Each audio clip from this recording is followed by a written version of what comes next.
Hey guys, welcome to the stream. This is Arriagada coming to you live from SONIX Bar and Grill.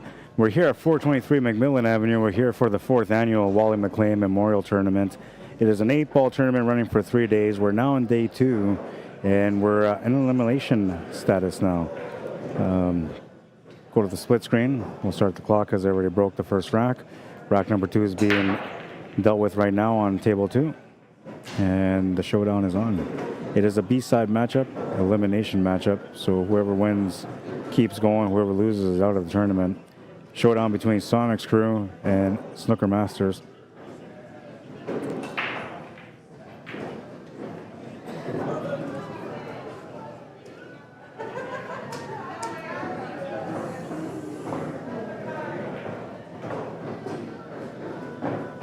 Frank's going to run some trouble on table 1. Corey's trying to work out table 2. Would have been nice if he bumped that 9-ball out of the way slightly.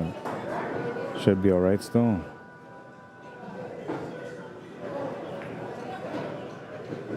He needs to get onto that 15-ball. That's what he was trying to do. He's going to tuck right into that 2-ball.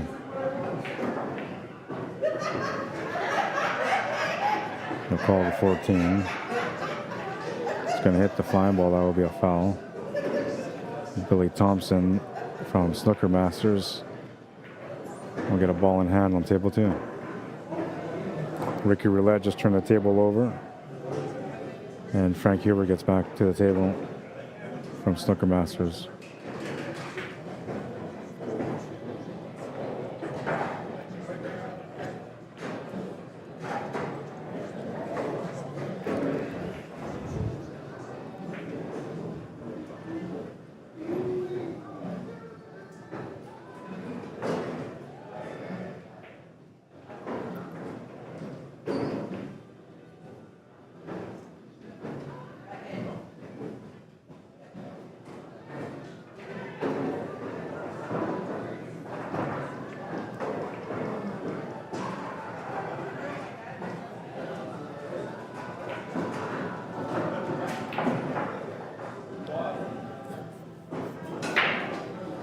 Billy tried to break out that ball from the bottom rail, but comes up quite short from that.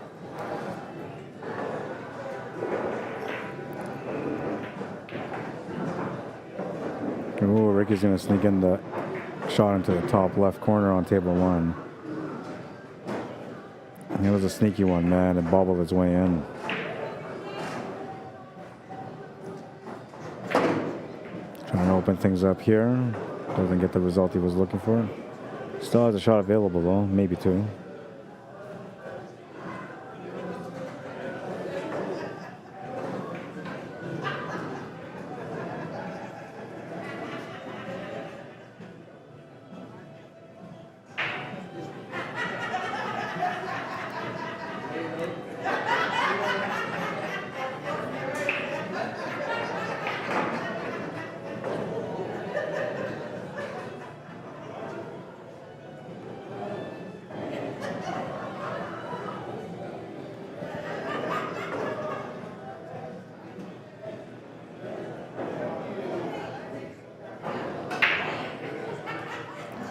I'm not sure what Ricky's trying to figure out on table 1, but I don't think he's got many options here.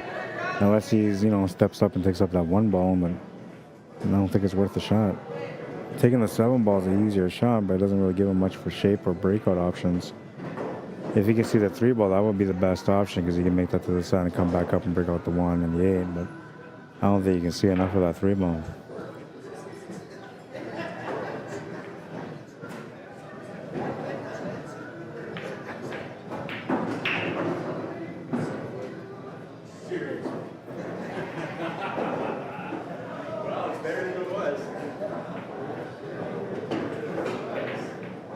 Gonna scratch the cue ball.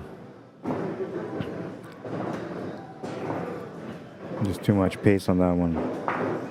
He would have made that work though had it not scratched. He would have might have been able to find the breakout on the 1.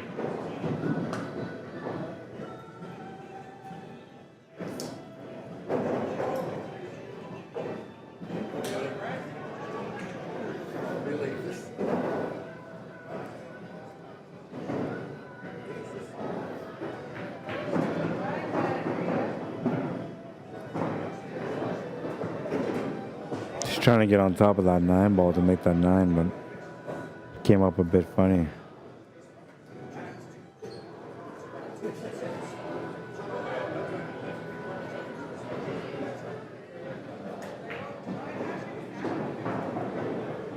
And that's going to give him the shot on the 9 ball that he was looking for.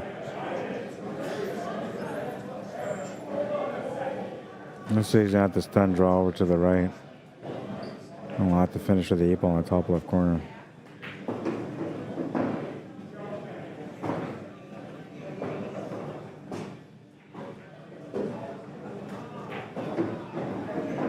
Oh, it must go past that 1. Pockets are a bit wider on a valley table, so I'm not surprised if it goes.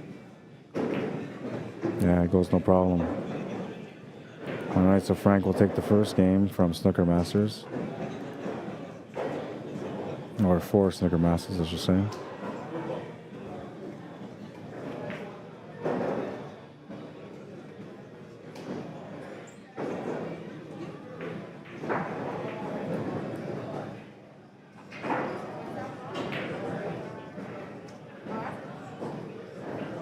Not bad.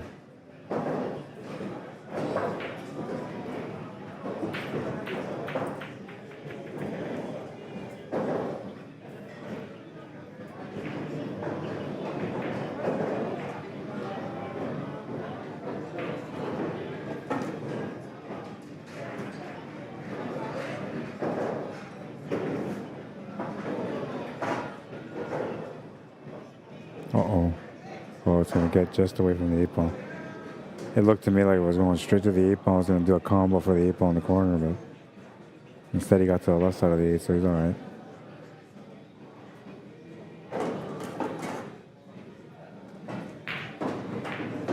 Huge shot from Corey.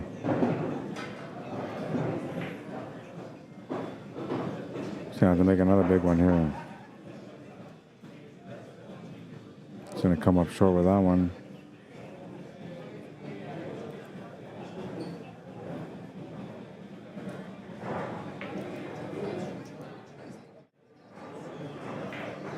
Nice little combination split on the right side, table 2.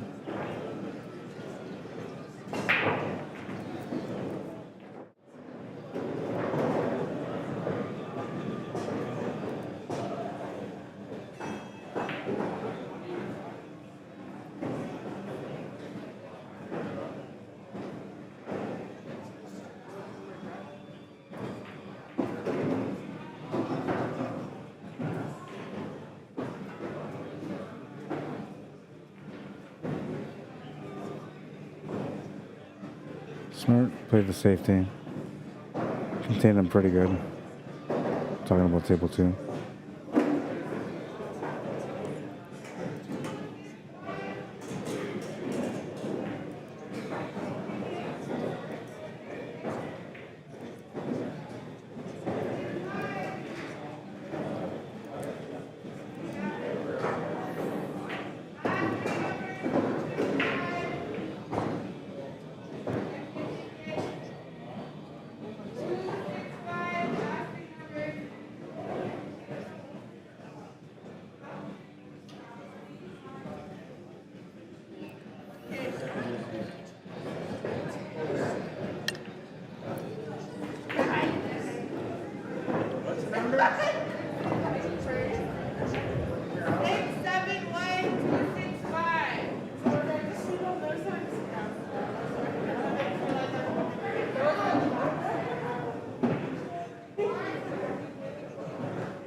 Corey's going to win that game for SONIX Crew on table 2. Ties up the match at 1.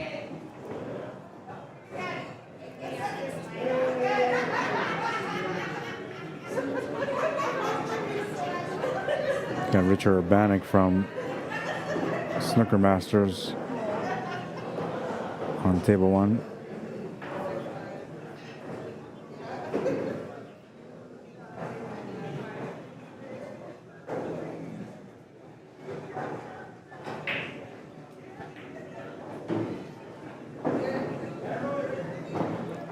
And Richard's going to win that one, makes it 2-1.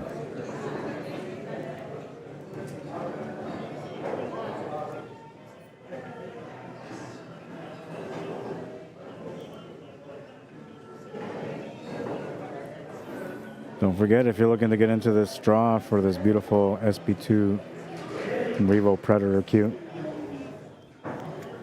you got till tomorrow to get in there, man. Tickets are $10 for one, 3 tickets for 20. And if you're gonna get any tickets, you got to email Junior at ckmcleanjr@gmail.com. That's also the e-transfer PayPal info, ckmcleanjr@gmail.com. But if you decide to send a payment without getting a hold of him, he will not know who it is. So make sure that you guys are messaging him. You're saying, hey, listen, man, I'm so-and-so, and I bought a ticket, sent you the e-transfer. What he needs to know is your first name, last name, and phone number. Those are the main things.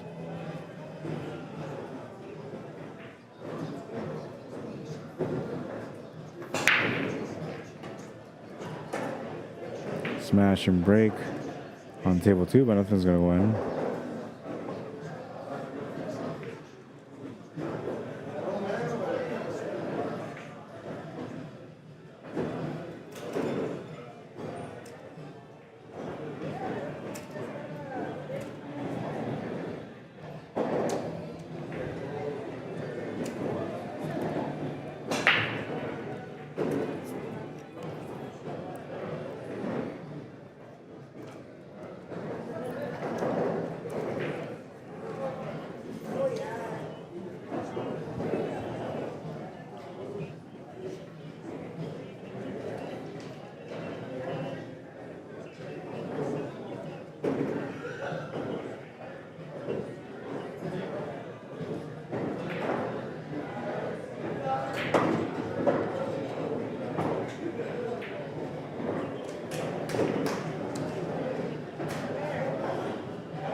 All right, so racks 4 and 5 are now going. On table number 1, we have Willard Hool at the table. Not sure who he's playing against, though. Oh, he's playing against Rick Hutchins. Or Rick Hutchins, sorry. And on table 2, we got Sterling Janelle playing against Frank Huber, I'm assuming.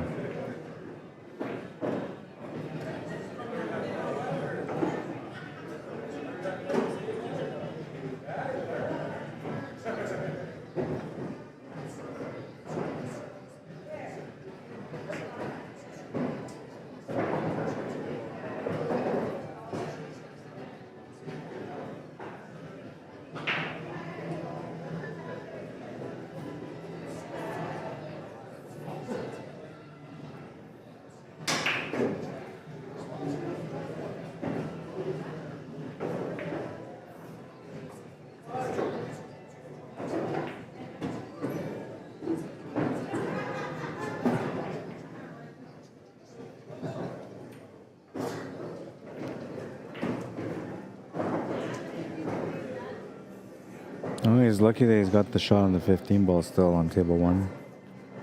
He's got a nice little table, but the breakout on the 14 ball is the problem ball for him. And then that 11 and 13 aren't necessarily in the best spot either, so he's got to figure out something for those 2 shots also.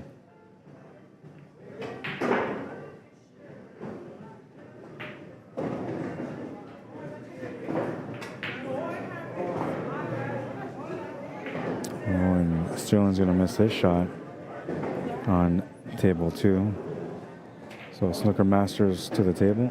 Steve Kenyon's coming to that one.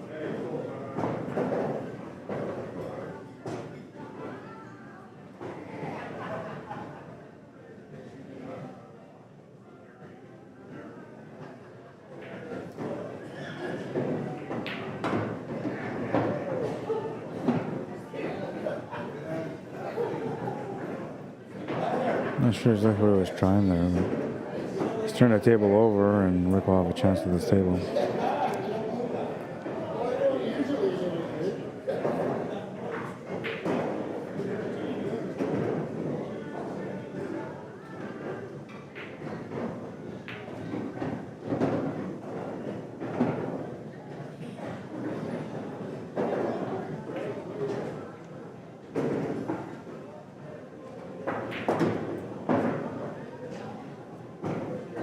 Looks like Rick has the angle on table 1 to be able to get that breakout on the right side middle pocket.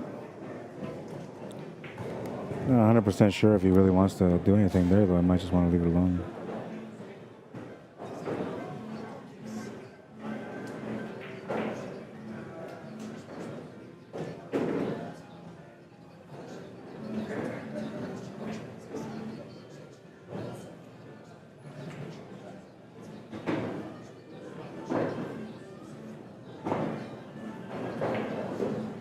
Oh, he's in the work area now.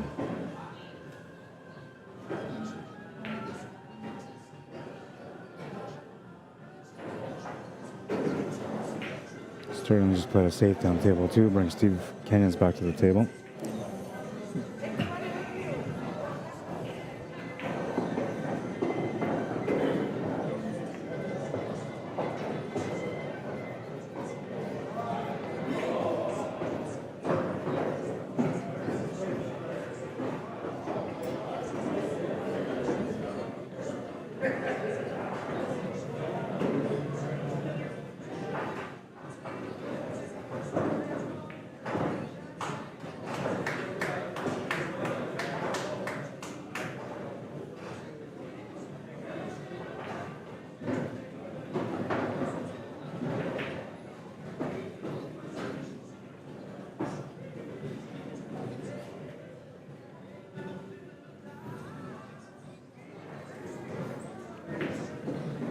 I was wondering what Rick was going to do on table 1, because that 2 and 7, you have to play one or the other or play the combo, and it looks like he's set up for the combo here. What I don't like about the combos is a small chance he may not get a follow-up shot, but because he's got that stripe right there, that stripe should be able to hold that 7 to the side pocket. Oh, and he got unlucky there. It did hold, but he's going to roll up with the stripe and hook himself.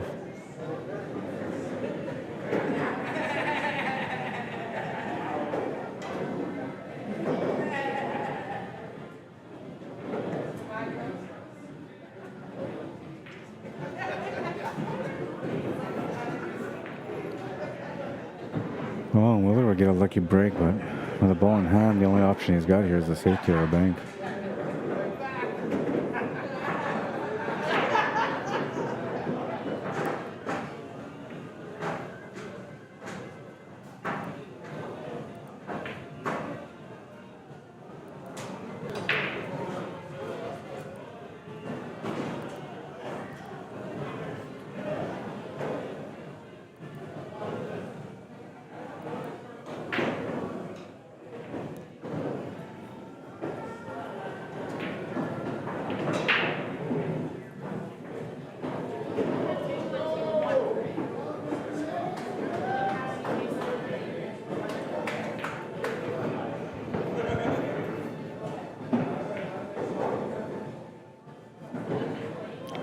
I wonder if he goes for a breakout here, if he just tries to play safety.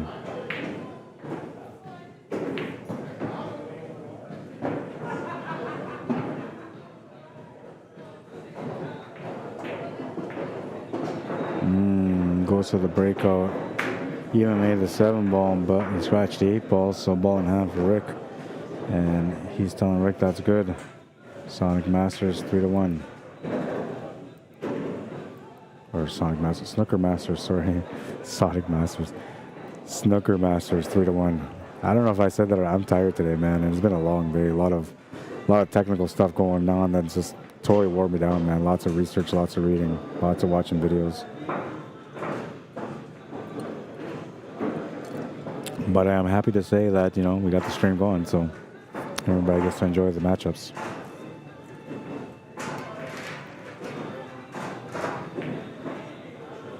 It's going to cheat the pocket. That's going in. Easy 8 for the win on that one. 4-1 for Snooker Masters.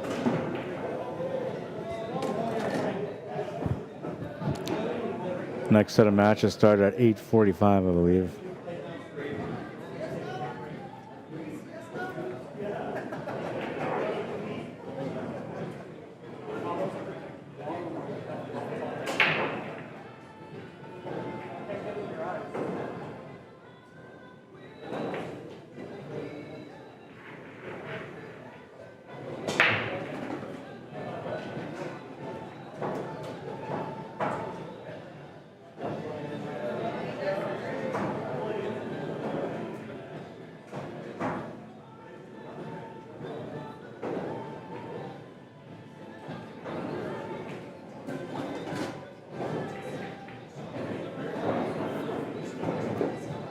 Right now we got Billy Thompson at the table on table 1 from Snooker Masters, playing against Ricky Roulette.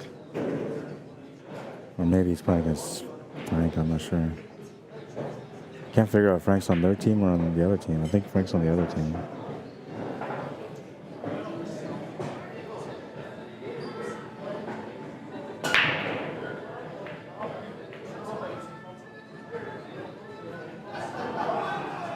Drag break on table 2.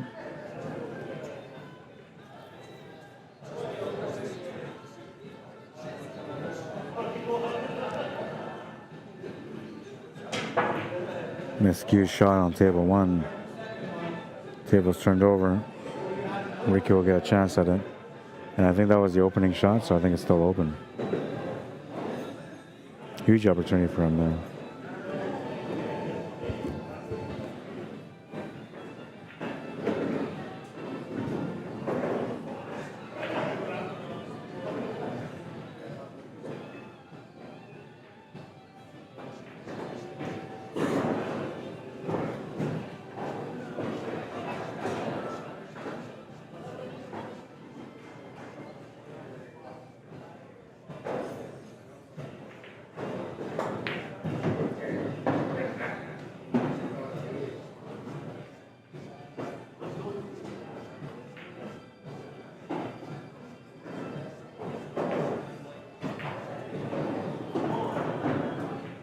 A little bit of angle here on this one ball on table 1. I'm not sure if that's the angle they wanted. And I'm not sure what he can do with it. He can draw back somewhat, get a better setup for the 2 ball. That's probably about the best he can do with this angle. The 5 ball is still a bit of a problem ball though. It's not a good spot. Try to force the angle. It's going to come up short because of it.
I know why.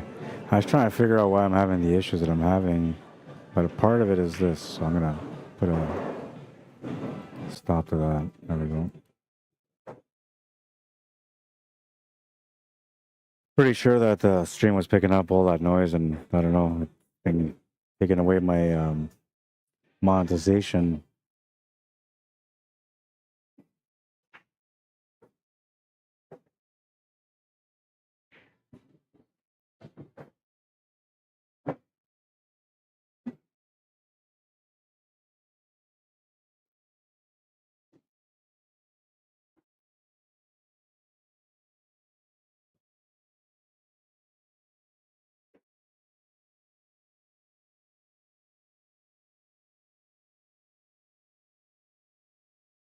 I'm gonna scratch the cue ball. What I have for Frank.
7:15. So we have matches at 8:45. A-side semifinals. We'll have the B-side, the rest of the quarterfinals going at that time, and then the second half of that's going to go at 10:30. 8:45, 10:30.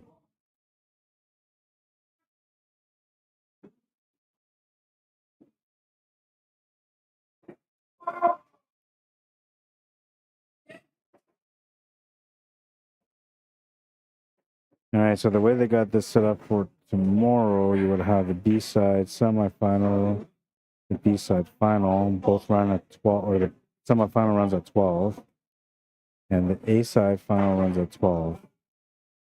So there'll be 2 matches tomorrow, maybe 3, depending if there's a double dip or not. At least that's the way they got it all set up right now, that we just come back for a few matches tomorrow. But they're starting at 12. Matches will take longer too. There'll be about 2-hour matches. So 2 o'clock.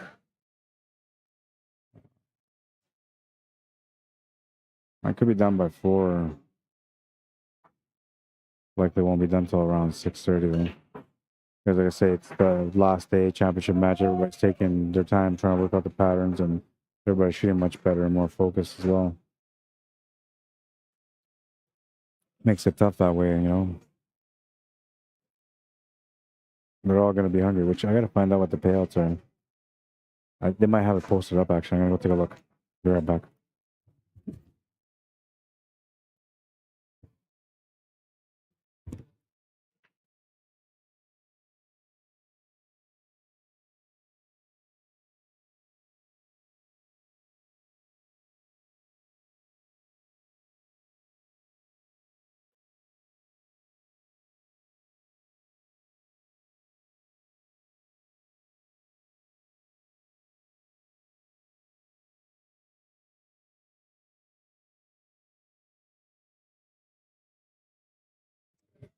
All right, so the payouts for this event is $3,500 for first, $2,200 for second, $1,500 for third, $1,000 for fourth, fifth, sixth get $600 each, and 7th, 8th get $400 each. So nice little payday for whoever wins this event.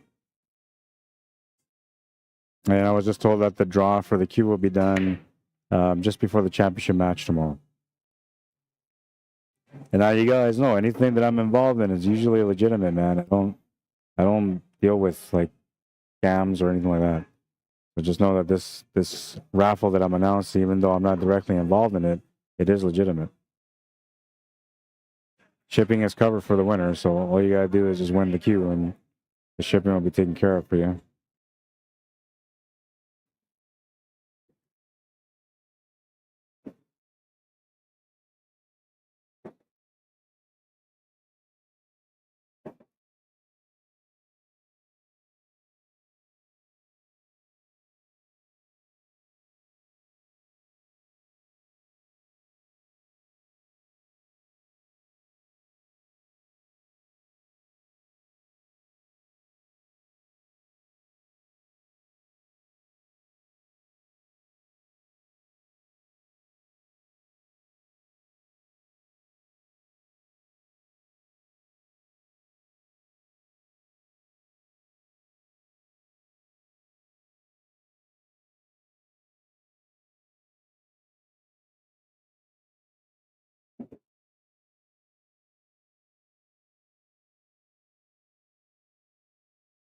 Yeah, I don't think I lost track of the scores, have I?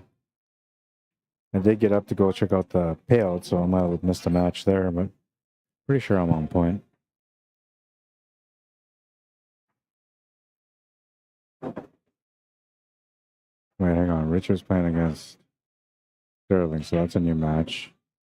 And Billy and Ricky Rivera are still playing. So I might have the wrong score. Comments by Neural, how you doing, man? Welcome to the stream. Says, hey, Rod, thanks for streaming this event. Great job as always. Thank you for tuning in. I appreciate it, man. And I don't know, I'm a little low on energy today, man, so I don't think I'm doing my best, but I appreciate the compliment for real. I always try to do my best whenever somebody hires me, man, but the difference is whether or not I get some rest. Do I have the link to the brackets? I try. Well, you know what? I can do it through my phone. I tried to do it through my computer, and it wouldn't let me do it. But I'm pretty sure I can do it through my phone. A second.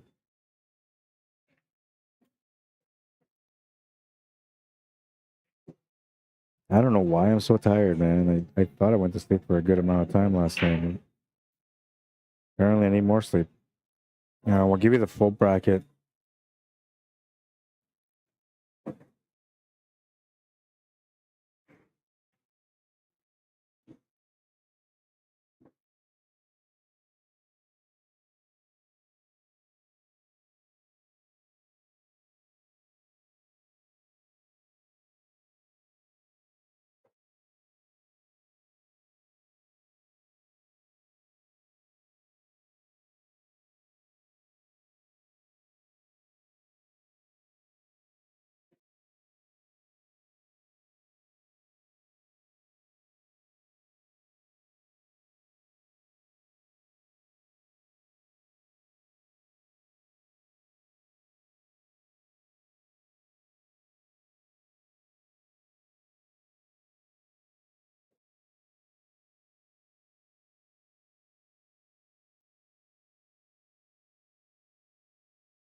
I'm not sure what happened there. It didn't look good, though.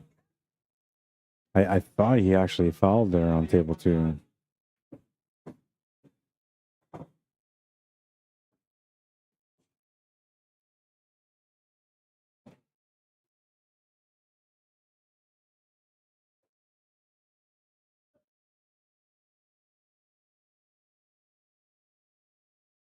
Oh, no, he hit that good. He just missed it, that's all.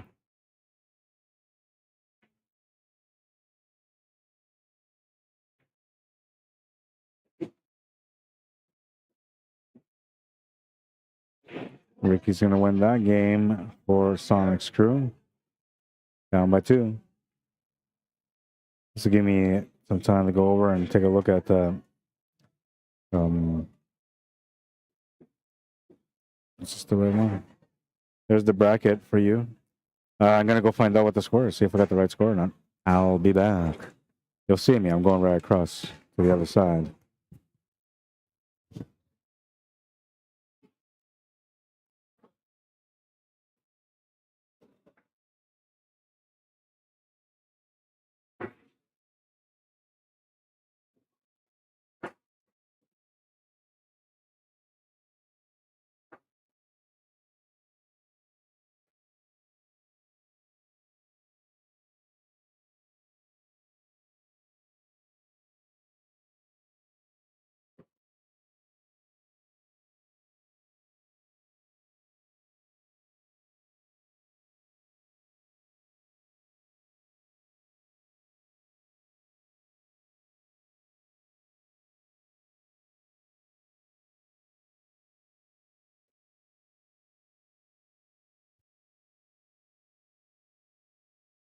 I have 5-2, so I did miss one game in there.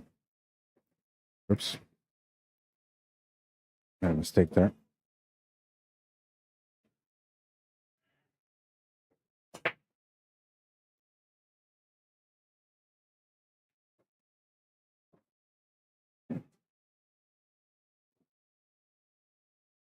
Dry break from Willard will bring Steve Kenyans to the table from Snooker Masters.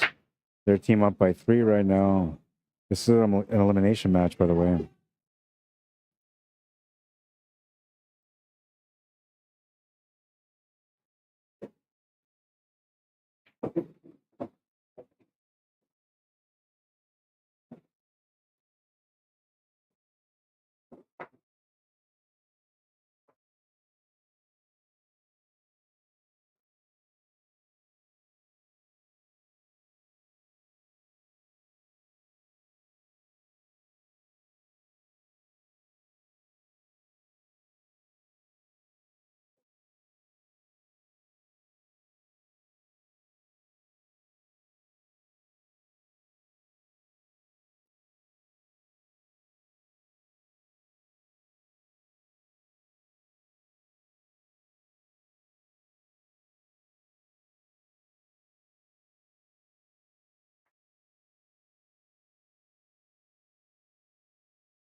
So I kind of I have this like smartwatch, and I guess it keeps track of a lot of different things, man. One of the things that it keeps track of, which I've been paying a little bit more attention to lately, is sleep.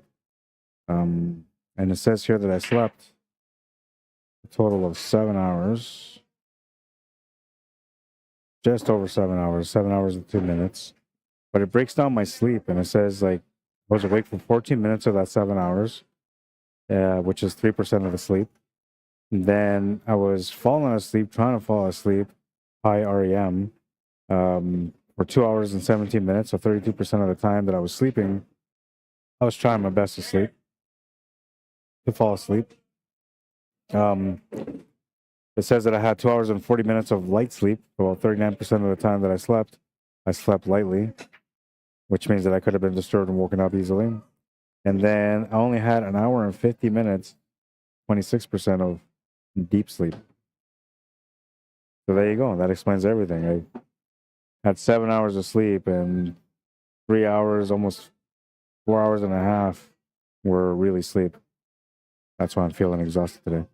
But yeah, like anyways, I'm getting to the point about this this watch. It's kind of cool, man. Like I don't know, I've had smartwatches before, but usually like they limit on the stuff that they kind of look into. But this one connects to everything, so it gives me all the information. And it's making me feel like I'm irresponsible, so I think I'm gonna sell my watch. I might go back to the old watch, the ticker. I think they didn't really do anything for me except for just show me when I was late.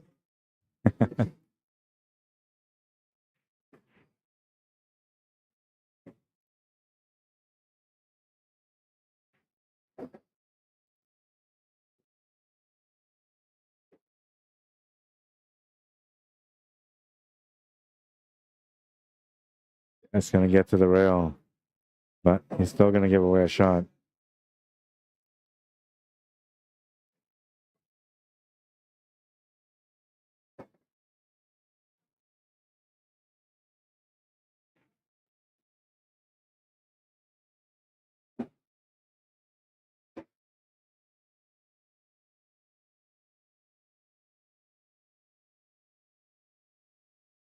Snooker Masters take another game. It's 6-2.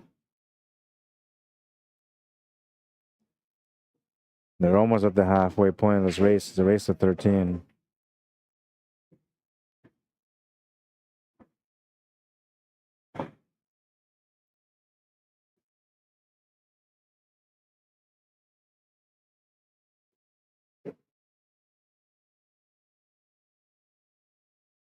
Focus on this big table for now.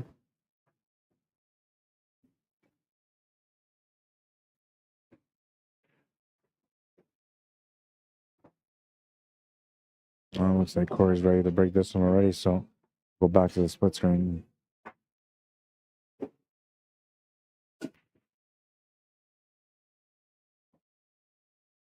Smashed, absolutely smashed it, man. But he lost to Cuba. Ball in hand for Rick and Snooker Masters on table 2. Really nice spread on this table, man. I am disappointed with the lack of sleep I'm getting, man.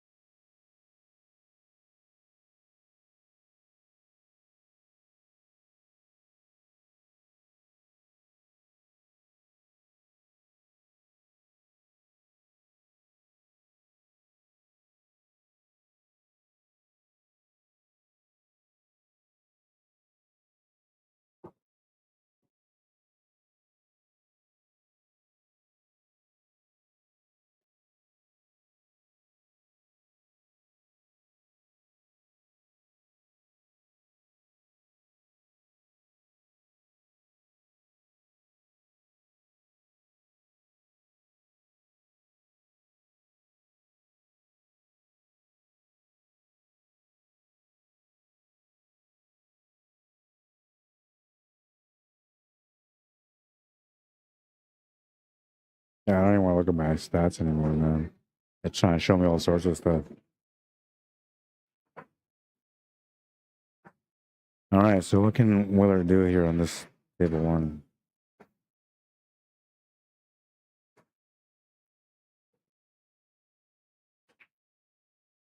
Looks to me like it's a little limited on the opportunities, so might have to get safety out of this.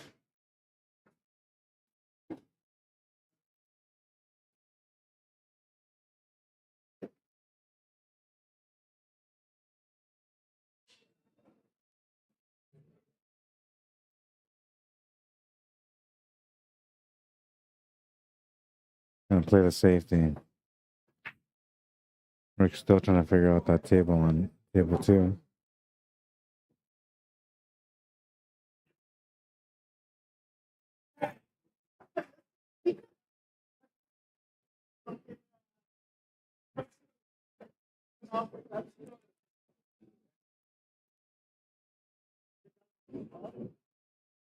Now, when you're playing against a player that has a snooker background, you're likely gonna not want to engage with them in a safety battle because they're usually gonna do pretty good. Hugh Kenyans has replied pretty good on this one. And we'll have to figure out what he's gonna do here on table 1.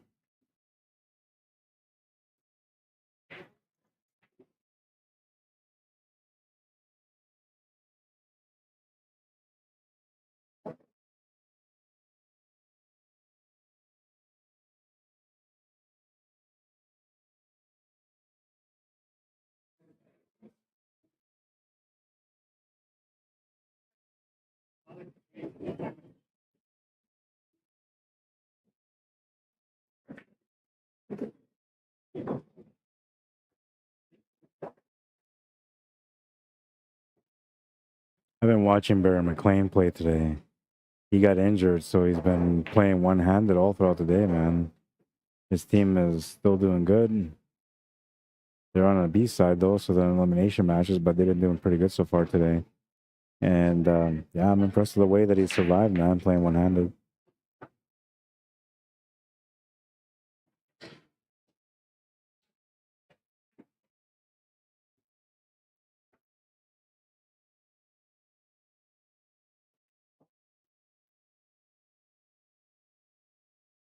Well, that's going to work out not bad. Actually got the shot on the one to the side, too, right now.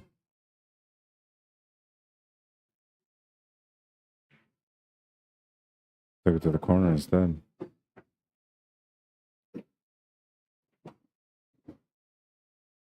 I'm going to open up that last ball, and he's going to come up short of it. I don't think he can take another stab from here, but he could try with some inside spin. He's going to miss the shot, and he's going to scratch, maybe? Oh. Oh, I'm just going to hang up in the pocket. Perhaps a lucky break on that one there.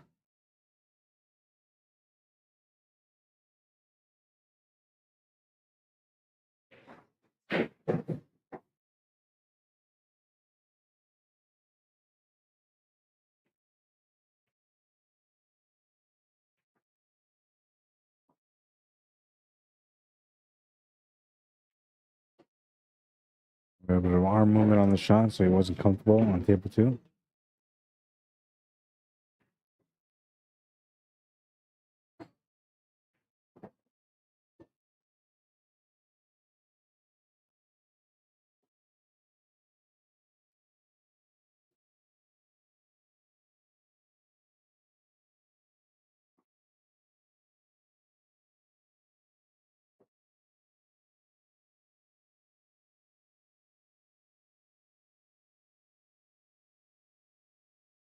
Lots of blockers available for the shot here. Yeah, he's going to be fine. 7-2.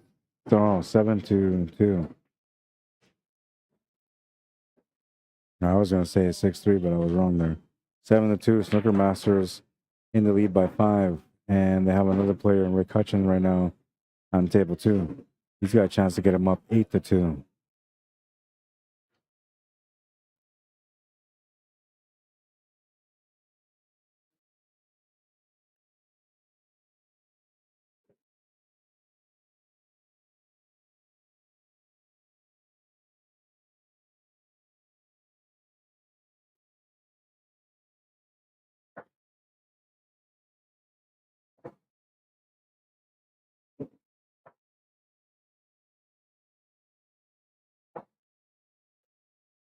Another thing I'm looking at here is my stress levels, man. So I had stress levels last night. 12:30. Then at 3 a.m. when I was still trying to get to sleep, panicked. 4 a.m. I was still stressing, so I wasn't sleeping by then, I don't think. And then today, from 12 o'clock till basically, or no, from 11 o'clock till 1 o'clock for the first 2 hours of my day, I was just fully stressed, man. I couldn't get that stream going for the life of me.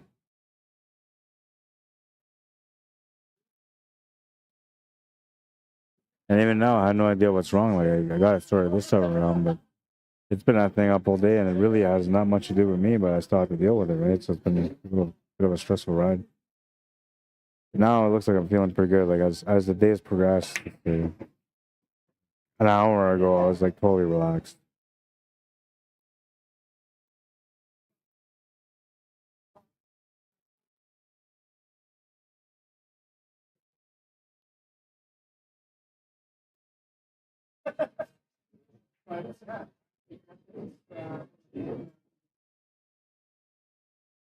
I only got both tables going, so go back to the split screen.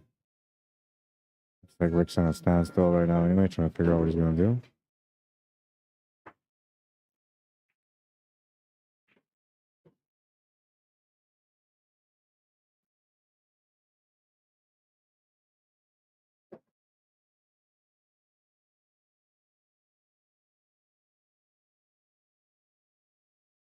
Looks like he's going to have to play a safety on table 3.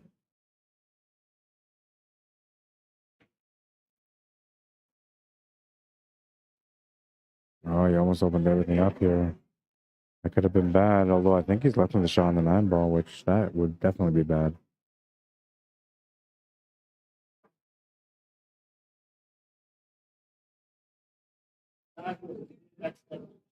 4-0 for Florida against Winnipeg, man. Winnipeg is on a loss. They lost the last game. They're looking to lose this one now. And I guess this is really like, I don't know, for Winnipeg people that are watching the Jets right now, this is more or less where we can kind of figure out how good they're playing this year.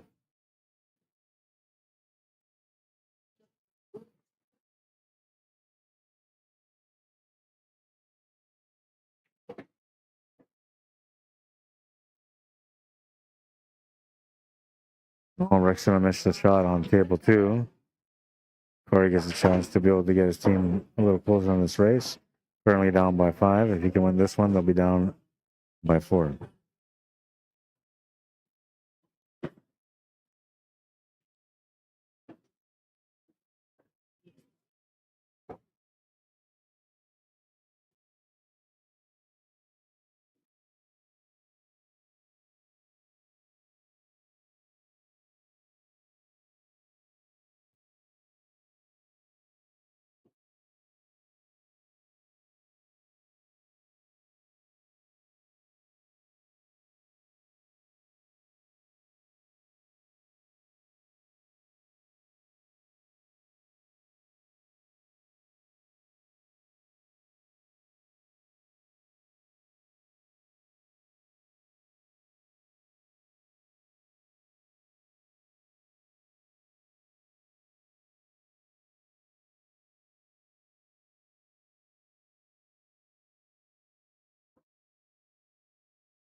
Well, and SONIX Crew's gonna win that one.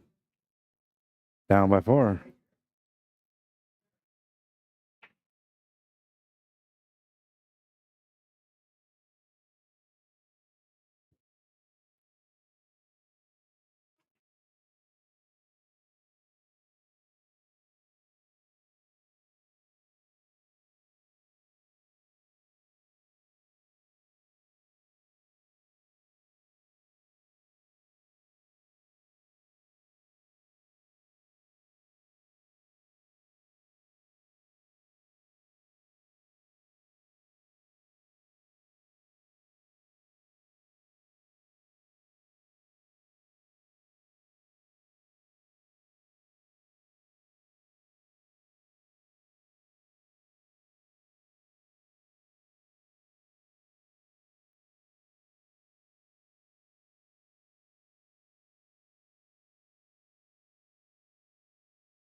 I don't know if I shared this on Q Sports Live yet, but I gotta go check.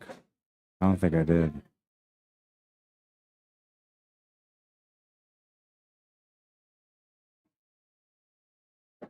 No, it's not. So I have to go share that right now too.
Seven to four, they're down by 3. Trying to make a comeback here in this matchup. Seemed like a one-sided slaughter at the beginning, but 3-game difference. Anybody's game now.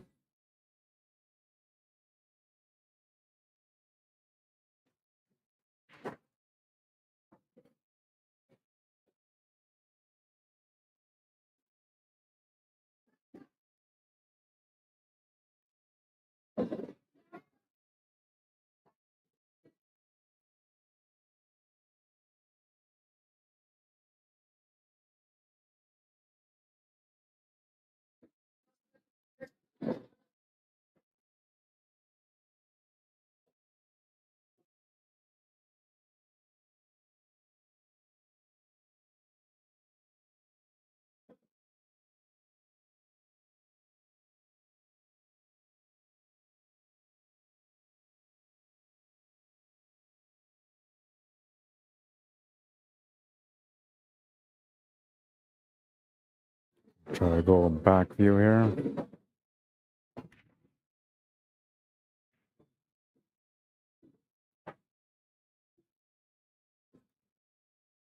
I don't know why this isn't set up like it was. I have to do it again. Maybe somebody moved that camera back there.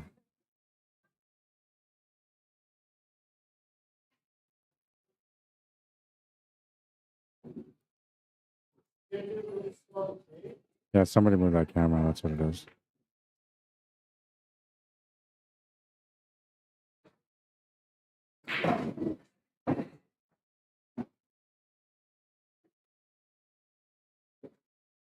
There's the back view there.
Well, Sterling's doing a good job on trying to finish this table now on table 1. If he can win that game, he'll get his team with him too.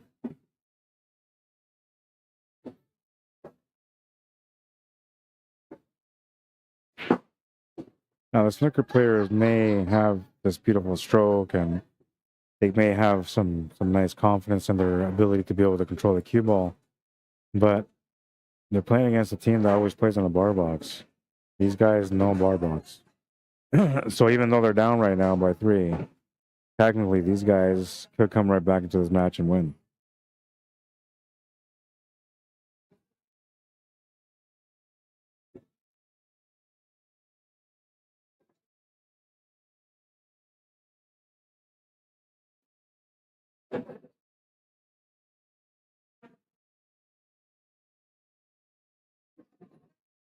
Come up short on that shot on table 2.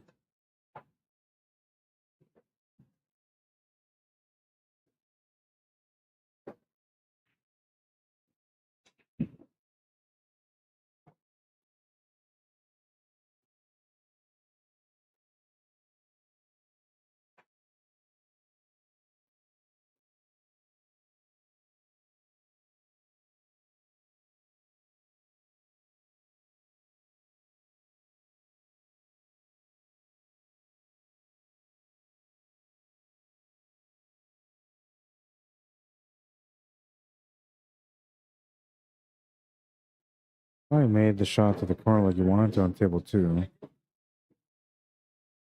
He's letting his opponent know that he touched the 4 ball slightly, so he give him the option to roll it back or leave it where it is.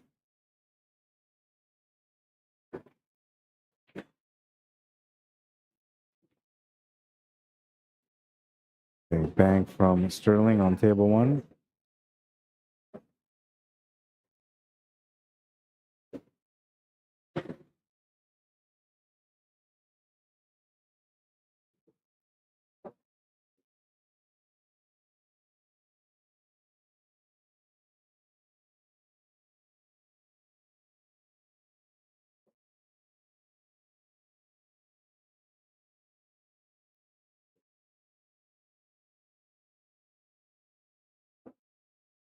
Gonna be that rack.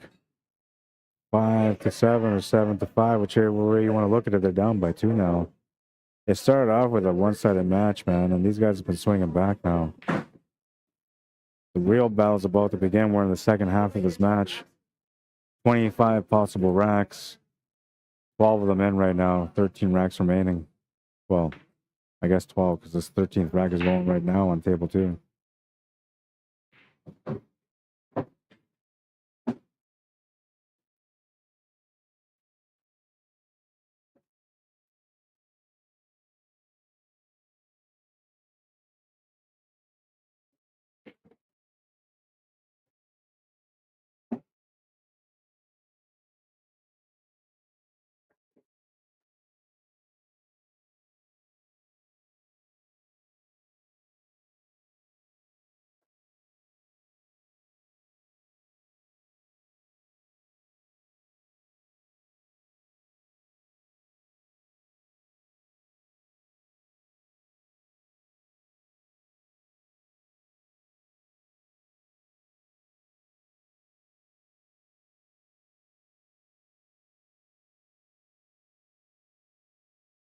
Ball in hand, and we're going to go back to the split screen.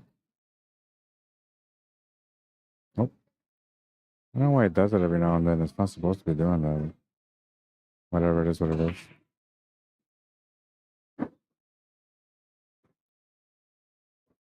Why isn't that showing?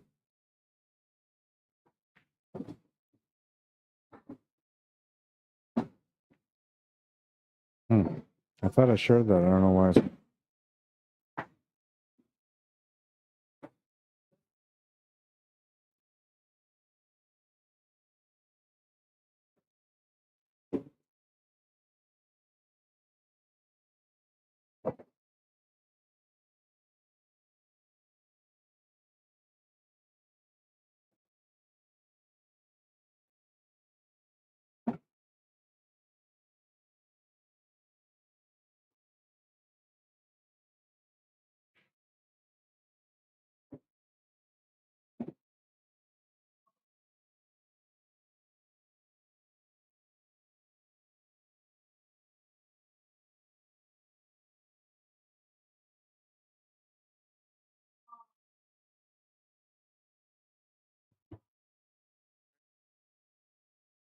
Who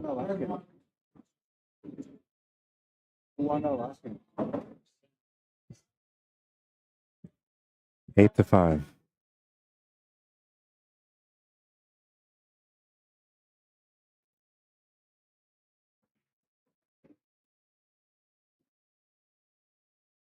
I'm trying to get this, I don't know why the bracket didn't post on there, but I try to get the bracket to you there and do it again.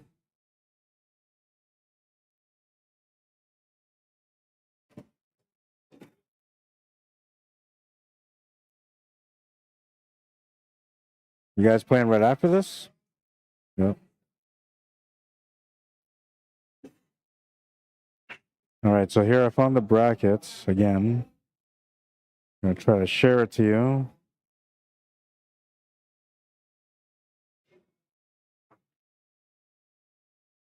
Okay, so tell me that I posted it. Hopefully I posted it, but there's the bracket for the event.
All right, and so we continue here. The action, table 2 is still going.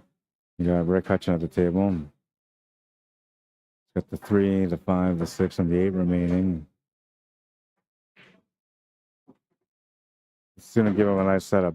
Now, technically, like he could go with the 6, he could go with the 5. Doesn't really matter, but I actually like going for the 5 ball, or sorry, the 6 ball here, because the tangent line lets me go up table and then back down to give me the 5 ball, which will give me the shape for the 8 ball. You can still do it with the 6 ball, but like you have to play shape to the right side of the table then. Because the left wouldn't work. You would have to play forward left-hand spin to hit that bottom rail just next to that 14 ball. Come back down towards where that 12 and 13 ball are, and then from there take the shot on from the 6 to the 8.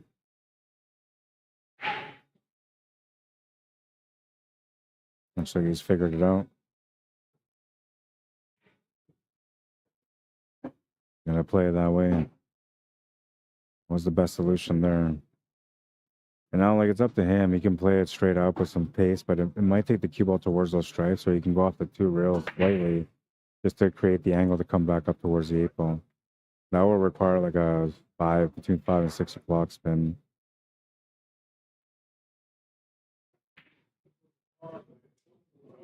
He played it 1. He was going to come up a little tight on that 8 ball. I think he should have played it with the 2 rail because there was a little bit of room for that, and then he would have been able to get some good running angle off that shot. Either way, he's turned the table over, and the worst part about it is that he left his 6 ball near that 12, and you see if Ricky decides to take advantage of that situation there. You could play a safety right now and open up that 13 and 14 if you wanted to.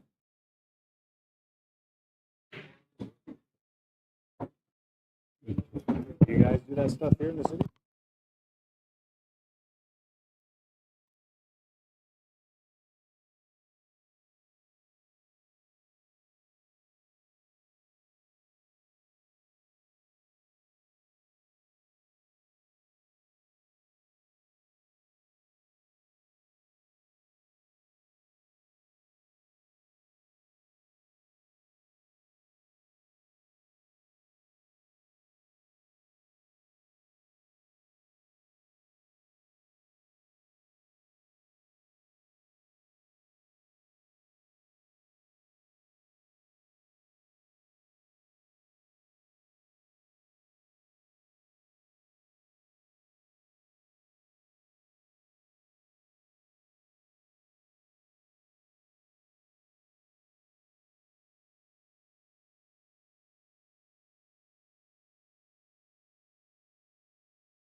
8-7 is the score, and I think I missed a game on this one too. Hang on.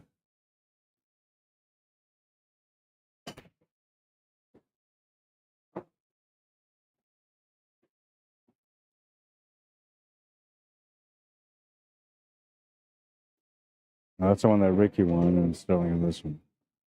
Okay, so it is 8-7, 1 game difference. You know what my theory is on this one? Talking about this match, right? And I'm saying, like, these guys are snooker players, so they're really good at like making shots and everything like that.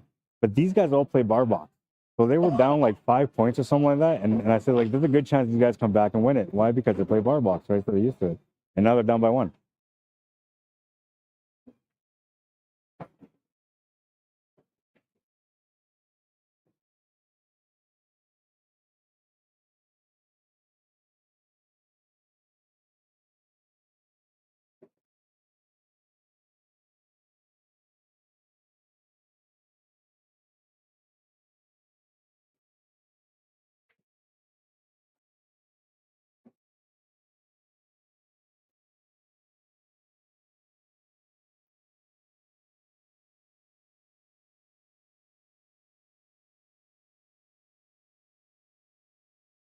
Doesn't like the angle on table 1. He's kind of in a bad spot here, like a bank or a cut, but I don't think he's got the cut. I'm thinking the bank would probably be the better option, because then now you can play it forward and get the shape on the 8 ball to the bottom right corner. But the question is, does the bank on the 13 actually go?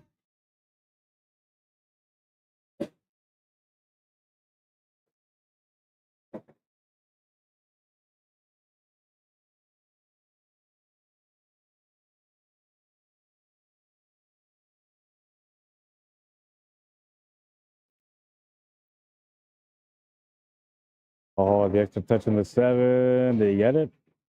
Oh, I don't think he's got it.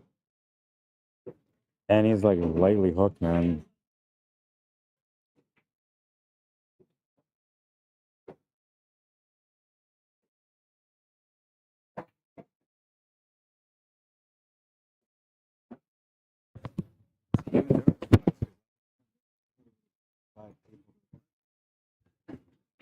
I'm not a banker, but I seen that right there. Yeah.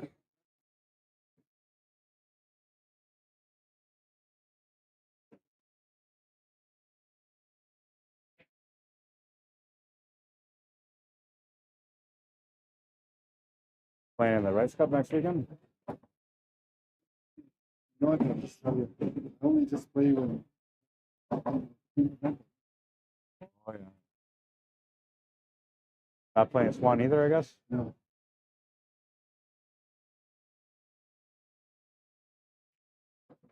Still play league though, right? But that's like basically playing like once every 3 weeks. Oh, good try. That's right, yeah. Yeah. Yeah. Kind of nice that allowed you guys to go down there. Kept you guys there for years. No matter what, they wouldn't let anybody come down. They barely let me come down. The only reason they let me come down is because I was ranked SP2 and they had to get rid of the ranking. They couldn't force me up.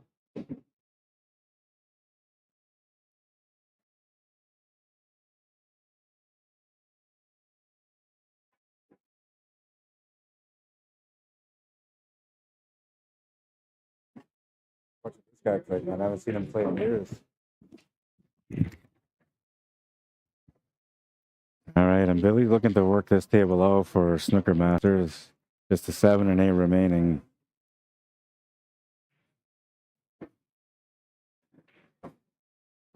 Frank working the table out on table 2 right now as well.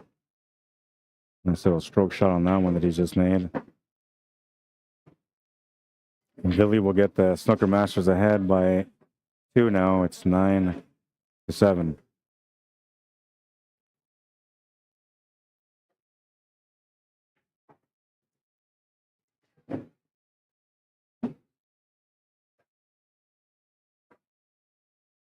Now, I gotta ask you guys a question. My wife says she doesn't like this, so I'm gonna ask you guys.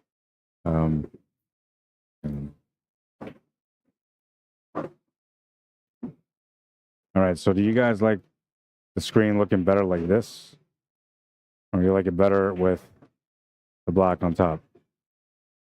I like it the black on top because it kind of separates everything and lets you know that there's a match going on in between. But I kind of get what she says because when I look at it here, like it does look a little bit cleaner, right? And now you get to see everything in the background. But I don't like the table 1 and table 2, so now we're back to like square one again. So that's the only reason I like this in the background like that. It allows the table 1 and 2 to kind of stand out, then you know what's going on which table. Nice little masse from Frank. 10-7.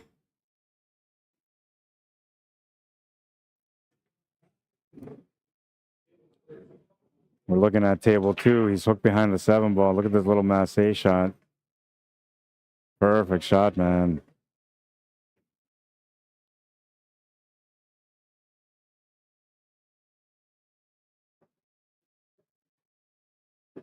Ten to 7, and we have Puerto Toronto from SONIX crew at the table right now. He's got the shot on the 7. Follow it up for the 2 to the side after. He's going to set up for the 6 to the corner instead. It's going to allow him to go up table somewhat.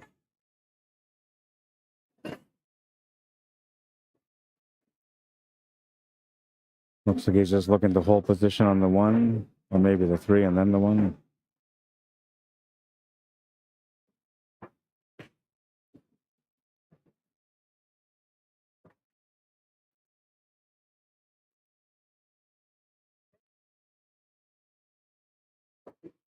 Ten 8 is the score now. Quick run out there from Puerto Toronto, man.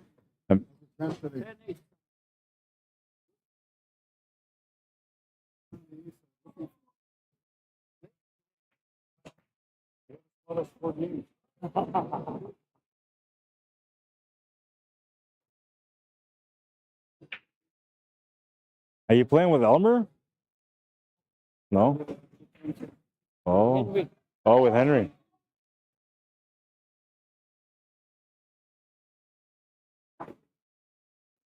Ten to 8 is the score, and we have Steve Kenyons on table number 2 from Snooker Masters. You know, they're at a battling point now. Every rack is going to be a little bit more important, so time to get to work on this rack and get the team a little closer to the win. Pretty nice table here to work with. Going to address his problem area, but he's going to lose the cue ball. And I believe that leaves an open table for Ricky from SONIX crew, Ricky Roulette. And that was a nasty break on table 1, man. You're going to need a very skillful player to work this table out. Nasty. A lot of breakouts, man.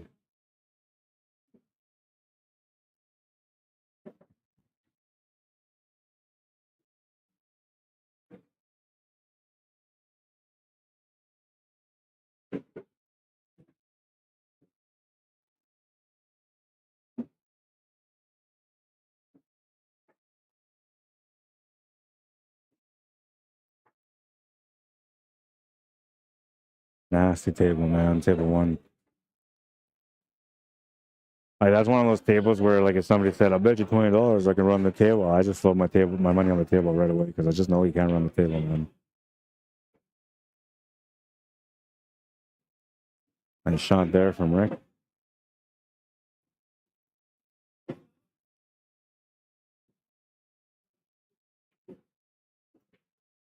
Rick Hutchin on table 1 and Ricky Roulette on table 2.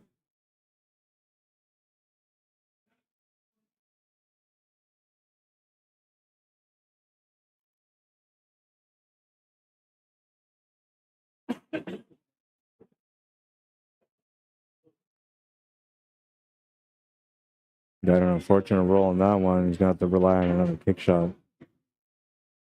Ricky trying to work things out on this one. Almost done. Needs to find the shot from the 2 to the 5. Then he'll be out. Rick's going to turn the table on table number 1. And SONIX crew have both players playing on the table right now. CAHS to have the game at 10 if they can work out these two tables.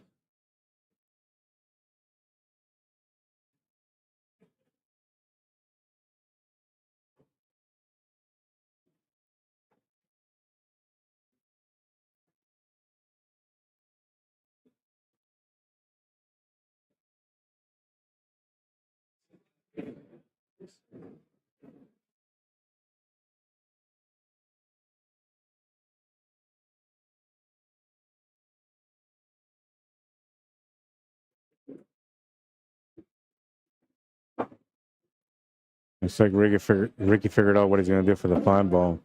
Great position on the 5 to the corner. He might have to do the 8 ball in the same corner. Looks like he's got an off angle though, so I'm not sure. I wonder if he can just draw back slightly and play the 8 ball off the 9 into the bottom left corner as a billiard shot or a cannon shot. I like that better.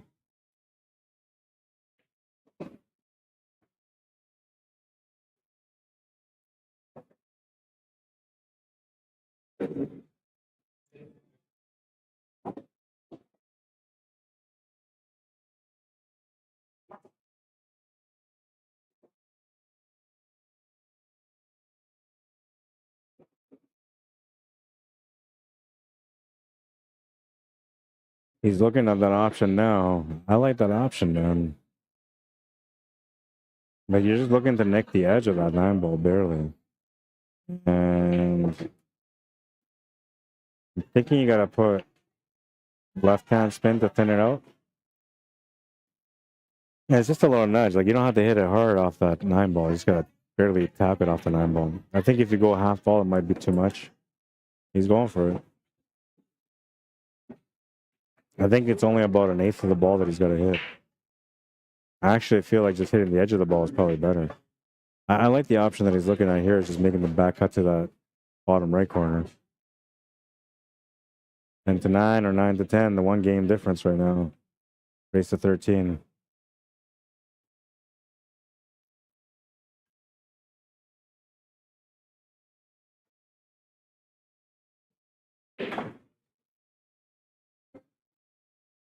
Oh man, you just missed the shot. Snooker Masters are in a little bit of a dangerous situation here. They need to win this game to maintain a 2-game lead.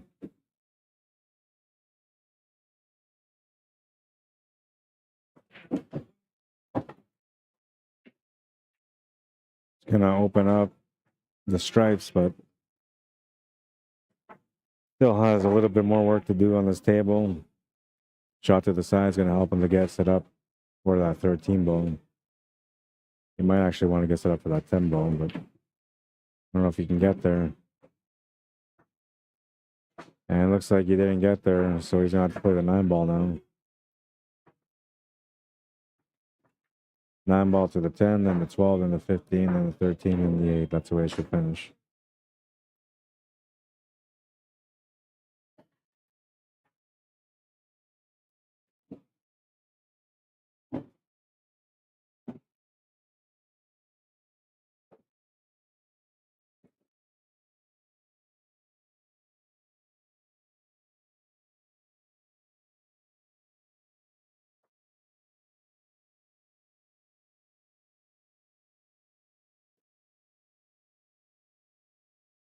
He didn't quite play the way that I thought he would play it, so now he's got to play the 15 ball. And now he needs to land on that 12, unless he can make that 12 right now. He is going to land on that 12. A little bit of angle to work with, should be all right. Billy Thompson delivers a massive break on table number 1, and Snooker Masters will get to work on that table.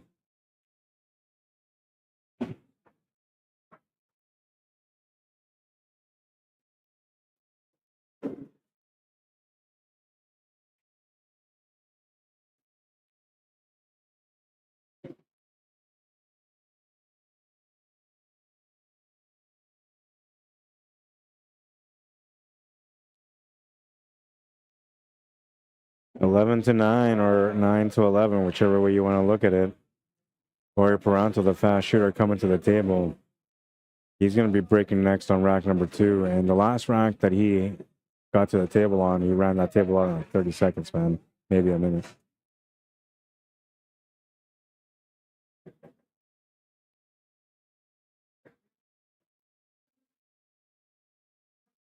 So those of you that are watching right now, I need to know, man.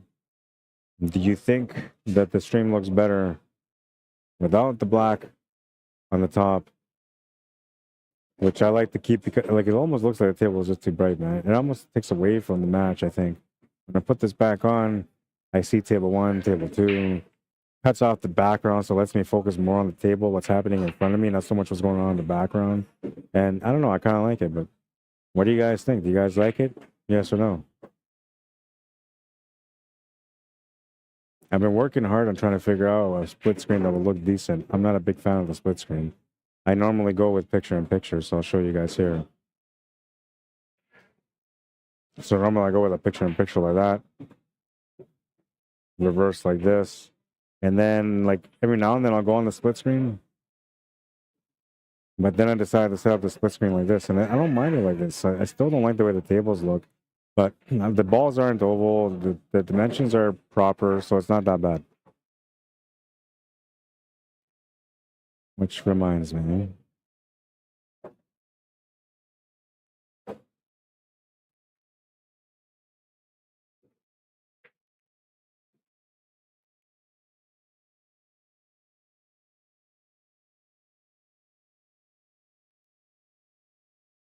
I don't know what happened to my screen, but it changed.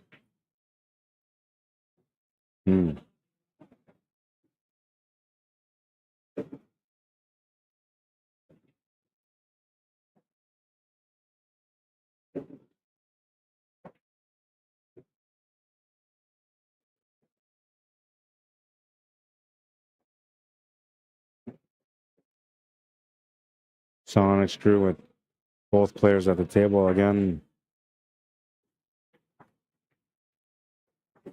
Try to open things up, and he's going to change the table a bit. Didn't really open up much, so it's kind of tied up the table somewhat. Oh, look at that shot. It wasn't what he was trying to make, though. Table 1, he was just trying to hit the ball.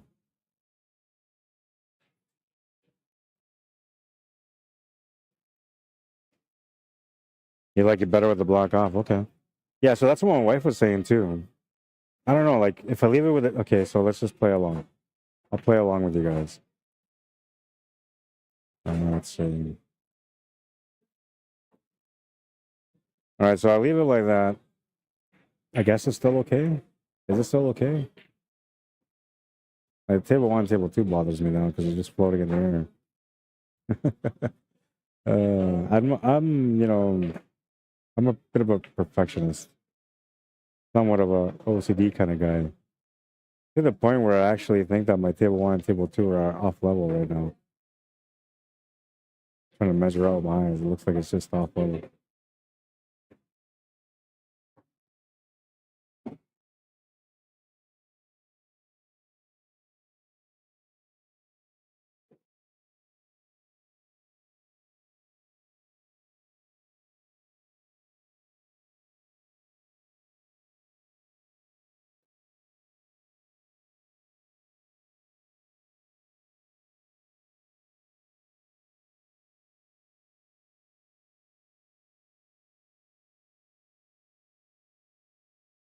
I don't know, man. It makes me feel like it's a little empty, but at the same time, it's not that bad. Maybe a big part of it was just having the timer in the middle and then the logo in the middle kind of changes it a little bit. Makes it more presentable.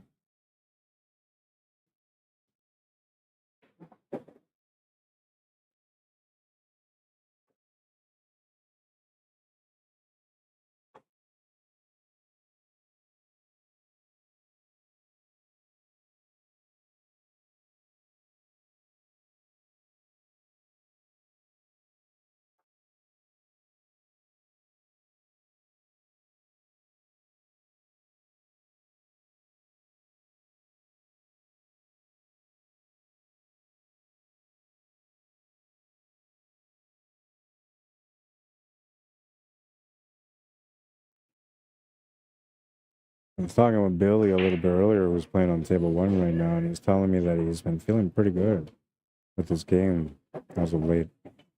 Hitting the ball right. And usually when a player at his level and he's hitting a ball right, that usually means he's going to win a few tables.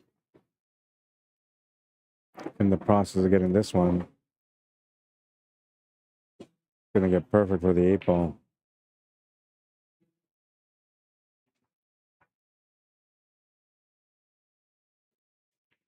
Snooker Masters on the hill. 12-9. And Frank Huberg has a chance to be able to close out the match here. Just needs to find a shot on the 8-ball after this 3. Looks like he's trying to do some crazy broad back shot. Oh, he's going forward. He almost got it too, but he missed the shot. Corey goes straight to work. Knows his team is in a bad spot, so he's got to deliver a good win. And they're not playing the other table, but they should be playing it. There it is. Richard going to that table now. Safety shot played there from Corey. Something he doesn't do too often, but he's done a pretty good safety on that table.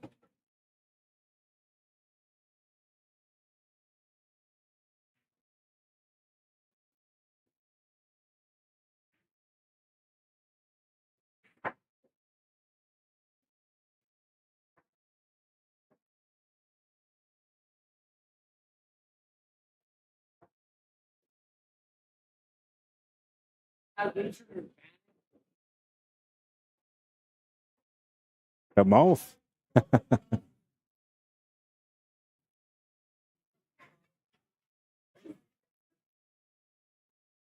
Richard Urbanic the mouth. And I don't know. I don't think I got any other comments. So it looks like everybody's good with the way it looks. Right? We're all good with the way the table looks. Like, should I take these down? Should I just take these down and keep it completely clean? I just don't like the way this looks now.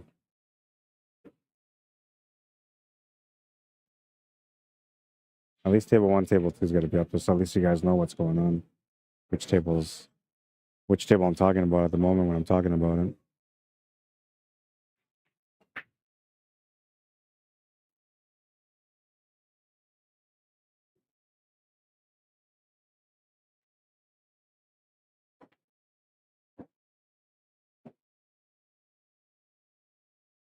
Well, Corey has a good chance here to be able to get out still, but he might just want to play safety here.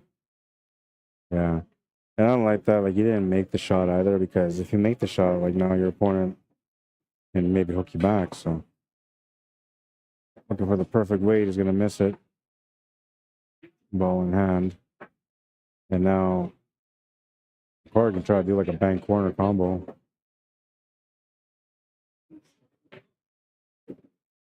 Even if he doesn't make it. He was calling the 12 ball, not the 9 ball. But he played it as a 2-way, froze him up to the 3 ball to make sure he didn't have anything left to shoot at if he missed the shot.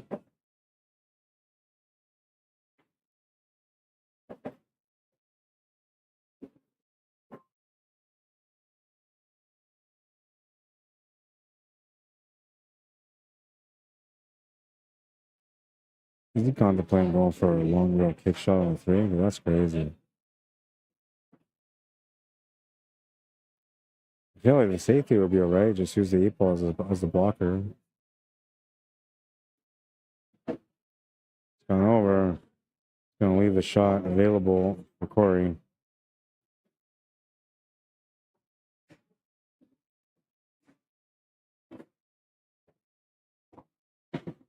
Just needs to find the shot on the 8 ball.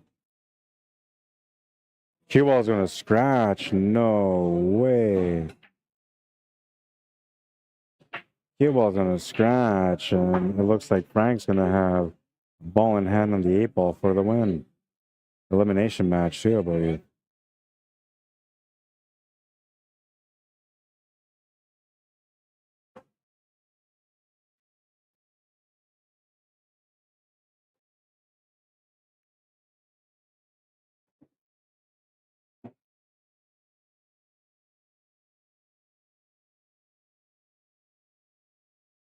That's going to be the match.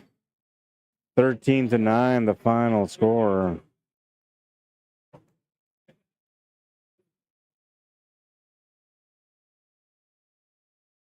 Stop the clock.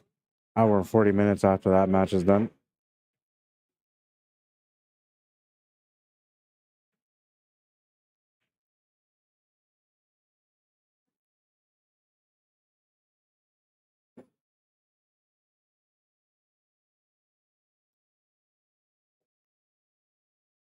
And the other match is going to start right away because they're now 50 minutes behind.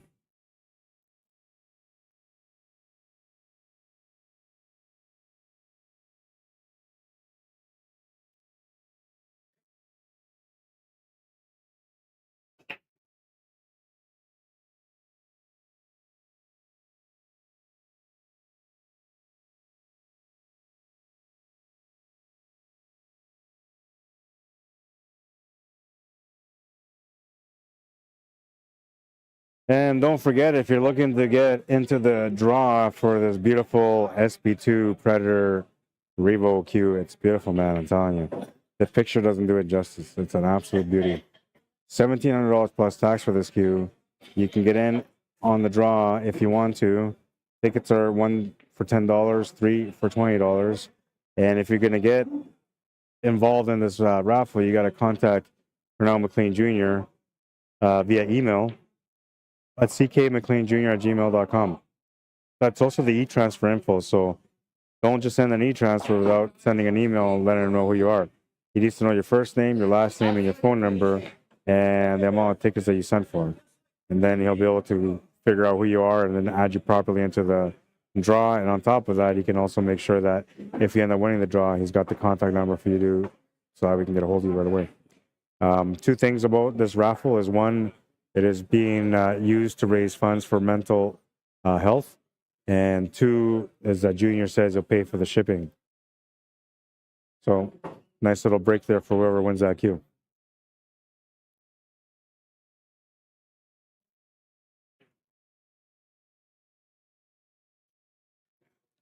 And I gotta look at the bracket, which is on the comments.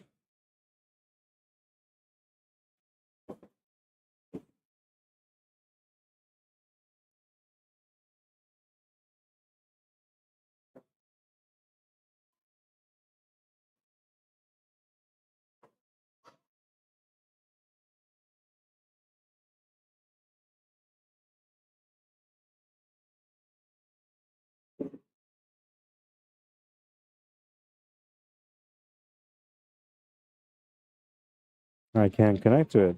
Is the link working for you guys on YouTube? Because for me, it's not working. It won't let me go to the link.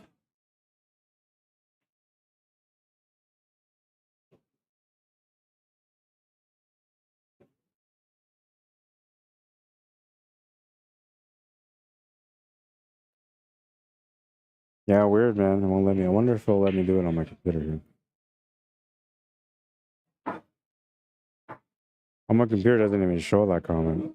Crazy.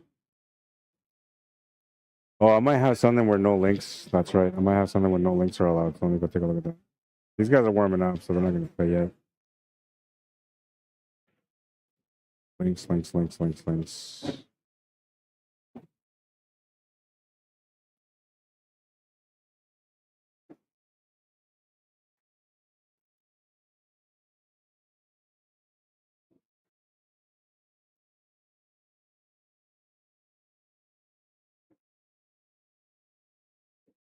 Trying to tell me that my signal is getting weak, but I don't see it. Freaking fine to me. So I have to do this a different way to find out.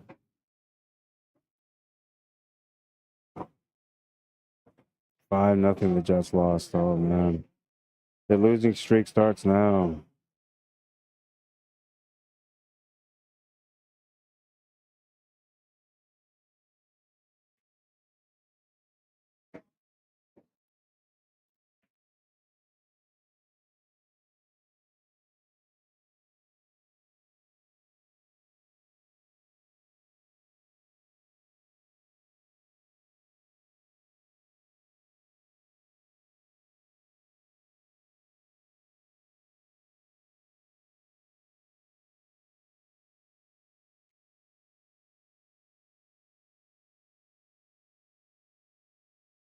Okay, so I found the bracket.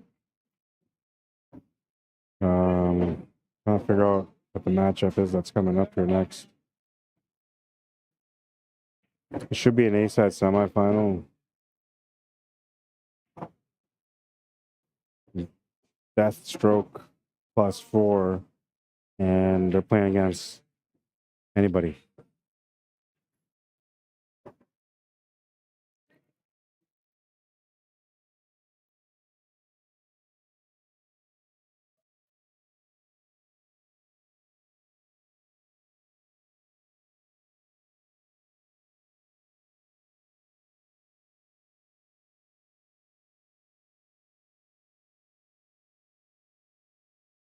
Oh, that's not them playing on this table? Who's playing on this table then?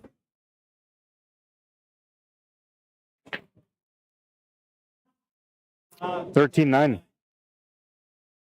That's what I had, yeah.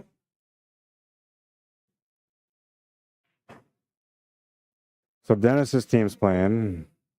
Who are they playing?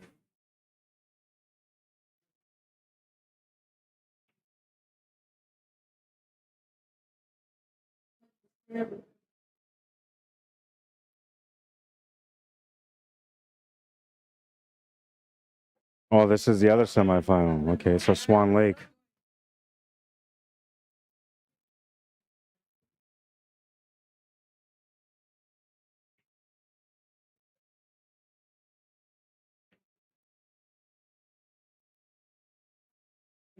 All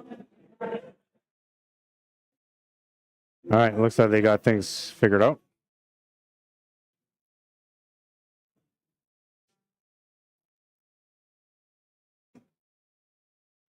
Steady mobbing. Bit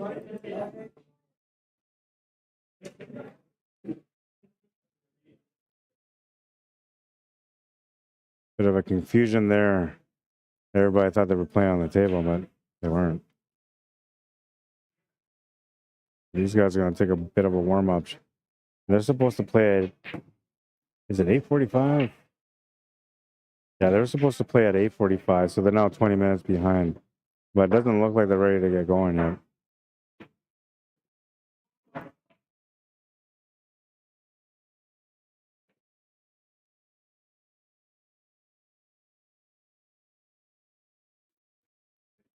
Hook you away.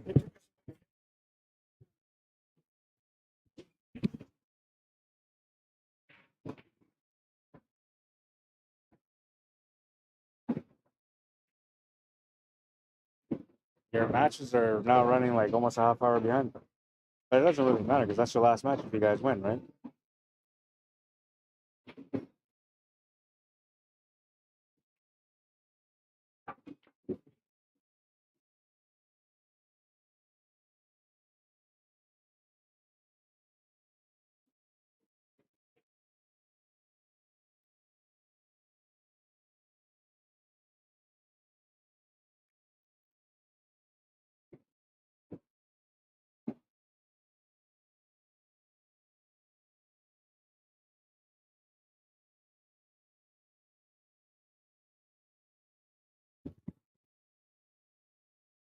Yeah, these guys are just warming up, so we can just chill for a little bit and kind of take a look at things.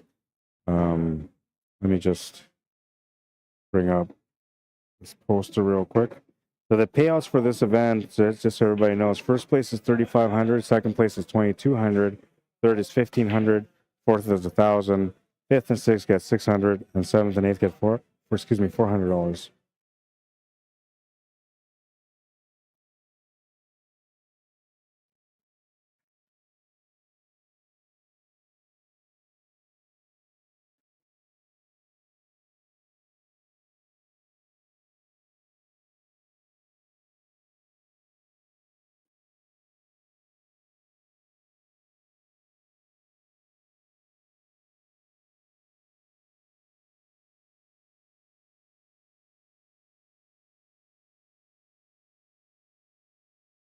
Trying to find the poster for the Swan Lake tournament on my phone so I can relate the information without having to squint my eyes at the screen.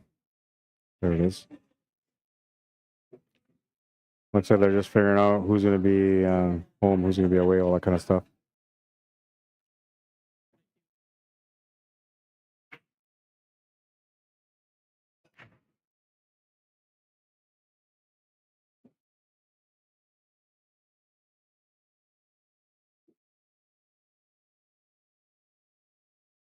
Oh, what happened to that one? Did I erase that? Is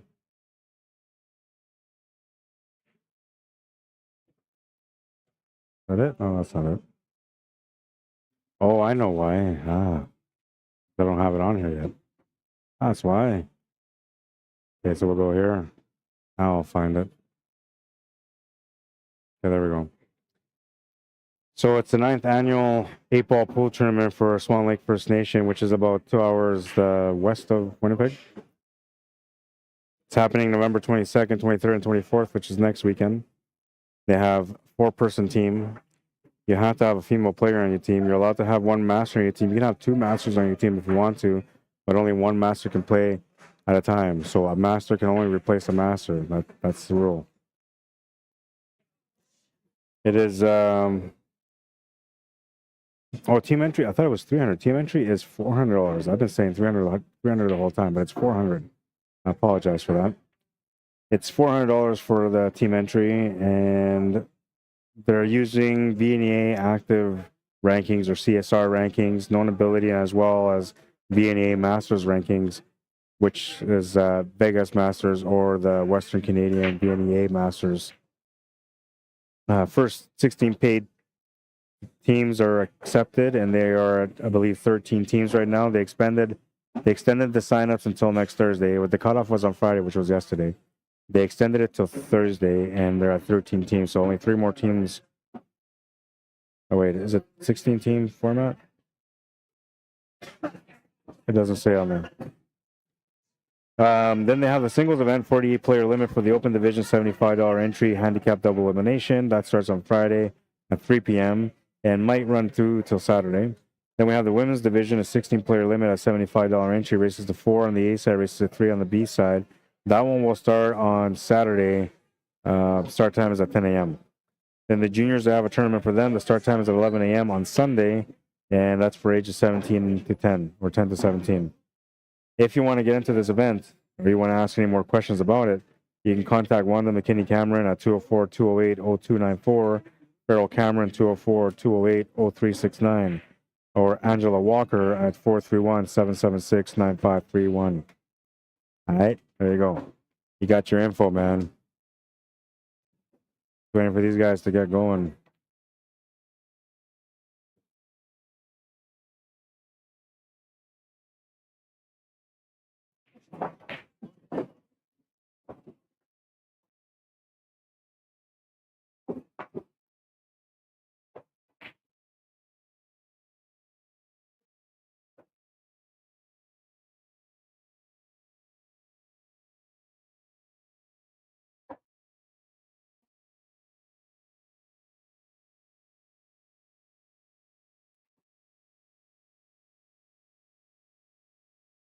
And now I could stop the stream, but the only reason I'm not stopping the stream, like, well, all you guys are saying, like, why is this guy just running the stream? Because you stop it. Because I've been having crash issues all day, man. So I finally got things fixed up, but I don't want to lose it again. I'm just going to keep it running until the end of the night. And then hopefully I don't have any issues tomorrow, because tomorrow is championship day, man. We'll have the A-side finals, the B-side semifinal running both at noon. So as soon as the A-side final is done, we're going to go straight to the B-side final and then the championship match. You're going to have 3 sets of matches tomorrow. And if there's a double dip, maybe 4.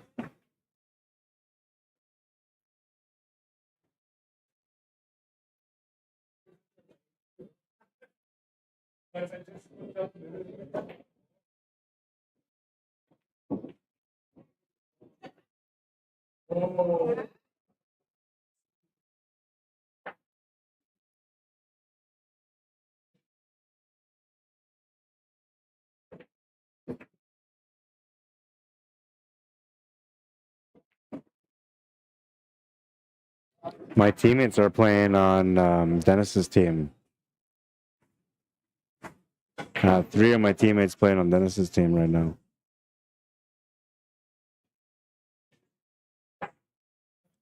I could have been the 4th, but nobody invited me. I guess I'm not that good.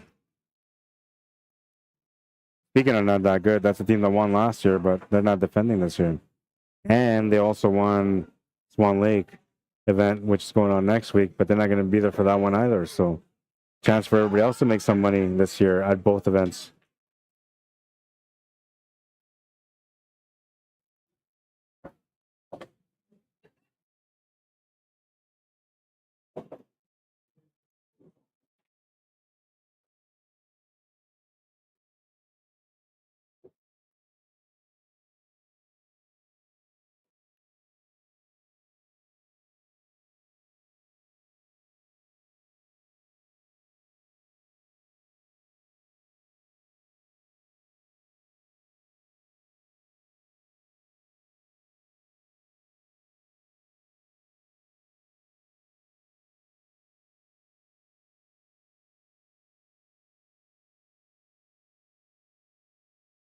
They're almost ready to get going on this matchup. I believe they're doing the rosters right now.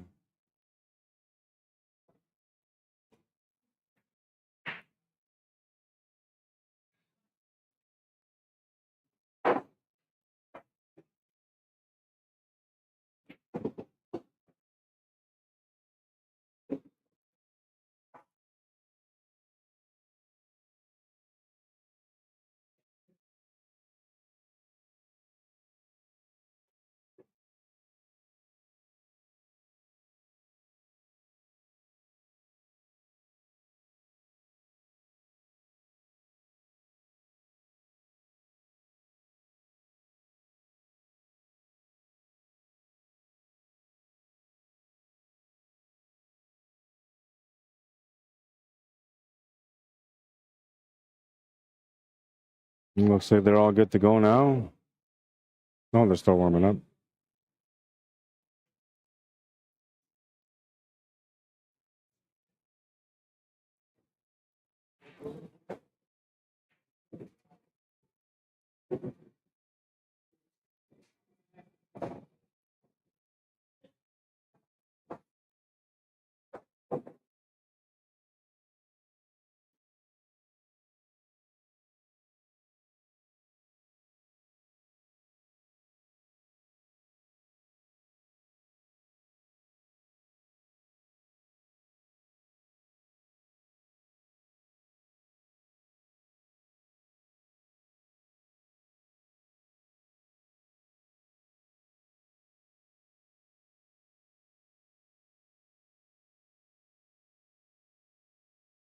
As soon as they get started, we'll go to the split screen. Although I feel like they're about to get started. Yeah, they are right now. Timer will start once the first player breaks.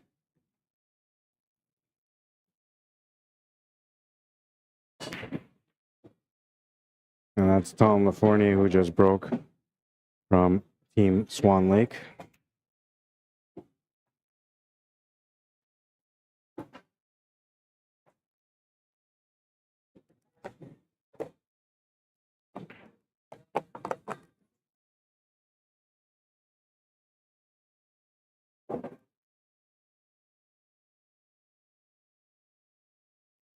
After this match is done, all we're going to have left is B-side elimination matches as we work our way into the semifinals. I believe they have one match scheduled for 10:30, and I'm not sure if they got any other matches after that. I should actually look into that. I will right away.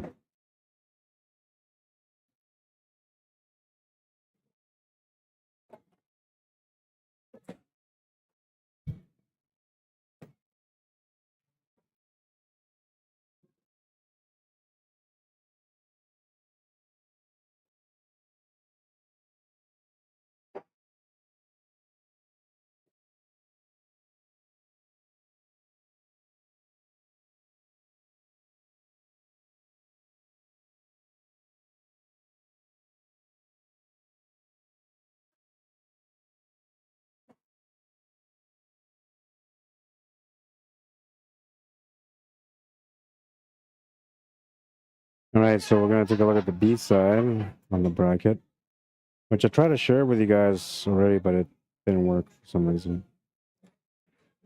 Those matches are all done. 8:45 matches are going on right now. The next set of matches start at 10:30, and that's the last matches for the night, 10:30. So they should be done by like 12, 1 o'clock, and then they start again at noon tomorrow.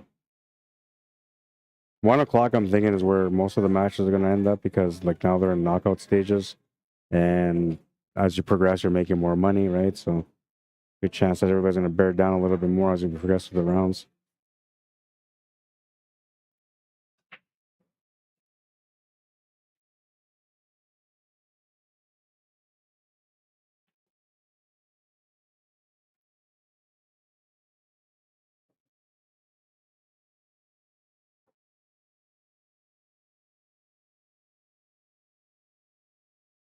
Oh, what a shot from Tom. Creativity 101 on that one, man.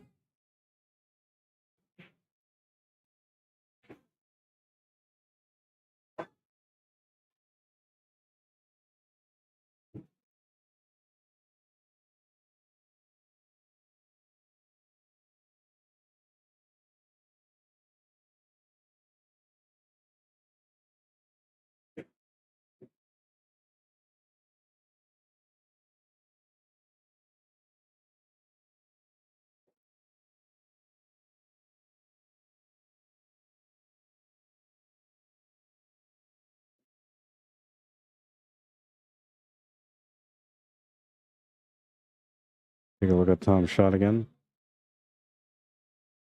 Table 2, nice little 13 off the 15.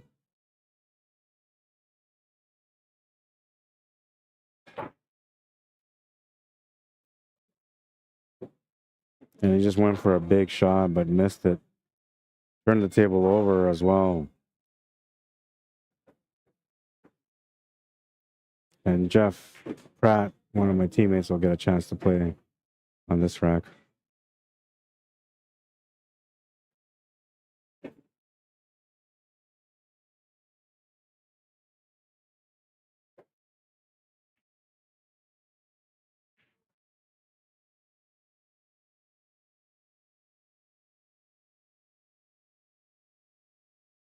Now, normally I would say like you want to play a safety here, but Jeff on table 2 is not that kind of player. He's the kind of player that just likes to get creative at the table.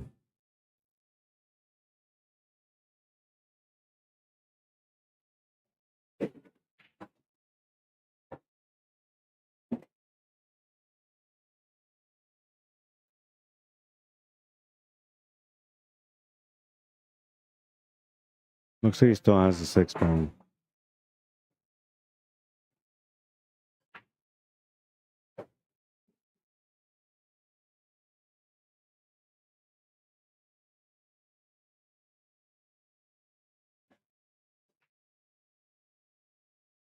Bank safe, or the shot on the 6 is the only way I'm looking at it.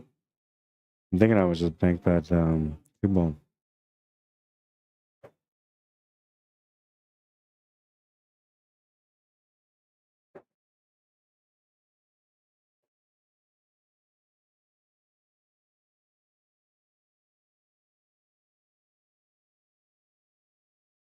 Well, it's considered a good shot because he jacked his cue up. Did not get much position on the follow-up shot, though. He'll be forced to a bank shot.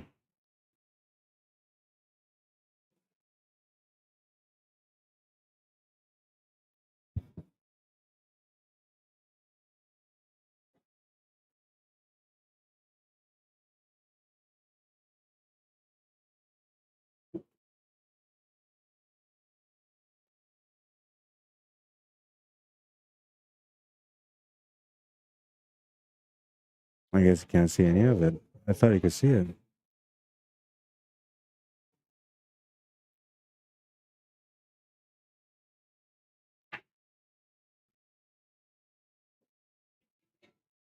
Not bad. I'll give him a chance anyway. I should.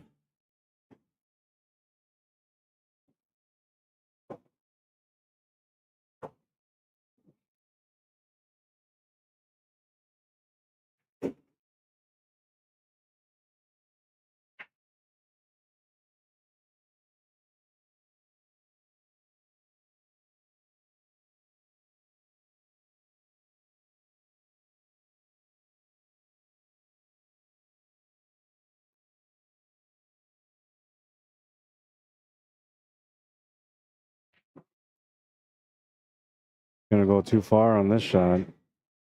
Oh, and it's gonna scratch. Unbelievable, man. Lucky break for Jeff.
I missed the shot to the corner. Table 1. Table's turned over to Michael. from team Dennis's team.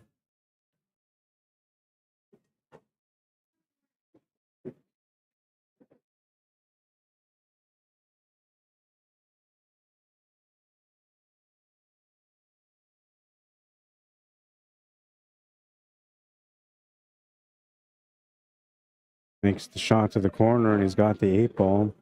8-ball option to the corner side, which doesn't really matter which way it goes. These tables, the corner's a little bit more forgiving, so tendency is that people are going to go to the corner on that shot. And he will. Takes the first game.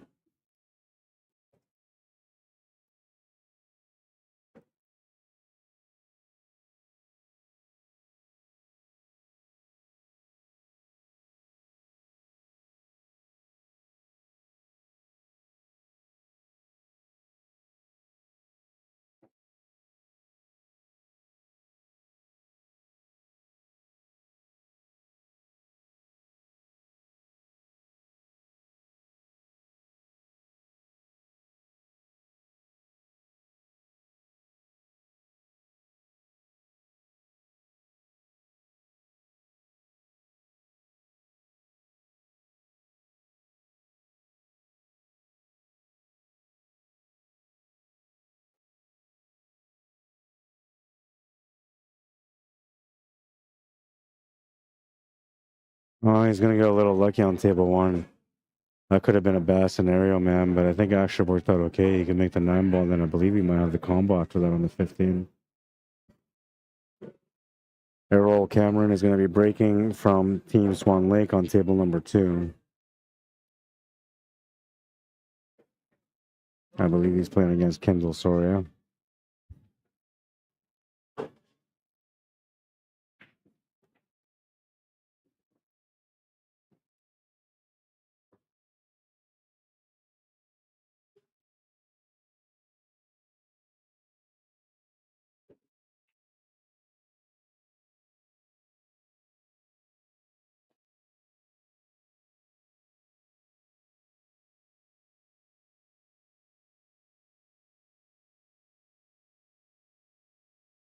I guess he's looking at this like he has to go off the bank first.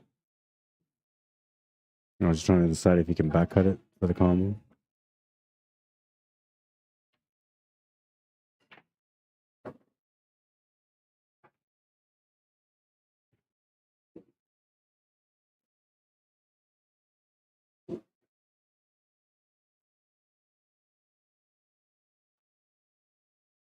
Well, now he's going to have to make another good shot.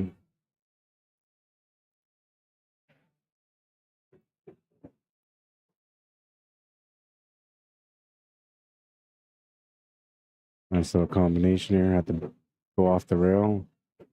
Kick shot for the combo.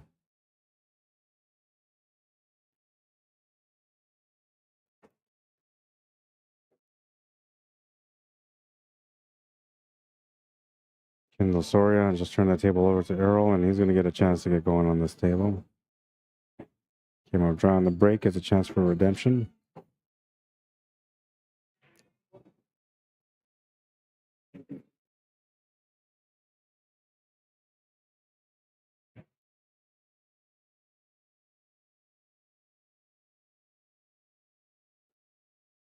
Looks like Earl just missed his shot too. First game jitters for these players.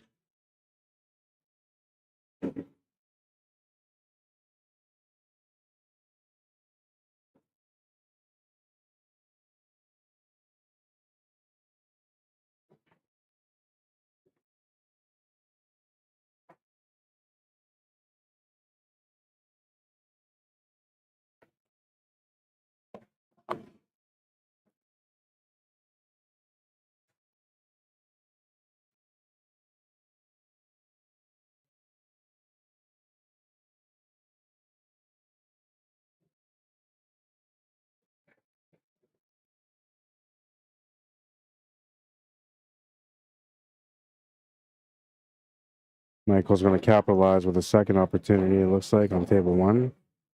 The 8-ball remaining for him to make it a 2-game lead.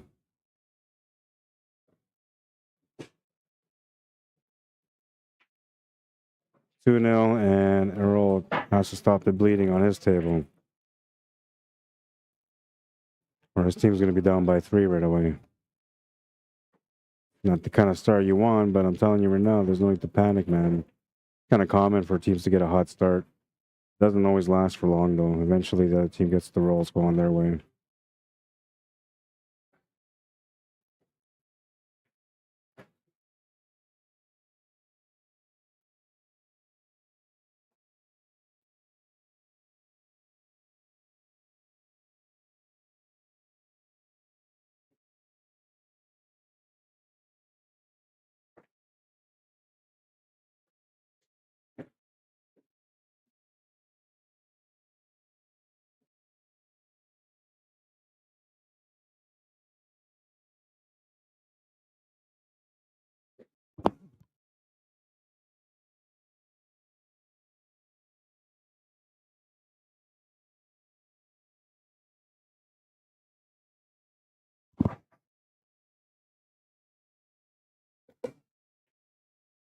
And we'll have the young Emery Cameron on table number 1 now. Looks like he's playing against the captain of Dennis's team, Dennis Wong.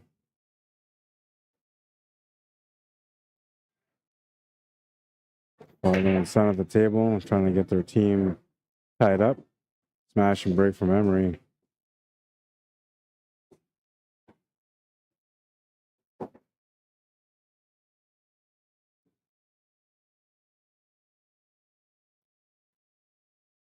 Looks to me like you're also having a tough time at the table so far.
He was trying to play the safety, but he's left in the shot, I believe.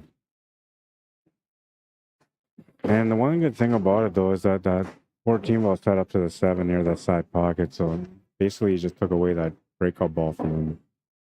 It's like I was going to find another opening here. No, I didn't quite get it.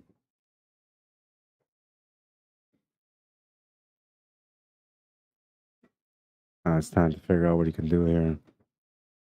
I don't see much options on this table. Like, even if he went off the 5 or the 6 or the 7, it wouldn't really matter. The only thing I can see maybe is if the 11 goes to the top left corner, because then he can just play through for that shot.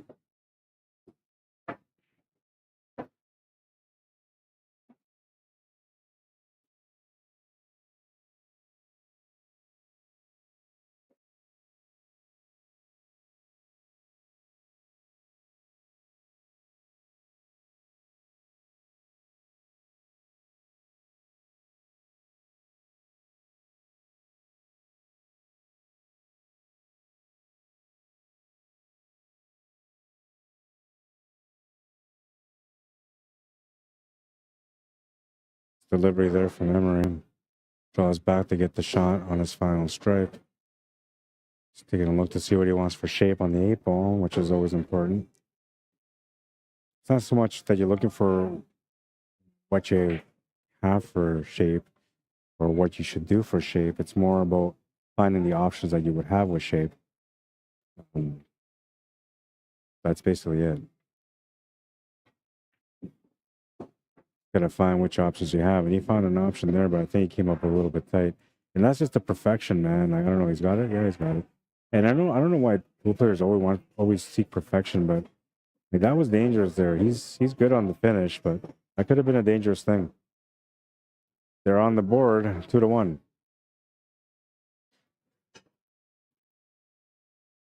Earl with a chance to make it 2-2. JC Landisho coming up to the table. He's on Swan Lake team as well. I gotta excuse myself for a second. I'll be right back in a minute.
All right, so from what I understand, it's 7-2. I got caught up in a bit of a conversation there with one of the owners. All right, so 7-2. That's what the score is right now. And who won that game there? Oh, no, wait, that's a game that just finished. So that's what made it 7-2. Now, you guys tell me if I got the wrong score, if it's backwards, but I know the score is 7-2. I'm assuming the Swan Lake is on 2 because they didn't look too happy when I went over there to ask them what the score was.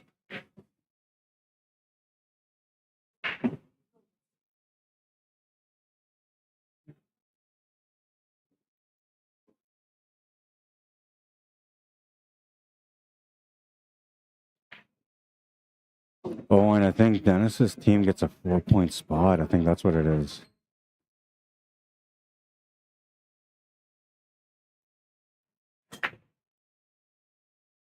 Or maybe not. I don't know. All I know is that it was like 2-1 and I walked back and like 7-2.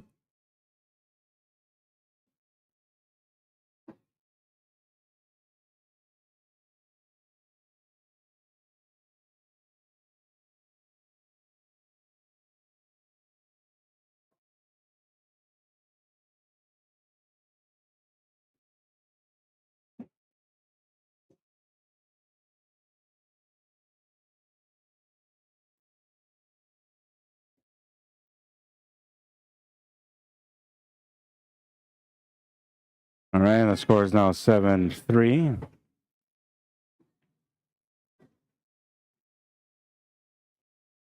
You guys correct me if I'm wrong. I'll take a look at the combo here and see if there's any comments on me being wrong. James Shanakapo says, this A or B? This is an A-side semifinal. The winner of this match plays against the winner of anybody, and who's anybody playing against? Can't remember. Anybody is Wally Mclean Jr.'s team, so they're the team to beat right now this year. This team that's playing right now, Dennis's team, is the second team to beat right now because they have a handicap, I believe, with really strong players. I hate that I can't see the bracket. It's kind of annoying.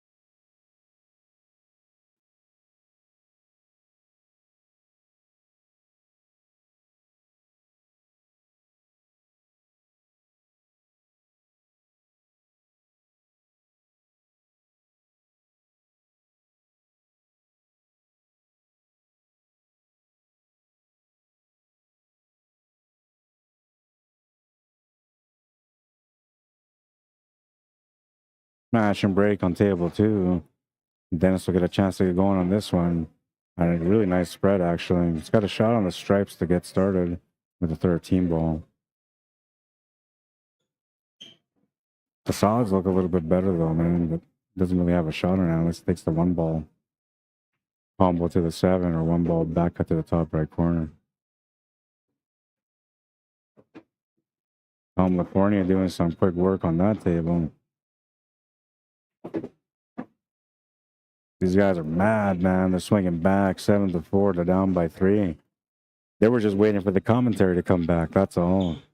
I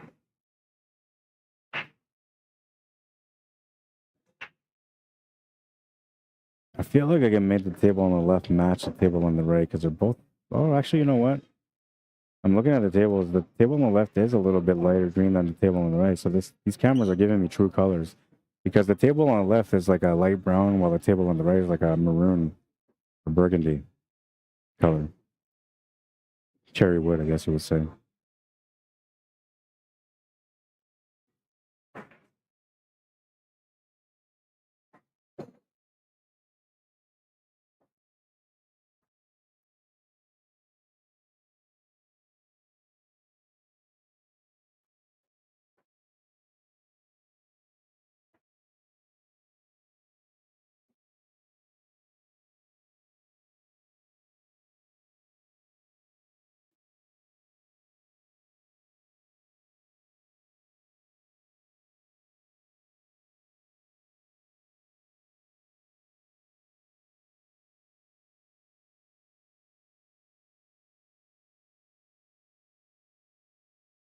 Light table change here, but he's still okay.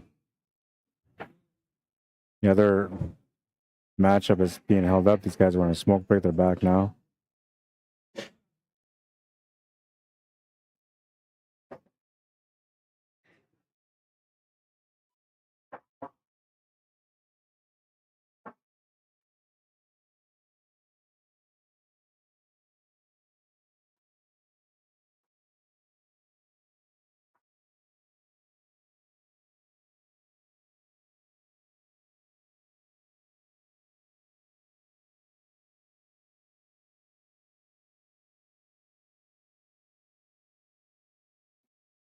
Tried to open up the 9-ball, and he did a little bit, but really doesn't have much of an opportunity there. He's gonna have to shoot over the ball in the 14 ball, which is gonna take away from the shot as far as like spinning, controlling the angle, all that kind of stuff. Got to find a simple solution here for the continuation of this pattern. He's in tough though. Technically, making this 14 ball should be the breakout ball for him, but doesn't have the right angle, and he's shooting over the ball, which takes away some of that energy. Main reason why is because like when you try to play topspin, as you're inclining down with the cue, it doesn't really work as well.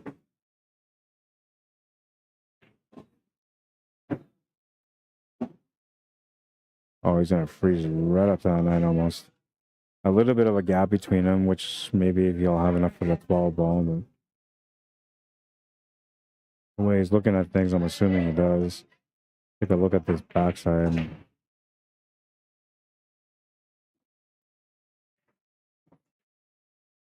Oh, and somebody moved my camera again. Come on, guys. I don't even know where my remote went. Let me fix this real quick. Second time that this camera's been moved today.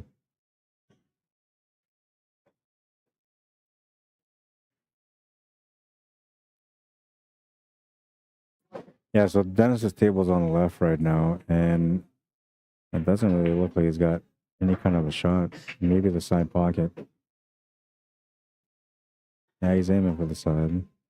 But he might be playing the safety here. Oh, you can see it. Good shot.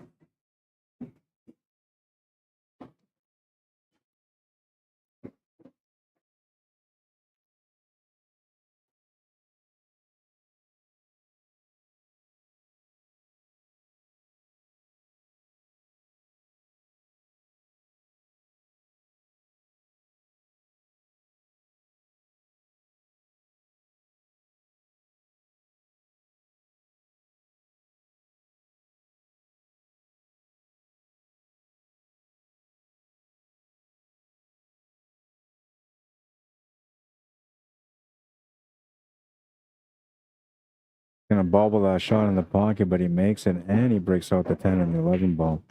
Really good shot. Looks like Mike Couture, my other teammate, is just doing what he normally does at the table. Finding a way to run the table.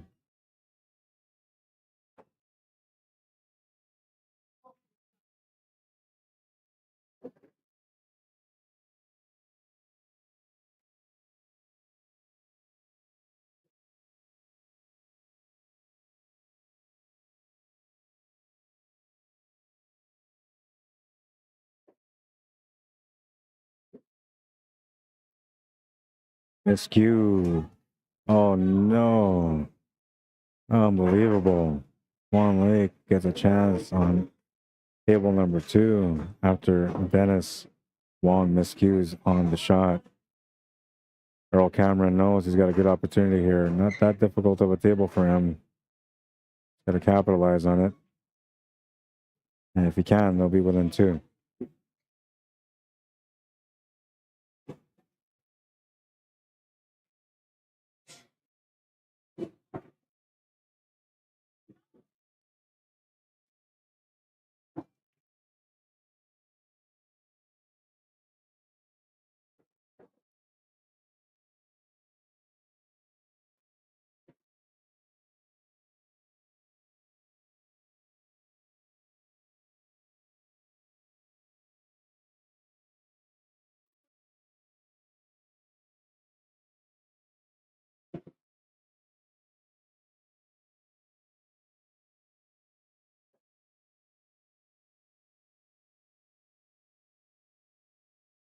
Just the 8 ball remaining on table 1.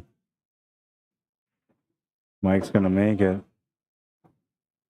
8-4. They got a 4-game lead again.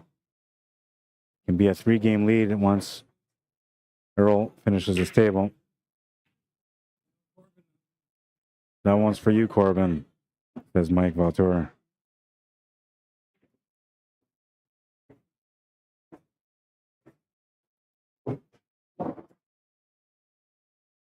Dean said they play like 5 games. I know, man. Now I know. 7-3. All right, we're good. Appreciate it, Dean Mosher.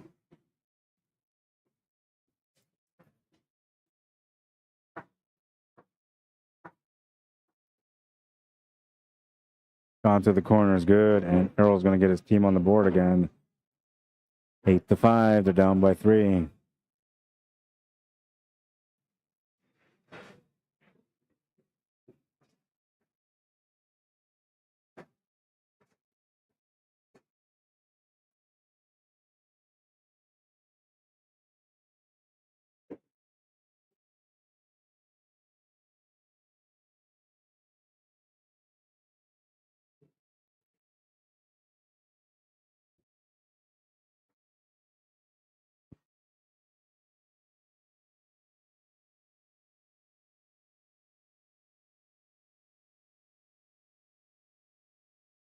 Eight to 5, 13 games in. So we're officially at the halfway point of this match. Possible 25 racks to play. So only 12 remaining. And 2 of those racks are going into play right now. So make that 10. Crucial part of the match now. These racks coming up are important. These 2 racks coming up right now could set the tone for the rest of this match. It could be a 7-8 score, 1 game difference. Now everybody's fighting with all their might to try to win. Or it could be a 10-5 score, which could deflate the other team. Or maybe encourage them. I don't know. Some people need to be under the gun for them to come on with the best game. Other people just come on with the best game all the time.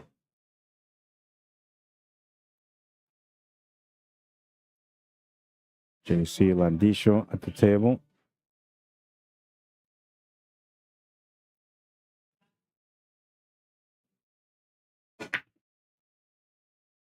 Smashing break on table 2, and he's going to make a ball off the break. Right now, Swan Lake, both players at the table. JP, or JC, I should say. Landisho on the left, and Dwayne Duarte on the right.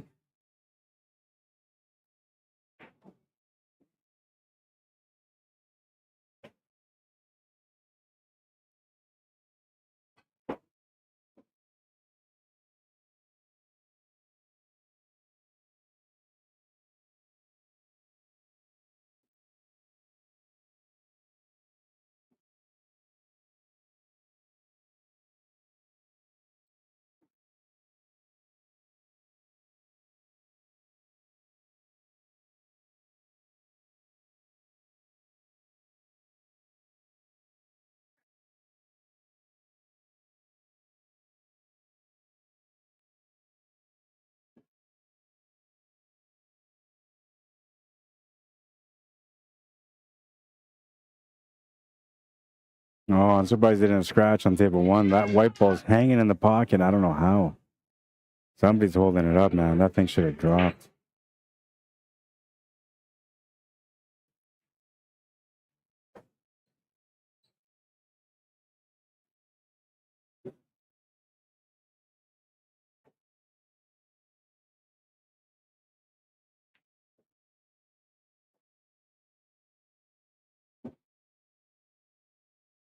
So he's going to try to get to this 11 ball on table 1 with a kick shot. I don't think he can hit that 11 ball directly. I'm trying to look with my eye. Oh, yeah, he might be able to hit it. It might be a slight swerve shot around the 10 ball.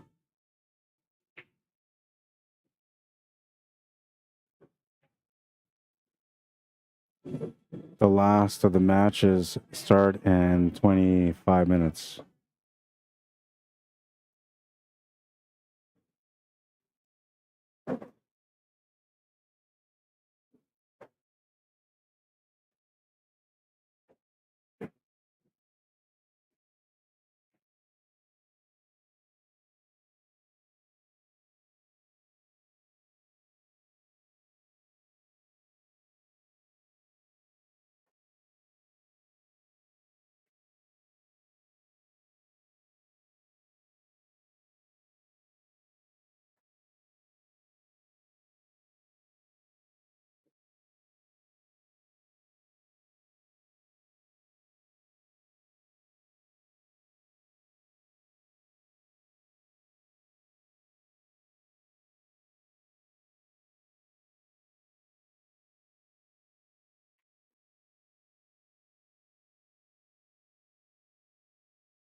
Battle is on, I tell ya. Battle is on, man. Love these little events when they happen like this, man. These tournament events, or team events, I mean. Always a challenge with the split screen, you know, but as far as the entertainment goes, like, it's always good. Always good competition, man. And looks like Dwayne's going to win that rack there on table 2. Swan Lake down by 2. Michael on table 1 from Dennis's team. Not feeling any pressure, but he knows that his job is important here. He's got to deliver a win, or at least try his best to win.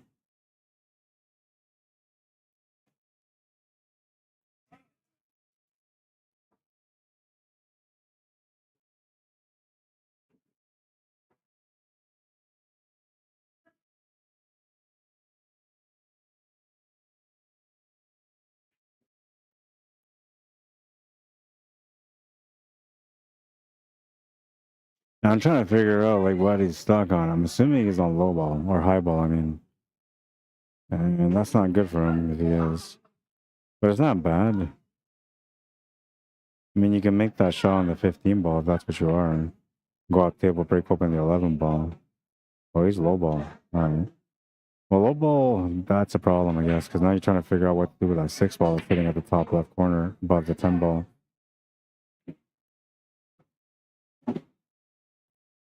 He opened up the 13 and the 3, or the 11 and the 3, I mean. And didn't really get much of a follow-up.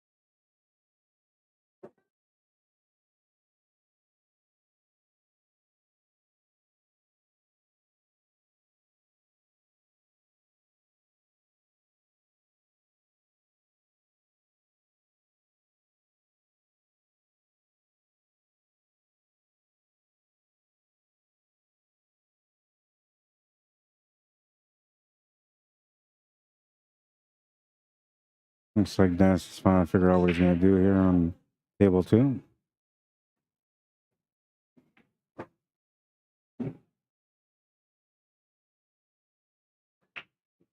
Not sure what he's going to do here, though. I don't think the layout that he's got right now was the plan for the next shot. Michael tried making the 6 ball. He's going to come up short. JC Landisho from Swan Lake with a chance to be able to get his team within 1. Everything is basically out in the open now. Gotta work it out.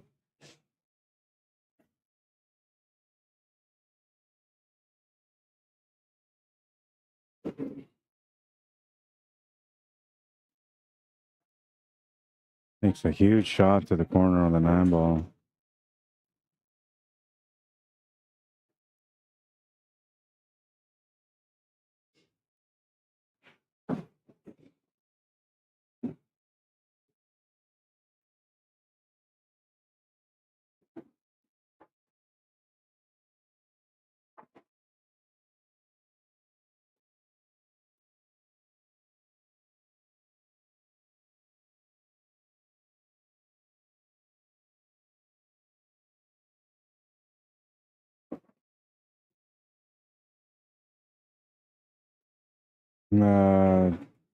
Dean says, I'm asking how it can or could have been 7-3, and they played like 5 games total at that point. Yeah, I'm assuming they had a spot. I'm assuming there was a spot in between. I'm going to find out about that right away. Des says there is a handicap. How you doing, Des? He says, okay, thanks. Yeah, no, there is a handicap, but not every team gets a handicap. All depends on the players that you have in your roster. And Dennis's team, a little bit of a loophole there. A couple of Vegas players are really like super Vegas players, and or really like premier players almost. Well, they are. No question about it. They are. They're at that level. Both those guys are my teammates, so I know that they are. And then they have a guy that's playing on this table right now against JC, who I believe is ranked only like a cash 2, cash 3. And that guy can actually play pretty much at Super Vegas level. So that's their sandbagger.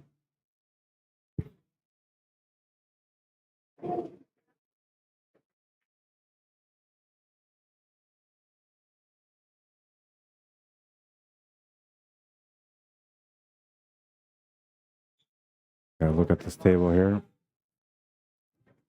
Zoom in on it. Looking for a good hit. It was a good hit.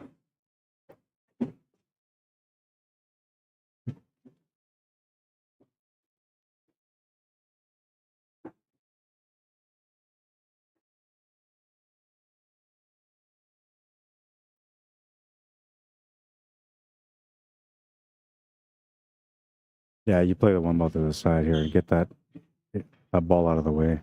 Only because the 3 balls right by the pocket and so is the 8, so it didn't make sense to leave that 1 ball after taking the 3. Take the 1, then you take the 3. And here you just gotta make it, it doesn't matter.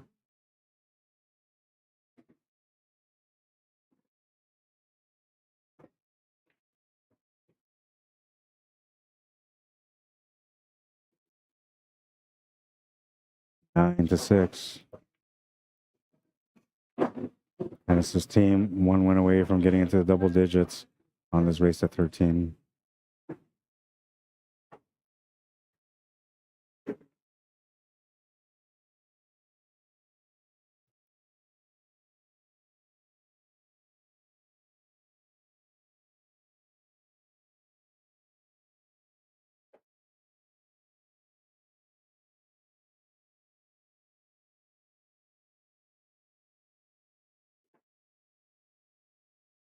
Trying to figure out what he's looking at because he's got the 7. He can make the 5. Or maybe make the 5, then the 7. That might be better, actually. Somewhat of a more challenging shot, but as far as the shape and angle reward, it's going to be better. Table's got new cloth, but it's still running a little slow, so that means you're going to be able to control the angle and the speed. But there's no problem with going with the 7 and the 5. You just have to make the 7 and have the 5 to the side with a sliding angle to make the cue ball go to the left side of the table. Then you will find a shot on the 8 ball. So really not too complicated. It's all about the shape from the 7 to the 5 that matters, really.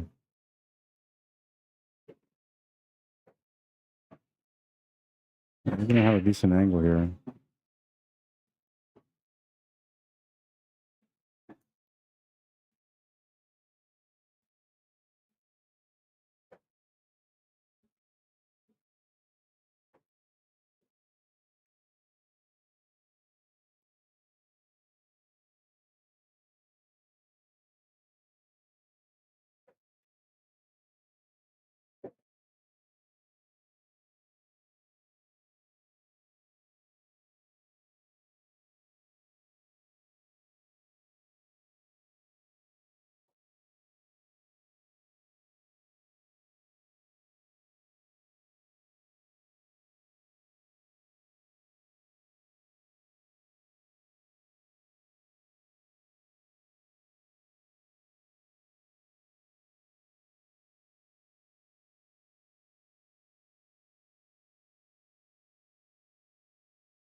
+4, is that what they were, Des?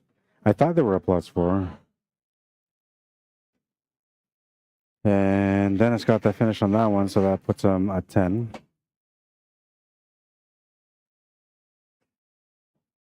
Or did he? Yes, he did.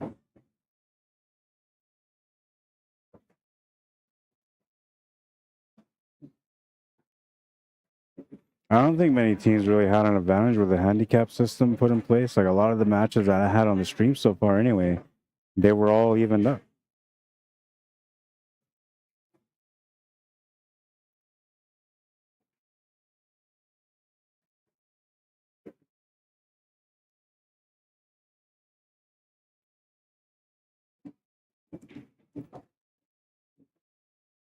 And the battle continues. I don't know, man. If I'm gonna change my logo here, make it a little bit bigger. If I'm not using this black filter on top, then I might as well make my logo bigger.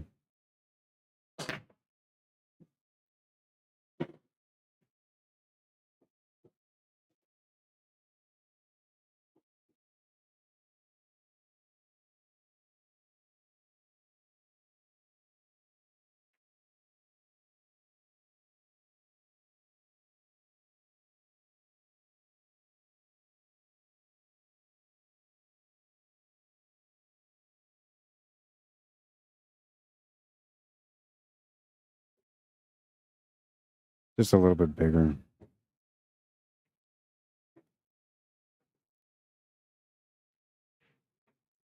I really like the scoreboard that I created on this one. One of the things that I enjoy doing is the creativity side of things, where I get to do some graphic work. I love the commentary side of things, obviously, because that's what I do most of the time, but it's the stuff leading up to there. I gotta mute the mic.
All right, 10-7.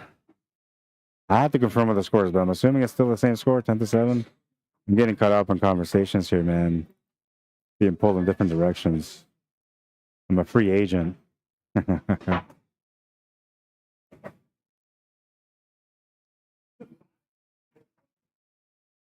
Sandbagger says that's right.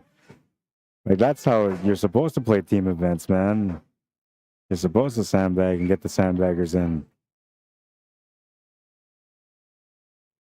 I don't know why anybody doesn't take advantage of me. I guess I can't be that good of a player, man. But I win tournaments that I play, and I'm usually on the money. I don't get it. But yeah, like I'm not a master, so they can definitely use me as a player. I have a below 600, just barely below 600 Fargo rate. So technically, I'm not even qualified as a master. Yeah, man, call me up. I'll be your sandbagger. And I play to win, so like I'm not like the other sandbaggers. The other sandbaggers get nervous under pressure, man. Not me. I thrill off of it, man. I love the excitement, the adrenaline rush, the competition. I'm all in, man. But put me on a winning team, coach. I don't want to be the guy. I'd rather be the guy that helped the guy than the guy that had to be the guy. I don't know. Maybe I'll enjoy being a super sandbagger with a lot of responsibility. A little bit of a discussion here on table one. Looks like they sorted it out. JC Landisho from Team Swan Lake on table two.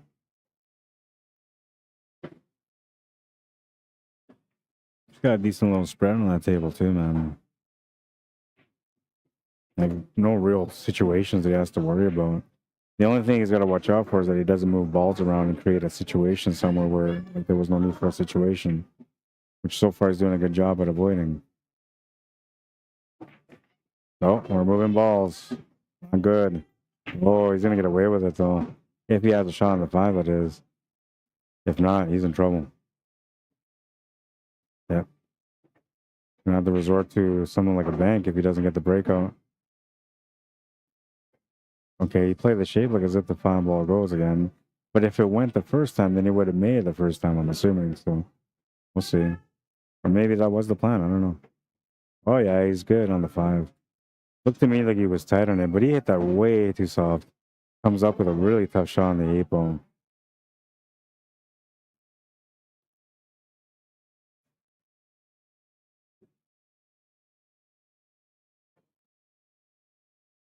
It's almost 10:30 and the B-side matches are about to get started. This might be the last match that I stream tonight. I was going to say, you play better shape one-handed, man. Yeah. Almost every shot you're going 3 rails to get back to the rail. I have to think a little bit doing more now. So you guys are still winning, so not bad. Well, game before that, I went working last match. Really? Yeah, you look like you're in tune. I mean, the first couple of matches are going to be like trying to get to know it, right? Yeah. And now you're starting to settle in. Soft roller balls. What did you? I seen the one that you grabbed the reach, but what did you do with the reach? You just put it down? Oh, okay. Is that legal? I thought you had to like hold. No. No. Okay. I do hold it with this one. I have enough power to hold it up with this. Oh yeah, yeah.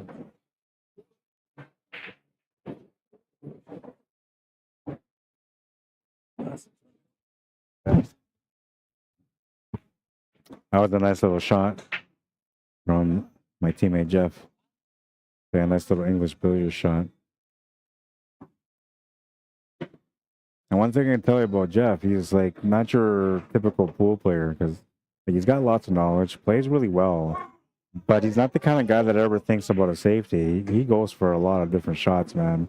And that's where you get to see the creativity that he has from all the years that he's been playing, right? And I'm telling you, this guy, like, he's a go-getter, man. He ain't playing around when he's at the table.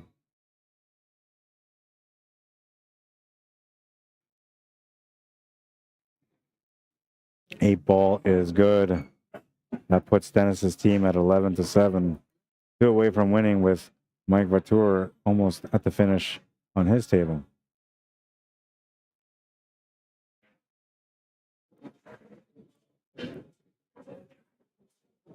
Big shot. A little wobbly, but that's because he's forcing the shot in there.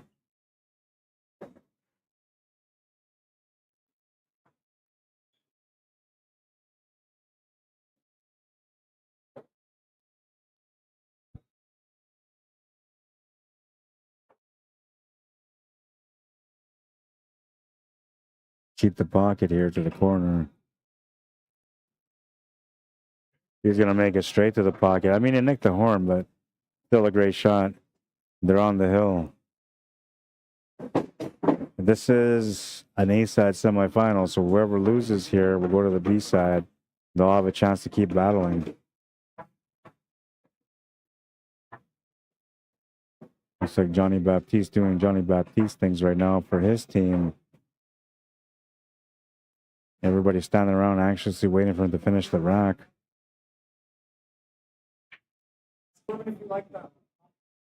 Mike wants to know if you like that one, Corbin.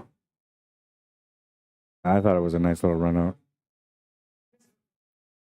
Just for Corbin.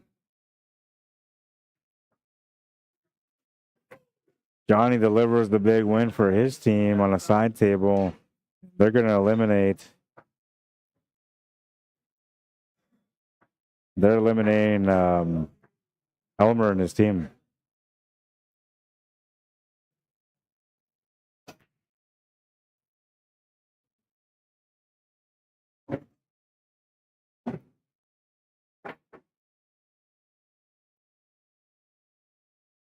Chance to close out the match on both tables right now. Hour and 10 minutes for this match. Not bad. But I'm assuming that handicap start, you know, kind of helped out. Tough to play against a team that you have to spot games to when they're playing better than the team that you're with, right? And that's the case with some of these sandbagging teams. I'm telling you, man, it's a headache that you gotta deal with. But I don't know, man. As a competitor, as a player, like I think you just gotta face it, man. If that happens, you can't let that deflate your chances of winning. You just gotta deal with it, right? And if anything, you just try to capitalize on those guys that are handicapped. Try to punish them.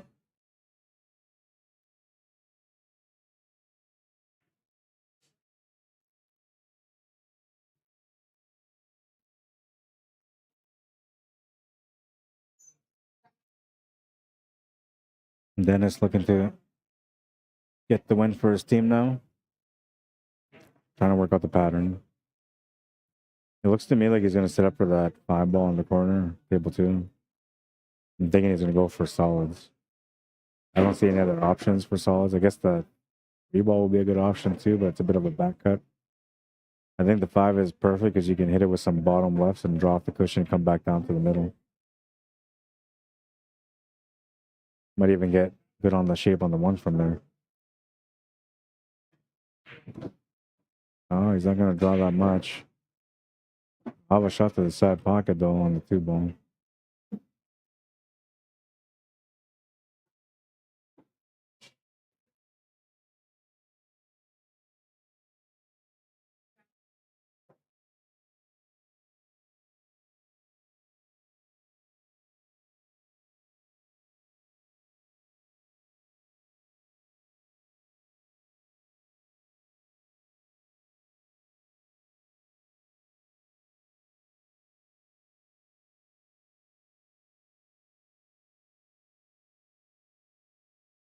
Oh, nice shot, Tom. Table 1.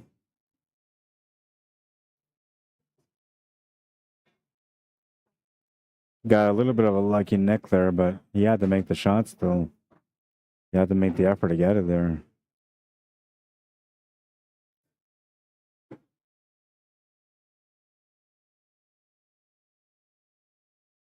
Gonna miss the next one though.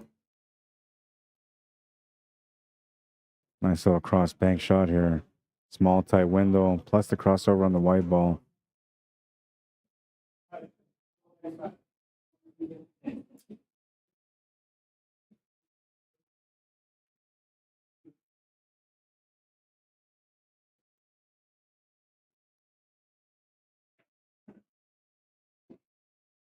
Dennis's team with 2 players at the table right now. A chance to close out. And Mike Latour has been playing some really, really good pool for his team so far. Oh man, but he's gonna scratch on that one. I was just about to say he's playing some really good pool right now, running a lot of tables. So I wouldn't be surprised if he came up with something big on this one. But he's gonna scratch, and Tom's gonna get a chance.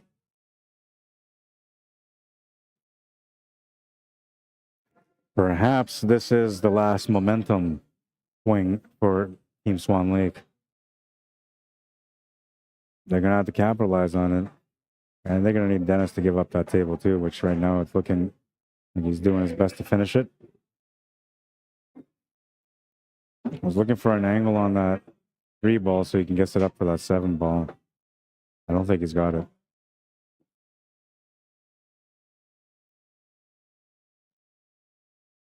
Another thing too is even if he was to draw back to set up for the 4 ball, that still won't give him the breakout shot on the 7 ball. So he still has to figure out that 7 ball, no matter what. You could try something like a little creative here, like playing the 7 ball off the 11 ball as a billiard shot to the top left corner. And that will give you the angle to break into that 7 ball and have the shot on the 4. But it's very risky. You have to hit it with a lot of power. And if you don't hit it right, it's not going to go in. Too much distance, you know what I mean? Oh, he 4-stroke it and he got that 7 ball opened up. Oh, and he gets the perfect opening to the corner. Wow. What a shot from Dennis. Forced that shot completely, man. He gets it up for the 7 ball, has the finish in front of him. And if he can get this win, it's over. California trying to swing back for his team, but it might be too late. 12-8, speaking of 8.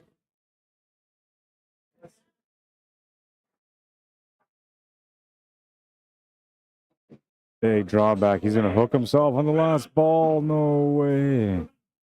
Man, the adrenaline going through in his mind. I know it, man. I can see it. He was feeling that moment like, you know, the team's about to go crazy because he's going to win the game for his team. And then, bam, you're hooked. Now you got to come up with something creative, man.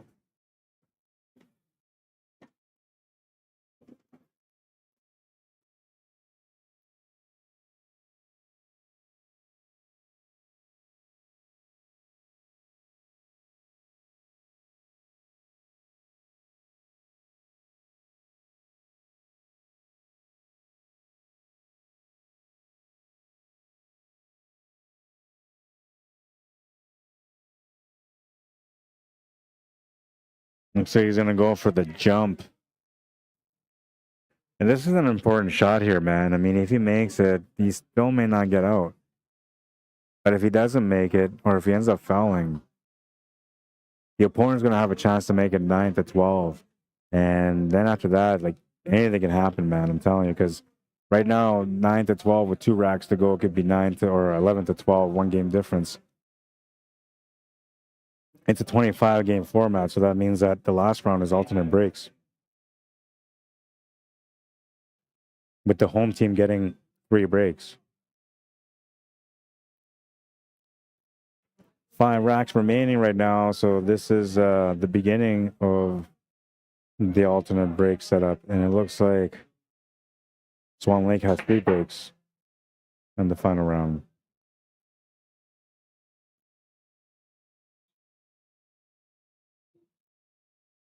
Not only does he have to jump the shot, but we've got to create shape for the 8 ball. And he makes a good jump, but I'm not sure what he's going to do with the 8 ball. I guess he can go back cut to the side pocket. He has to hit it super thin, though. And with a lot of right-hand spin just to force that cue ball to the left.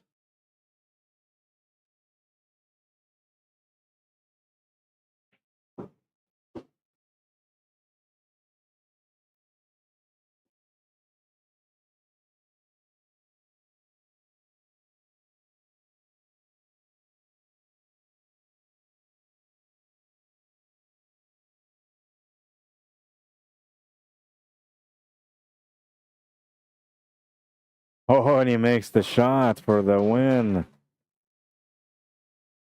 13-8, the final score, man.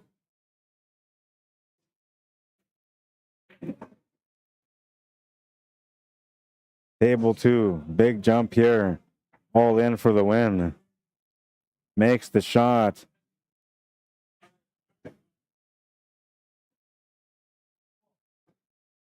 And now we got to figure out what's going on over here, man. If there's any other matches, because I believe the 10:30 matches already got called out. If that's the case, I'm done for the night. But I'll go find out. Maybe I'll just take a look at the bracket. Pro pool instructor, how you doing? Says Sandbagger. A nice way to say a trash player that can't handle competing against players of their own skill level. Well, you're so kind and poetic. I mean, I don't know, man. I might just make that statement every time I open up a pool tournament. Ralph Francis says, is there another match after this, Rod? I have no idea. But pro pool instructor, man, you hit that on the nail. Oh, that guy ain't scared of no one. I'll be right back. I'm going to find out what's up, right?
Now, I'm assuming that there's going to be another match because I'm looking at the bracket, and so the 10:30 matches.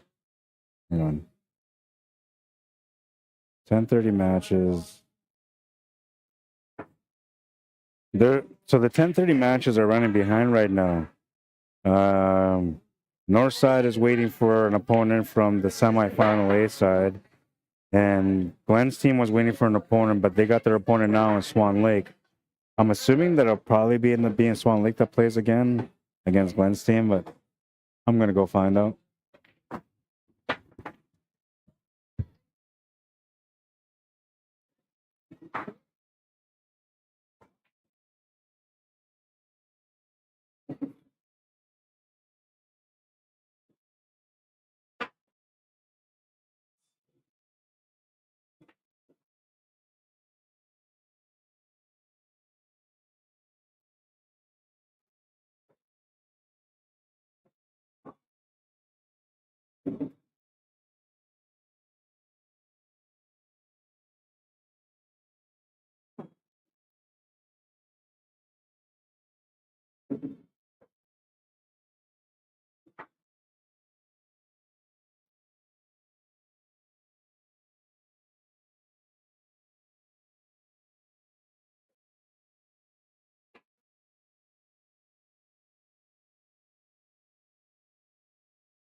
All right, so I still don't know who they're going to be calling up for the match, but there's going to be a match because both those semifinal matches are now done, which means that the B side has opponents. And I'm assuming they're going to get this going right away because we're now at almost 11 o'clock. And matches are taking about an hour and a half, so that means it'll be like 12:30 by the time they finish, which will get me out of here by 1:30.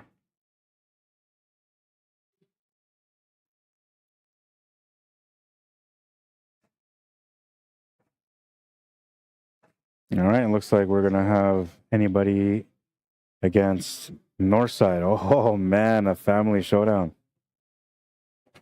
You guys having a family showdown? Oh, man, family feud. Here we go. Family feud. McLean's versus McLean's. Oh, man. You guys are in for a treat. It's going to be a juicy one, man. Oh, yeah, baby. They're all going to do their warm-ups like usual, but, you know, I'm telling you right now, whatever you're doing, man, put it aside. This is going to be the match you want to watch today.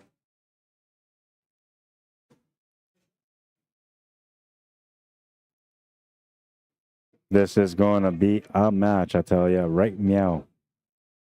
Reset that clock because we got to get this going.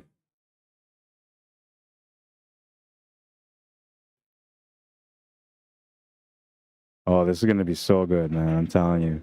And, like, it's all family and friends, too. So, like, the competition is going to be a little bit of pride on the line, too, man. There's the board. Team anybody against Northside Flock. And race to 13. Elimination match. One of them keeps going and the other one gets knocked out. Very, very, very exciting matchup. And they're going to warm up, so I'm going to take a quick little breather while they're doing that. Don't forget, before I do that little breather, though, if you're looking to get into the raffle, here's the queue. It's an SB2 Revo Predator queue. It's beautiful, man. Worth $1,700 plus tax. Absolute beauty. In order to get into that one, you got to contact Cornell McLean Jr. You can just message him as Junior at ckmcleanjr@gmail.com. Tickets are 1 for $10 or 3 for $20. A really, really good price. And that's for Canadian funds, too. So if you're American, well, you save some money. All right, I'll be back.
All right, it's a 2-0 game. I'm back. For team anybody.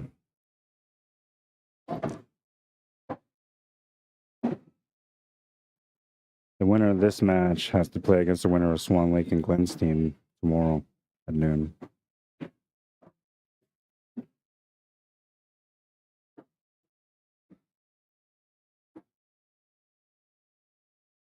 Oh, I'm telling you guys right now, man, this is the match. This is the one you were looking for. Yeah, I know those are facts, bro. Pool instructor.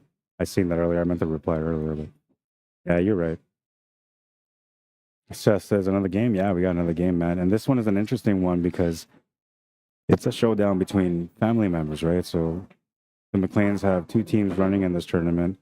One is Team Anybody with Colonel McLean Jr., Colonel McLean Senior, Chief Colonel McLean Senior, Sean Monkman, and Gary McKenzie. And then the other team is Northside Falk, which is Kelsey McLean, Barry McLean, Jeff Edwards, and Dennis, which I don't know what his last name is. It's a nice little matchup between these guys, I'm telling you. Oh, he gets a little bump. He gets the bump.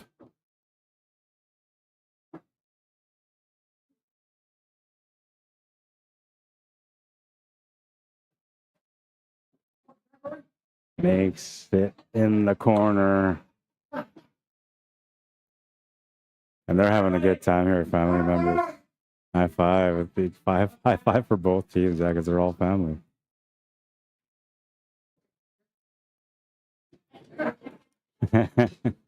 Kelsey says, I don't care if I lose the rest of the matches, the rest of the racks.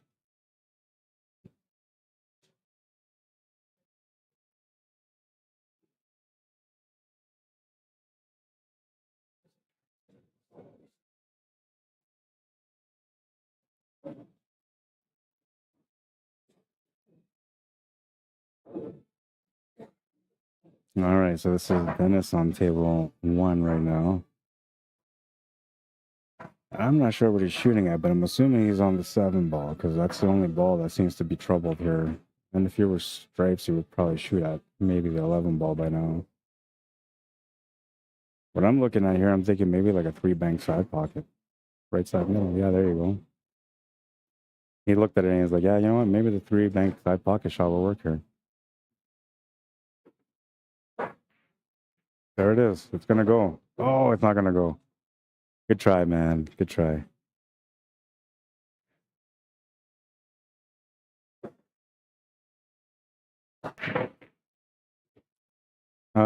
Is my live stream off? It shouldn't be off. Oh, looks like it's still running, man.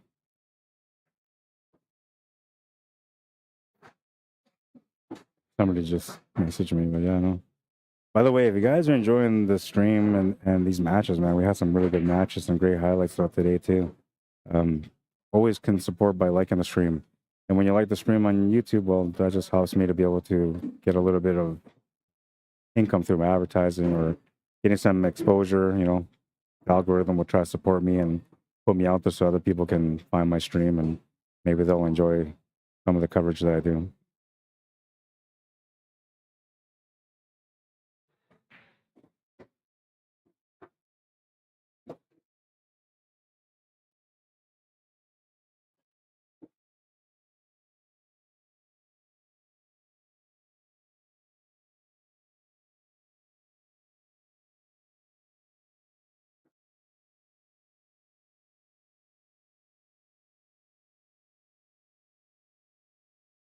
Messages.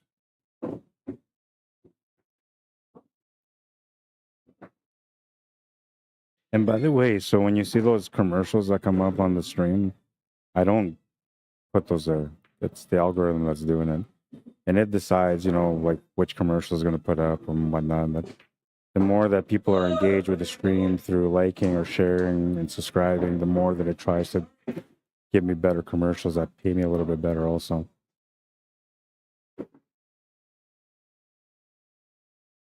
So Jeff won that one.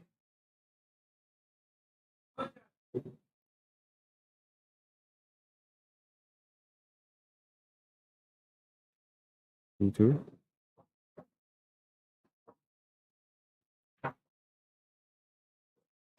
All right, I'm Barry McLean. Had a fight with Mike Tyson. Oh, I forgot about the clock. Had a fight with Mike Tyson last night too. He said, "Well, if you're not gonna fight back, I'm gonna fight you." And I guess Mike Tyson decided to fight back. That's only funny, but not really funny because I'm telling you, so many people were disappointed with this whole damn. We got robbed by Netflix, and Jake Paul was a smart criminal. Found a way to make him and Tyson 60 million combined while not having to fight anybody.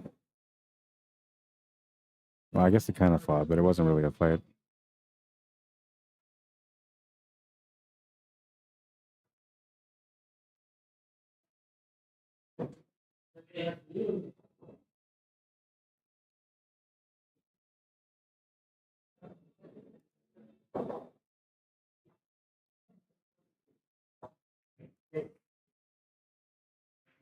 He's going to miss the shot, and he's going to turn the table over to Gary, who's going to have a good opportunity here now because the 11 ball was the one that he had to figure out, and he's got the perfect angle for the breakout right now.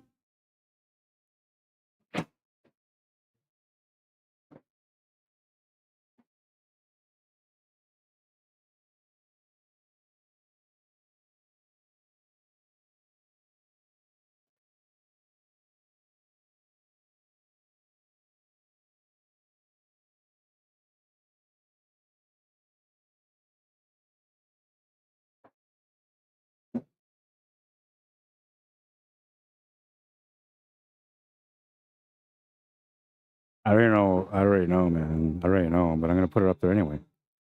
I'm telling you, I know the answer, man. For those of you that are watching right now, I know a lot of you guys watched this fight last night. Don't act like you didn't. I know. I know the answer already. The poll is up. Would you watch a Mike Tyson versus Jake Paul rematch? Oh, one person said yes. I'm surprised. I thought it would be like 100% no. Damn. It would. I don't know. Like it would. If I had to watch that rematch, who won that game? That was Gary that won that game. If I had to watch the rematch of them fighting,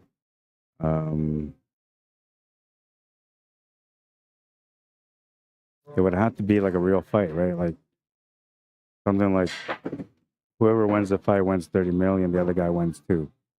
Something like that. Because I want to see an anger, man. I want to see what Jake Paul's actually made of. This whole thing was set up for him to like prove that he's a fighter. It didn't prove anything like that.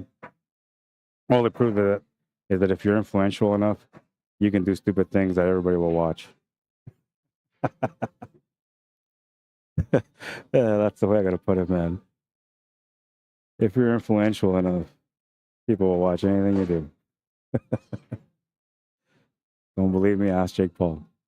But yeah, the whole point of this whole fiasco, man, was that he's supposed to like prove himself as a worthy person to be a boxer, but it didn't really prove anything, man.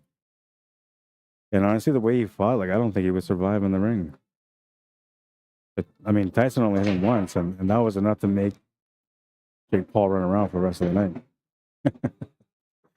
Yes, I know he swung the most punches. There was like I think they said like 200 something punches, and then Tyson had like 20.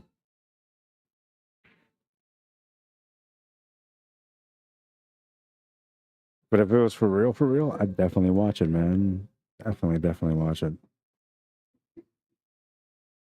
Yeah, he's shooting one-handed, Dan. How you doing, Dan? Yeah, that's burying a sling for sure.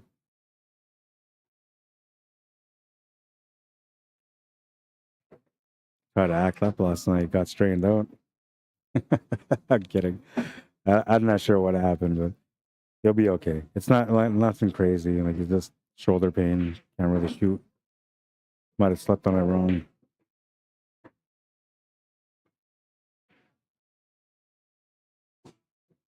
I was gonna go home and get him a shoulder brace too, just to help him out, but just didn't really get the chance to do it. 4 votes, and 2 say they would watch it, 2 say they wouldn't.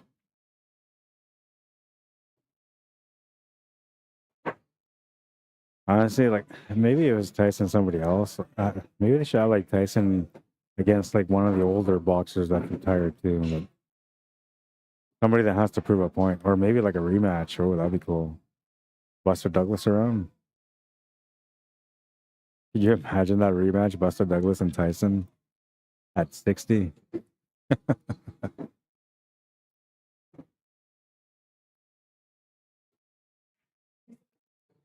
That's the guy that figured out Mike Tyson in his young career.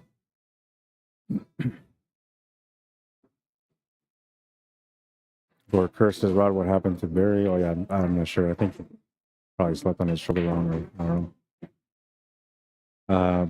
Pro Pool instructor says Jake Paul will be known as one of the greatest promoters in boxing history. TikTok, who would have known 10 years ago, would be as influential as HBO in the 80s. Yeah, so I'll agree with that one, man.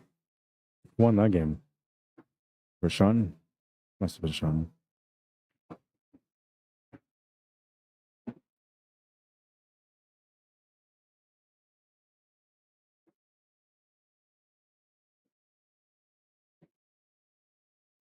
Oh, Kelsey won that one. Makes it 3 for them.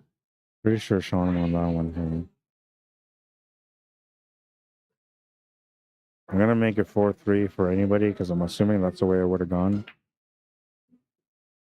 So I'm gonna look it up here.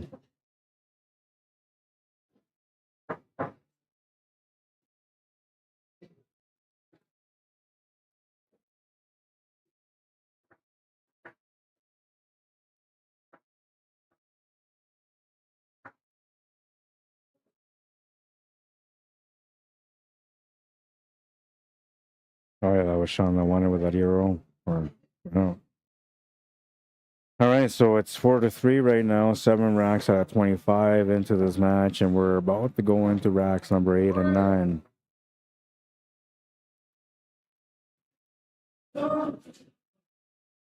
Yeah, so like Jake Paul with this whole like promotion and how he got it going, like how he got people to believe it, and I'm telling you, man, like he's pretty good. Yeah, you're right. He's pretty good. But as far as a boxer, man, that guy wouldn't survive a day. He get knocked out the first match. He can go into a lightweight as a heavyweight and probably get knocked out in the first match. I don't know, but then again, like I'll have to go back and watch some of his matches, which I have not. I'll have to go back to watch some of his other matches to see what he looked like when he boxed. Because the way he was punching last night, like he was punching like he didn't really want to hurt Tyson. So they must have had some sort of like off the record agreement that they weren't going to hurt each other. And then Tyson slipped one in, and then Jake Paul slipped one in, and then I guess they decided to just keep it easy.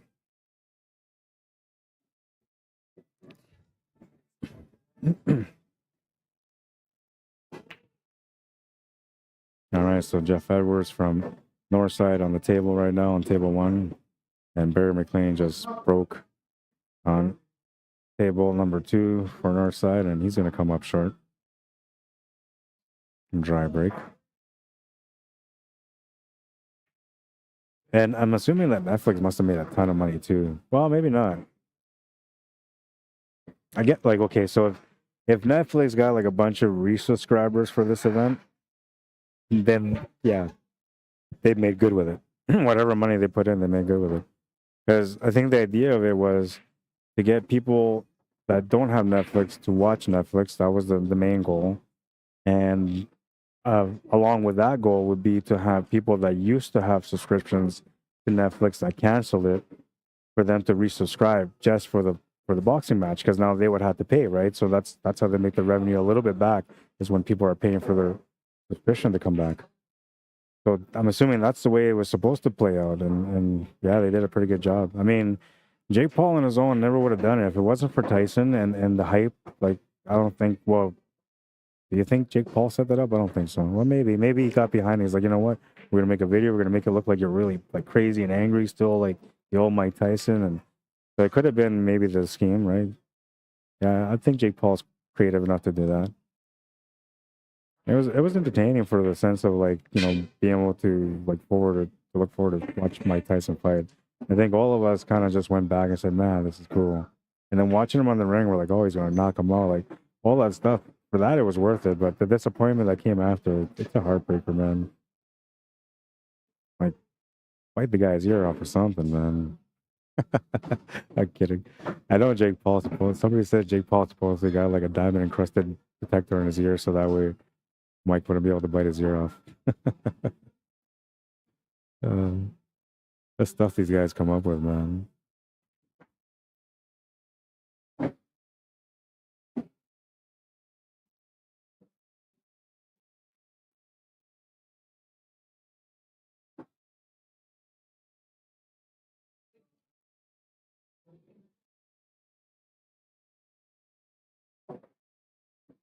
Well, he's gonna make that shot on the 15 on table 2, but he's in a bit of a tough spot here now. He'll still maybe make that 10 ball, but as far as getting shape for the next ball, that's gonna be challenging. Though if he goes straight forward and up, he'll get the shape on the 11 ball, but he doesn't want to make shape for the 11 ball to go to the top right corner, and that will make it a difficult one-handed shot. Trying to get the break out, and look at this guy.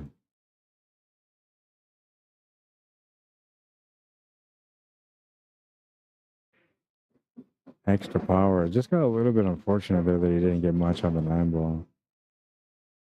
Yeah, it looks like the 9 ball is just in the way for him to be able to draw off the 11 ball. Because that would be the shot that he would like to do here, is make the 11 ball and draw off the 11 ball to get set up for the 9, but there's no way. The angle doesn't work, and he's likely going to end up running into the 7 ball if he tries. Which that might work.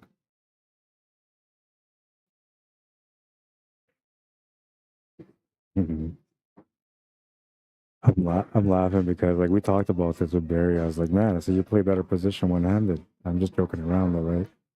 And then I said jokingly, like every shot you made was like a 3-rail shape shot. And he's like, I know. He's like, I have to keep figuring out like how to get the right angle, how to get the perfect angle to be able to lay the cue down. And so I asked him this question here. I said, so what do you do when you have to like use the rest? And I said, do you put it down? He's like, yeah, no, I put it down. I said, isn't there a rule that like you have to be holding it? And so he's showing me here. He says, well, like I just try to hold it a little bit with my hand. And he is, like you can see here, very creative. Still able to shoot, still use the bridge. This is for a longer shot, which gives him a chance to be able to get out. Might have to use that bridge again for the 11 ball if he makes a 9.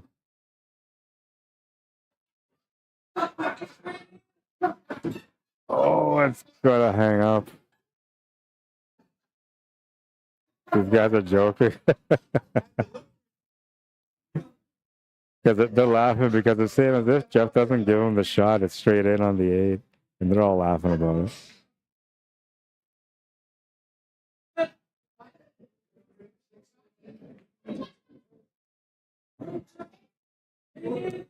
5-3. I'm telling you, this match is awesome, man. Like you get to see the fun side of these guys, and you get to see the competitive side of these guys, and they're all family, so they're all engaging here, man. You don't usually see that kind of stuff going on in team events. Usually, like one team's all serious, the other team is like, you know, high fives. But these guys now, they're all just having a good time here.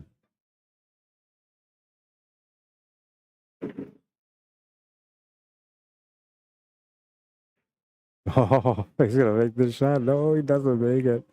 You could hear the nice smooth stroke on the shot too, man. I thought that was going in. And he's looking at the table like, yeah, that was supposed to be mine. But like he was at a scratch angle here. He's lucky he didn't make that 11 ball sort of. Although if he put the extra pace to make the 11 ball in the pocket, he would have actually got perfect for that 8 ball. He would have been right on the edge of the table using the rail. And now it's got to be a little bit disturbing for a player when like you're playing against somebody and they're playing one-handed and they're like almost running the table out on you. It's gonna make you feel a little weird, right? Looks like Dennis is handling a little right though. Makes the first shot. He's got the shot on the 5 with an angle onto the 4, which I think you might want to just hit it a little bit hard to get that 4 ball to bounce back to the middle. You could just leave it there too, which is what he's trying to do. Now he's gonna bounce it to the middle. All right. I thought he was trying to draw back from that.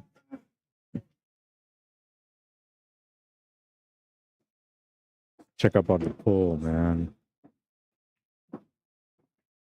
Oh, we're at 50-50. 8 votes. You guys are intense. For every yes, we get a no. Pro pool instructor says absolutely. If you got it, use it. Internet influence has been used as a money making step since before Facebook. Kudos to Mike for getting his money. I feel like after the Don thing, Tyson deserves it. And so, okay, so I gotta try to remember this. Are you talking about something current or something old? Because I remember like the old thing with Don, like Don King burnt him, right? Don King took him under his wing and burnt him. But somebody mentioned something about like the money that he lost recently. So what money did he lose recently? Because as far as I know, like Tyson's involved in the marijuana industry. He's a grower and a producer, and I believe he makes a lot of money from that. So, but like it felt like the way he looked on the camera, like when he went into the fight and when he came out of the fight, he looked like he was guilty of something, man.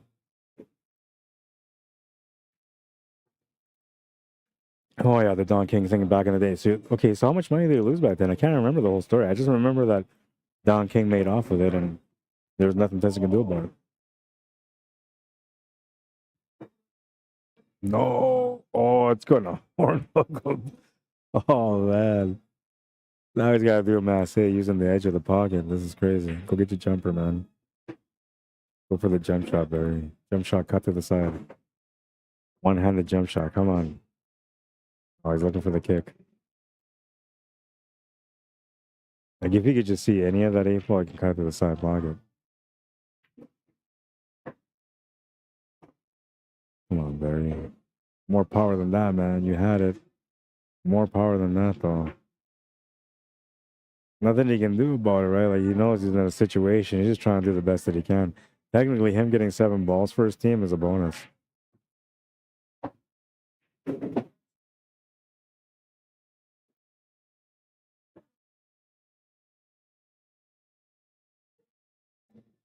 Pro, looks like he's gonna make this to the side.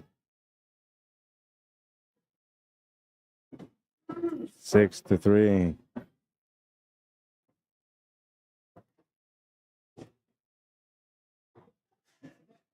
All right, so let's see what Pro Pool says here. It says something about at the time Mike couldn't read his contracts or something and basically made nothing. Oh yeah, that's right, because Mike Tyson was illiterate, right? Yeah, you're right. Like, I'm pretty sure that's what it was. And I'm assuming like you probably learned, like, is he illiterate still? I don't guess he's not anymore, right? But yeah, it was something like that. Yeah, that's right. I barely remember it, man. I was a kid back then, but I was a little guy back then.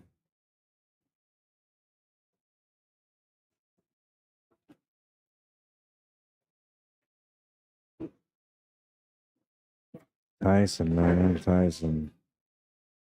It was nice to see him though, whatever the case, man.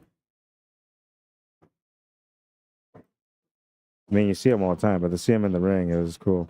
Like I'm thinking about like when he's fighting, I'm like, do the punch out move, man. You know, like when Mike Tyson gets all crazy and does like these uppercuts really fast on you and knocks you out right away. Like North Side's gonna get on the board through Johnny Baptiste. 6-4, down by 2. Sean Monkman just broke on table 2, made a ball off the break. It's a chance to get going. He's got a beautiful spread here with the stripes. It's the 13 ball that he's got to figure out, which goes to the corner. It's not really a breakout. It's just a positional shot. And having the 15 and the 10 ball right there, like, that helps him. And he's just trying to figure out how he's going to work this one out. I think what he's got to figure out is that 14 ball, which he can get down to at any point, but maybe he wants to get onto it right away just to get it out of the way.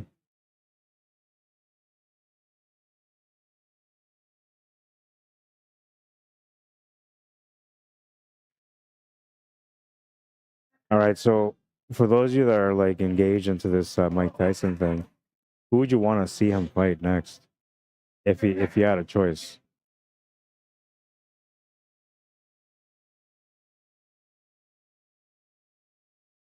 And don't say your ex-husband or ex-wife, because I know some of you guys are thinking like, I throw my ex-husband in the ring with that guy. Yeah, don't blame me. You're the one that thought it. I just put it out there, man.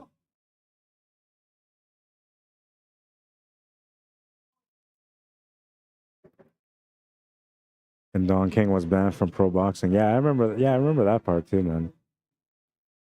Oh wait, there was more to it. Yeah. There's got like massively screwed from what I remember. Like everyone was shocked. I think even HBO putting on boxing for prime time for a few years due to that. Yeah, it was a big scandal, man. That's how I remember it. I totally remember it from that. It's all like pixelated 480p right now because that was what the new technology was back then. Pixelated 1080p, like Don King's hair just looked crazy. I mean, that wasn't really because of TV; it just looked crazy. But yeah, you know, like if he got screwed that much money and then he ends up coming in and selling out or whatever for 20 million just to like make some money in the ring, I don't blame him, man. And you can see the shame and all that. But maybe that's what was going on in his mind at the time. Because I like when he walked in the ring, I'm thinking like, I wonder what Mike Tyson's thinking right now. You know, 57 years old, going into the ring, gonna be guaranteed 20 million, has to fight this kid that, you know, is just trying to be famous off of him. And then there's all these stipulations that he can't even hurt him. That's what I'm pretty sure that's why he bitch slapped him, man. At the weigh-in. That's I'm pretty sure that's why. So two things: Tyson slapped him at the weigh-in, which I think was his way of saying, "Well, if I'm not going to get the same amount of money as you, and I don't get to hurt you, I'm going to slap you for TV. It's for promotion, right?" And then in the fight, he hit him once, and he hit him pretty decent. And I think that was an intentional hit too, because after that, he was just holding back the whole time. Though I think, like, it felt like maybe Tyson got a little bit scared when Jake Paul hit him in the head there too. And it wasn't like right on the face, like the forehead. It was like on the side there. But John's gonna run another table. 7-4. All right, let's get engaged in this matchup because I'm just talking about Tyson right now. And we love pool, man. So let's get into the pool. Tyson will be around still. This game is today. All right, so here we go, and we got Chief Colonel McLean Sr. at the table. Looks like he's about to finish his table. He needs to make the shot on the 14 and get onto the 8 ball. On table number 2, we're going to have Junior breaking next. Colonel McLean Jr. Makes the shot to the corner. He's going to get set up sweet for the 8.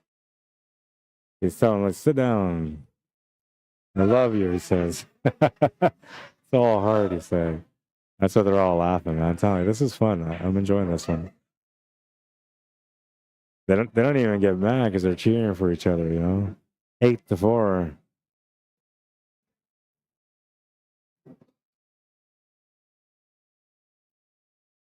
All right, so Junior to break on this one. He's got to smash and break. He's going to give Uncle Gogo a hug, but Barry's like, no, we're good. So it's nephew and uncle in this one. They're playing showdown. Oh, man, and he makes a ball every break, but I guess his uncle's going to take it easy. Come on, man. It's because he's playing one-handed. That's why he's like, I don't have to try that hard. This is Gogo, and he's got game. He's been playing one-handed all day too, man. So basically, he's had like, what time did it start? 12? We're at 11:30 now, so he's had 11 hours of training, man. 11 hours of training and 4 wins so far. 4 matches won so far.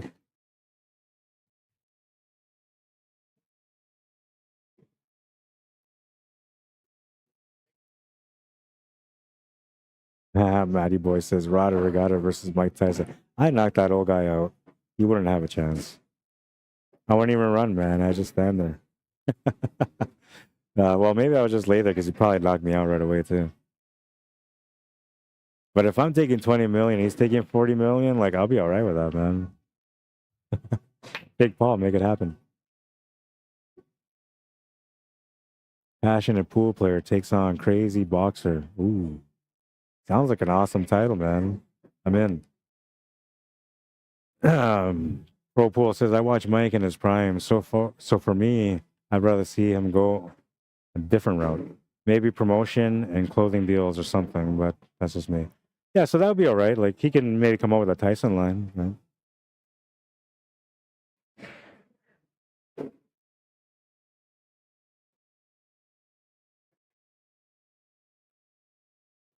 Yeah, I think that'd be cool, man. Clothing line will be all right. Promoting definitely, you know, if he got into promoting, but like maybe he would do promoting for the better of the game, for the boxing game, instead of, you know, being that guy that just takes advantage of people. Instead, he just tries to help them grow and while making a little bit of money on it. I think that'd be all right. But he's got lots of things going on, man.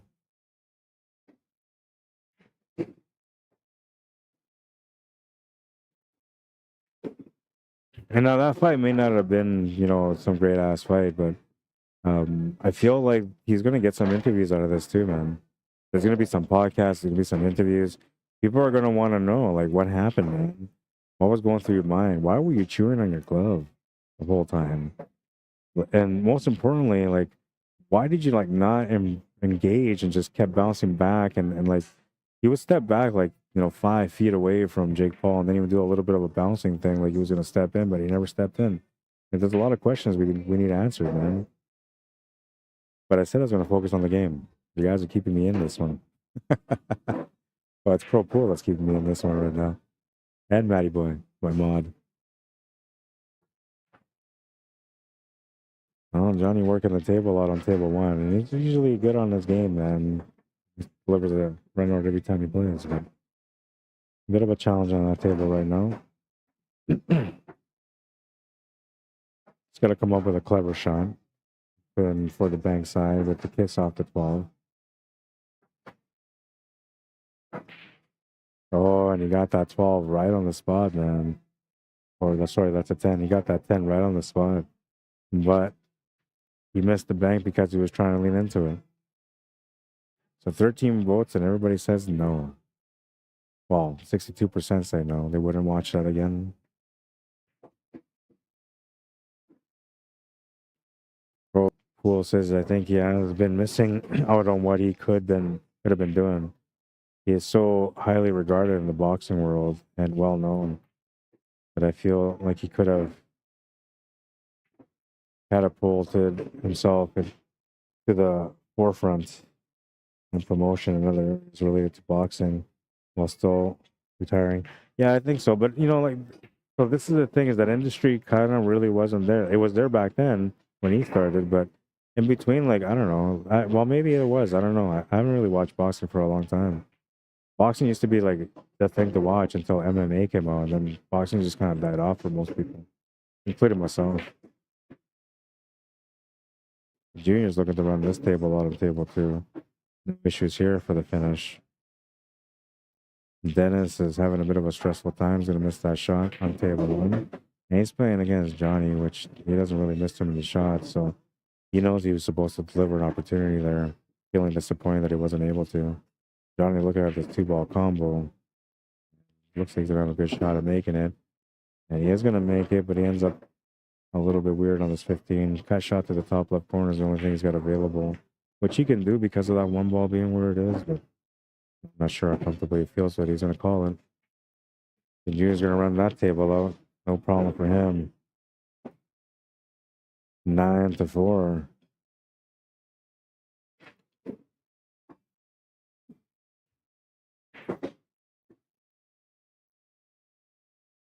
It's not too late for Tyson to do that kind of stuff, though, you know?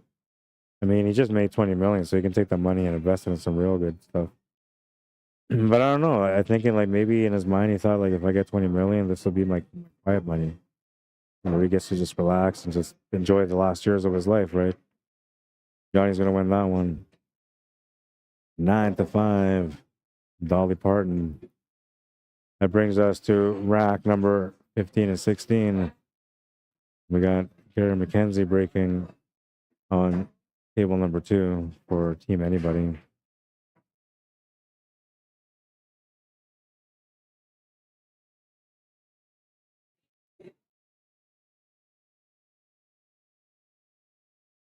And it looks like Jeff's going to be breaking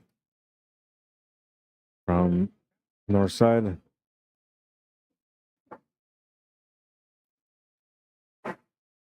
On table 1. We're only 30 minutes into this match since I started the timer, and we're already like 16 racks in. Well, once these 2 racks get going anyway.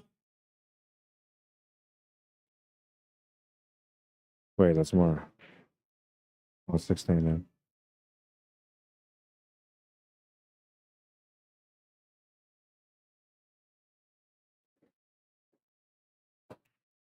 So that's 14 games out of 25. That means 11 left. They have one rack remaining from the third round, which is the one that Jeff's breaking, and then the first game from the fourth round, which is the one that Gary just broke on table 2.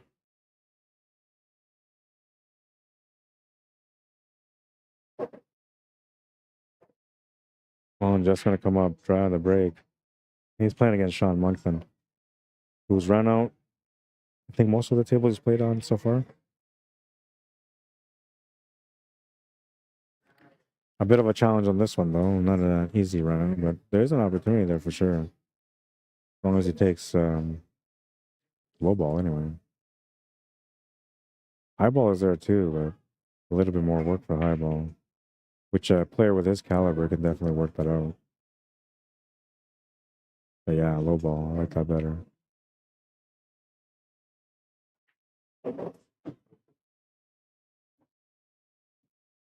Gonna tie it up on the shot.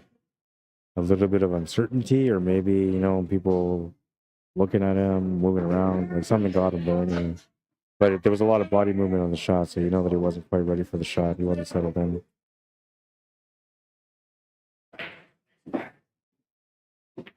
I'm not sure what Gary was trying there for the 10 ball. Was he trying to get it off the rail or playing shape to the side?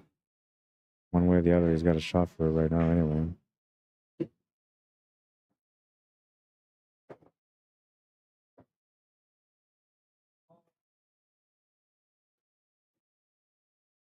Makes the shot to the side.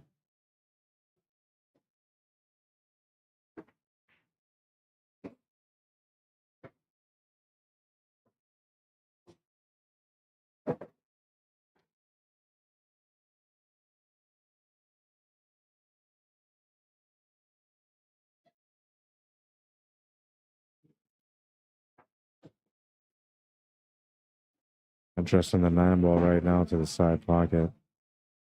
I'm thinking he's going to go and set up with a 12 block to this too. Although the angle doesn't really work, I don't think. Oh yeah, he's able to just turn over a little bit. He was alright. But the angle didn't really work because now, like, he's awkward here. He can make the 12 no problem, but the cue ball's running towards the 1. If he hit the top side or the bottom, I guess, on our screen, or the 1 ball, he would maybe possibly slide over behind that 3 ball. So he's got to either hit this more power or hit it perfectly onto the 1 ball. He'll choose to hit it with some more power and settles for a cut to the corner. And now, so this gives him the shot to the corner, but it makes it a little bit more challenging for the 8 ball, which is a little window between that 4 and 6 that he can hit. He tried to hit it, man. He's going to run to the 4 ball. Shot to the side is the option, corner, or bank side. He's going to call the corner. Top left.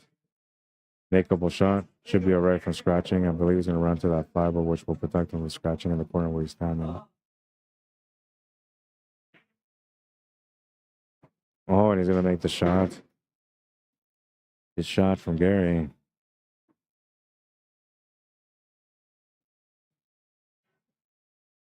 Anybody at 10 games right now, they need 3 more to win the match.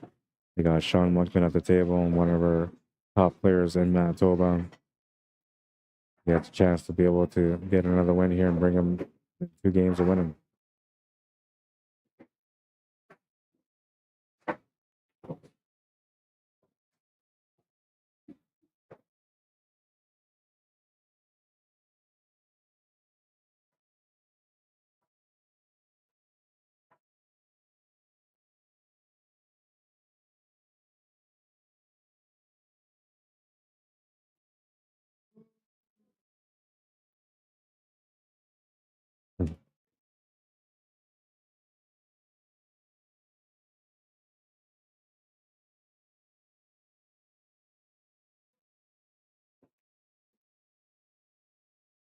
Nice break, Barry.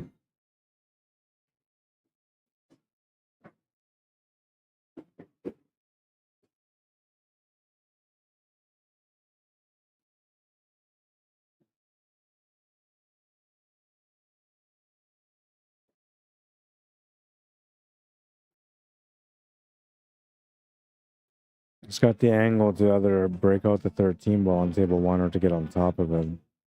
8 ball is right beside the 13, so once he makes that 13, he's going to also make that 8 ball open up.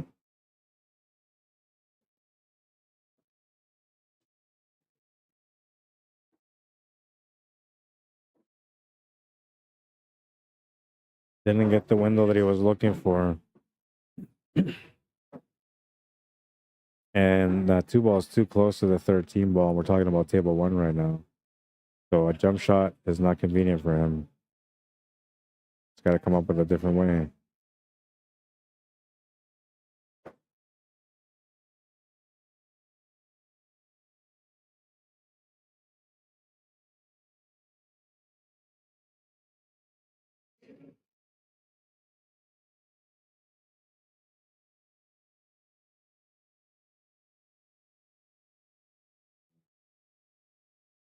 I'll switch this table here because it looks like Sean's going to try to use all of his knowledge here to try to hit this ball and make it.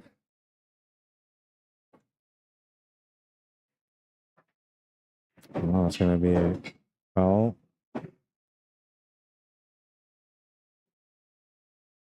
So go back to this one. The split screen. Ball in hand for Jeff on table 1.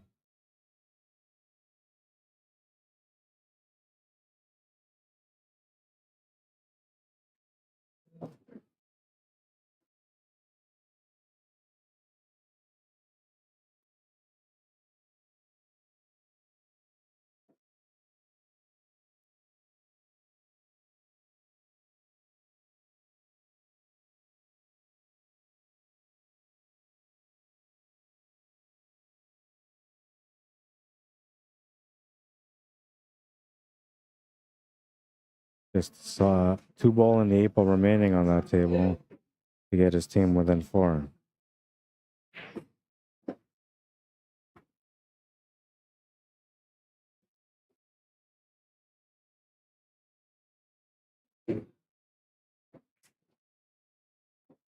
Ten to 6.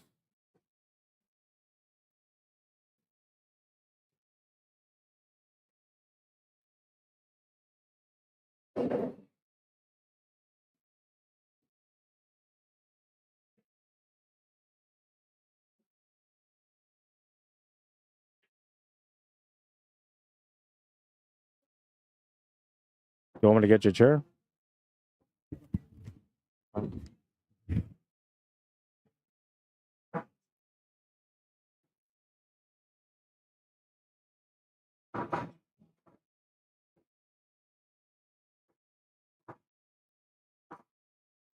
Sean, baby. I'm telling you, man, he's getting used to that one hand play. And his break's a little better. Kidding.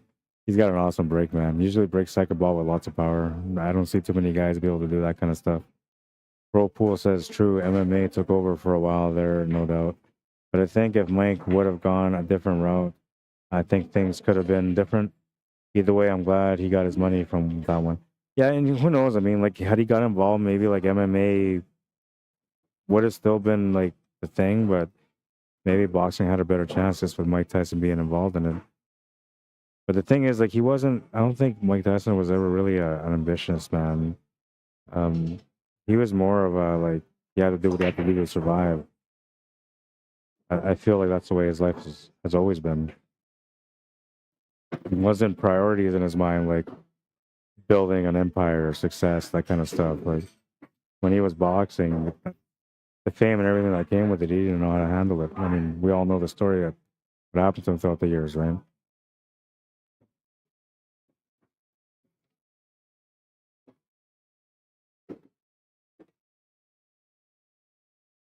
And all that's because, like, he wasn't goal oriented, right? The only goal that Mike Tyson had growing up was that he just wanted to be world champion. He wanted to be one of the best in the world.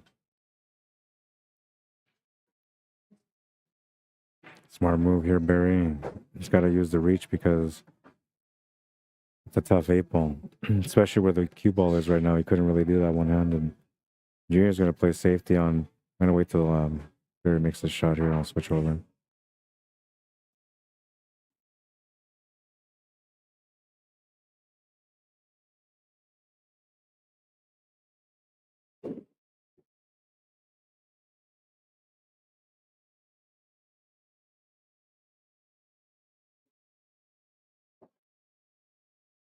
No, it's gonna go in there.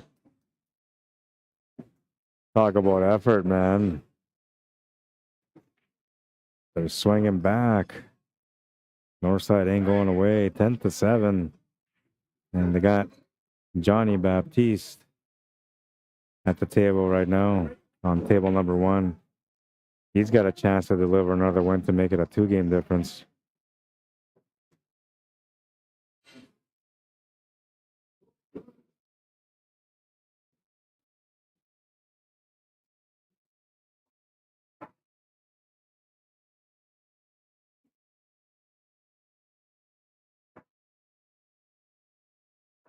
Pro Pool says right on he needs to call Shaq. He needs to call up Shaq and have a powwow.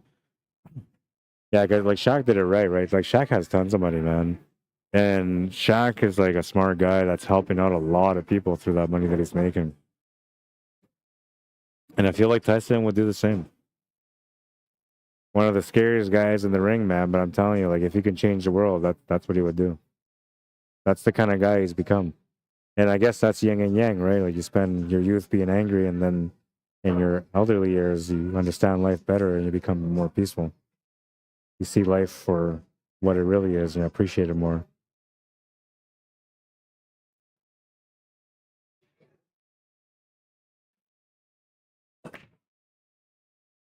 Johnny's gonna miss the 1 ball to the side. Not like him to miss a shot, but he's gonna miss.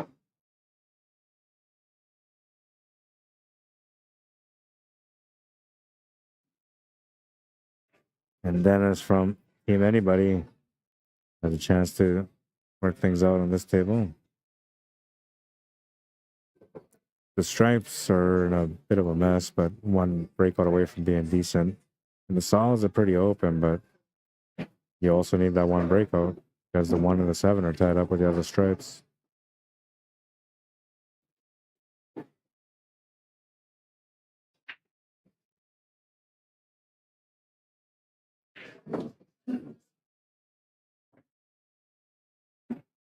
Didn't really want to move that 8 ball in that spot, but I think you can still make the 8 ball off that 11 ball, or the 8 ball, the 4 ball off the 11 ball.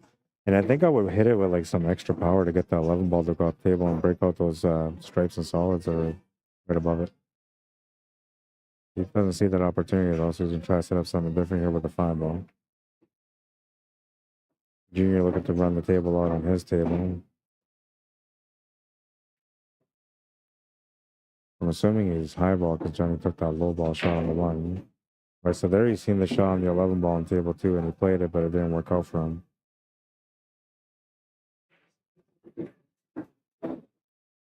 And Junior hits that breakout a bit too heavy on table 1, and it's gonna end up setting up with a bank shot maybe.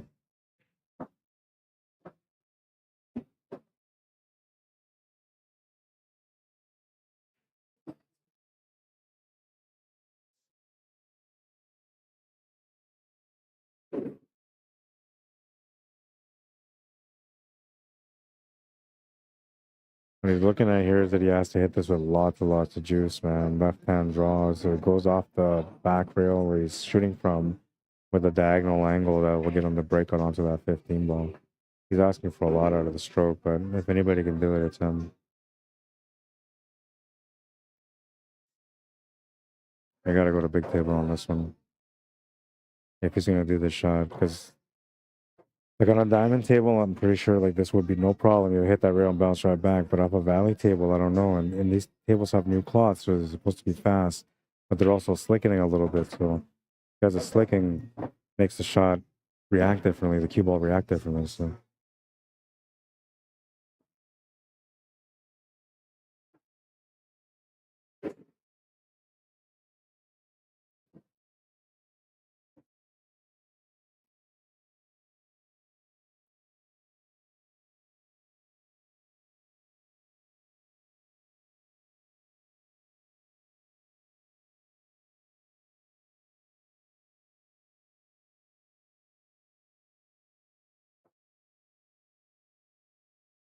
it was tough to do, man. I'm telling you. A nice effort, but he's gonna turn the table over to Johnny, who's gonna have a chance to be able to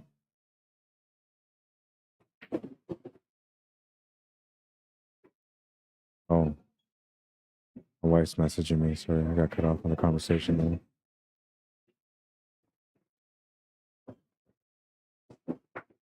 So the lag that you're seeing, and my wife's saying there's a little bit of lag, but the lag you're seeing is more or less from the switchover.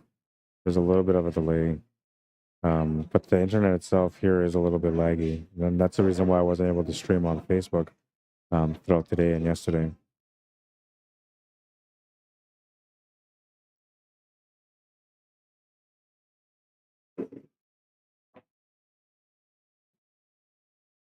Could have a mess on table too. These guys are in an all-in battle.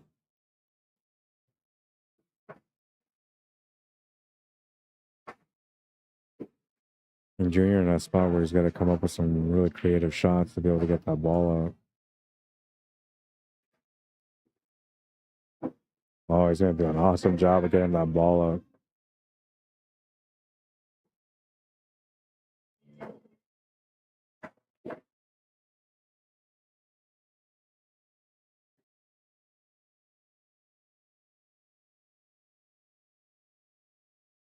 Some extra power on this one too to get for the 8-ball. Nice little draw shot there from him.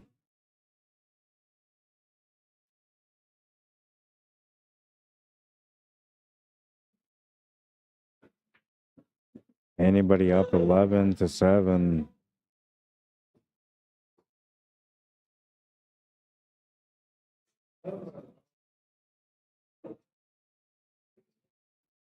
Nice little breakout here. Perfect.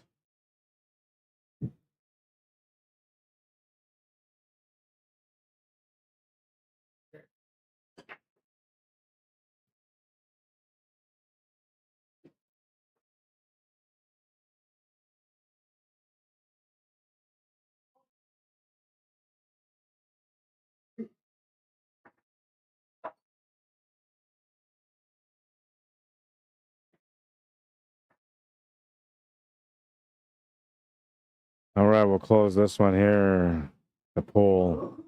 16 votes and 69% said no, they would not watch the Mike Tyson Jake Paul rematch. I agree. End the poll.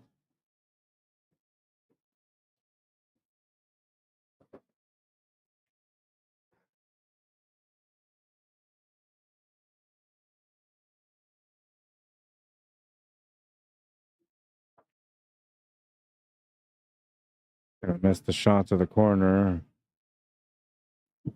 He's got a bit of advantage because that 8-ball is not opened up. So Dennis has to figure out a way to open this 8-ball up. And he's gonna have a shot at it right now.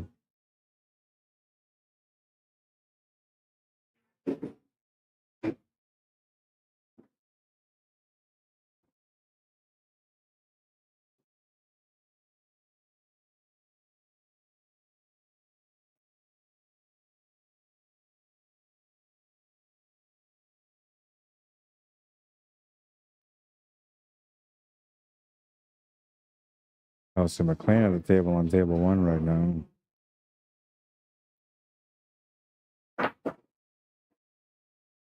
Big bounce, and he's not gonna get the follow up that he was looking for. Right, he's still okay at the table.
So who won that game? I missed it.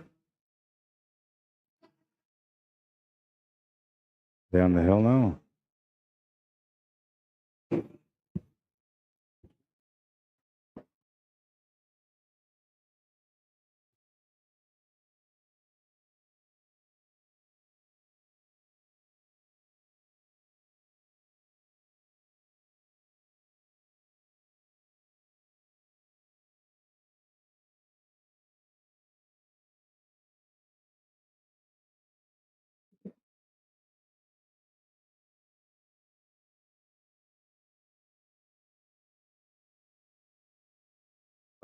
Thanks, man.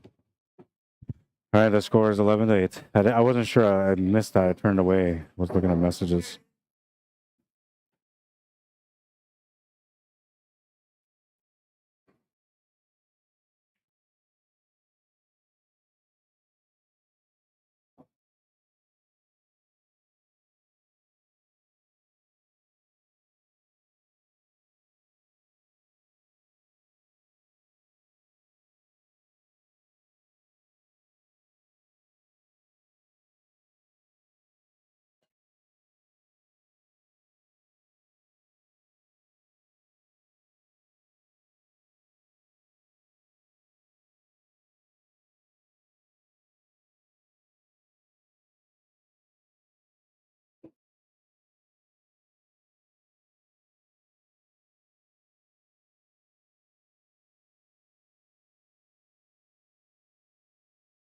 Eleven nine.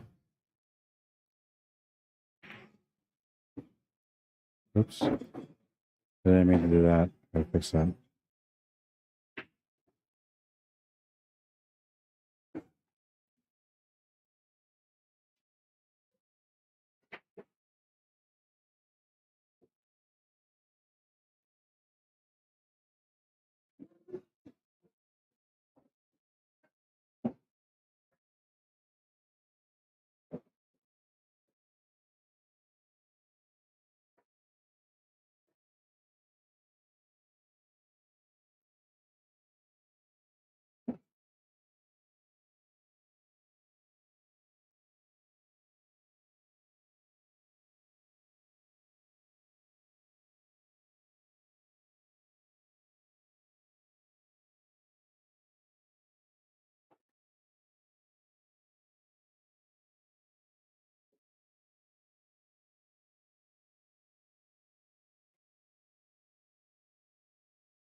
There's a messages going on my phone, man.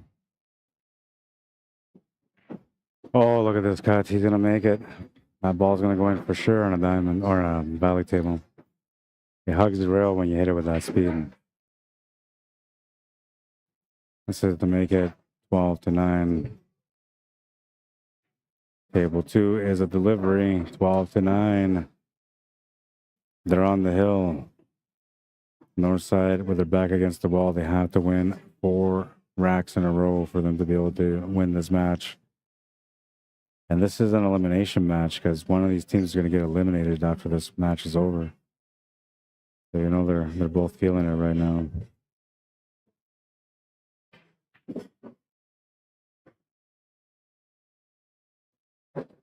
I don't think Johnny got the shot on the 14, nor did he get the shot on that 12 ball.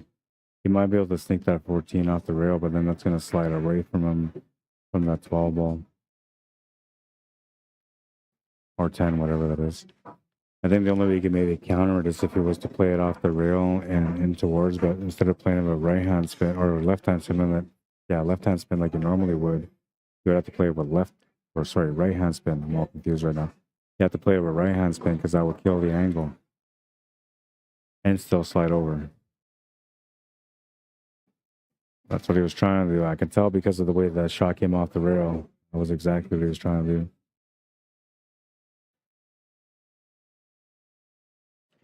And for those of you that are watching right now, tomorrow we're going to have the A-side final, the B-side final, and the championship match, all starting at noon. And it's back to back to back. So it'll be from noon till about 7 o'clock. It'll be over around that time. And I'm telling you right now, man, you guys are going to want to watch those matches tomorrow. It's going to be nuts.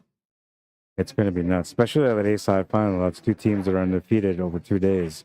You know they're going to play amazing pool. That's the first match of the day. Right at noon, hopefully, if everything goes well. Though today I tried to get it going, it just didn't work out. I'm hoping that's not the case tomorrow, but we'll see how that all works out.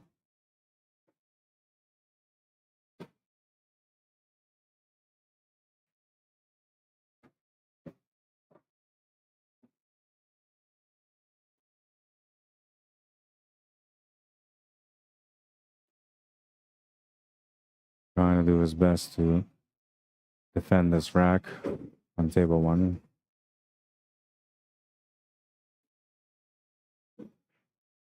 Chief Wally Mclean Sr. at the table right now on table 1, a chance to close out the match for his team. And same with Junior, who's on table number 2 right now. They can both close out the match. One of them will anyway. Perhaps a little bit of a race here to see who's going to do it. Big breakout shot coming up here.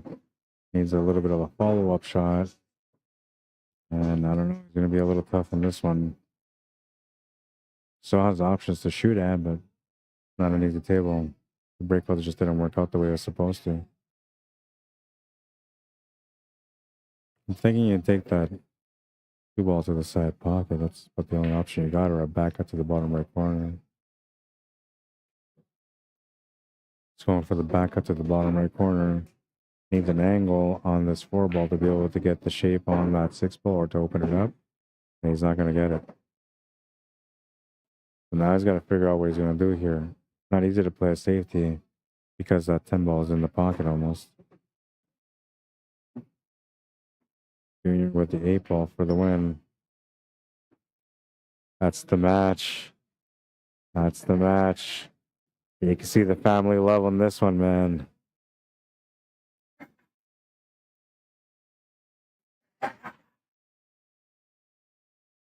Everybody hugging it up. That's the last match of the night. You gotta love this kind of stuff, man. I'm telling you. 13-9, the final score. Anybody keeps going. They'll be back tomorrow on Do or Die Day. Championship match day.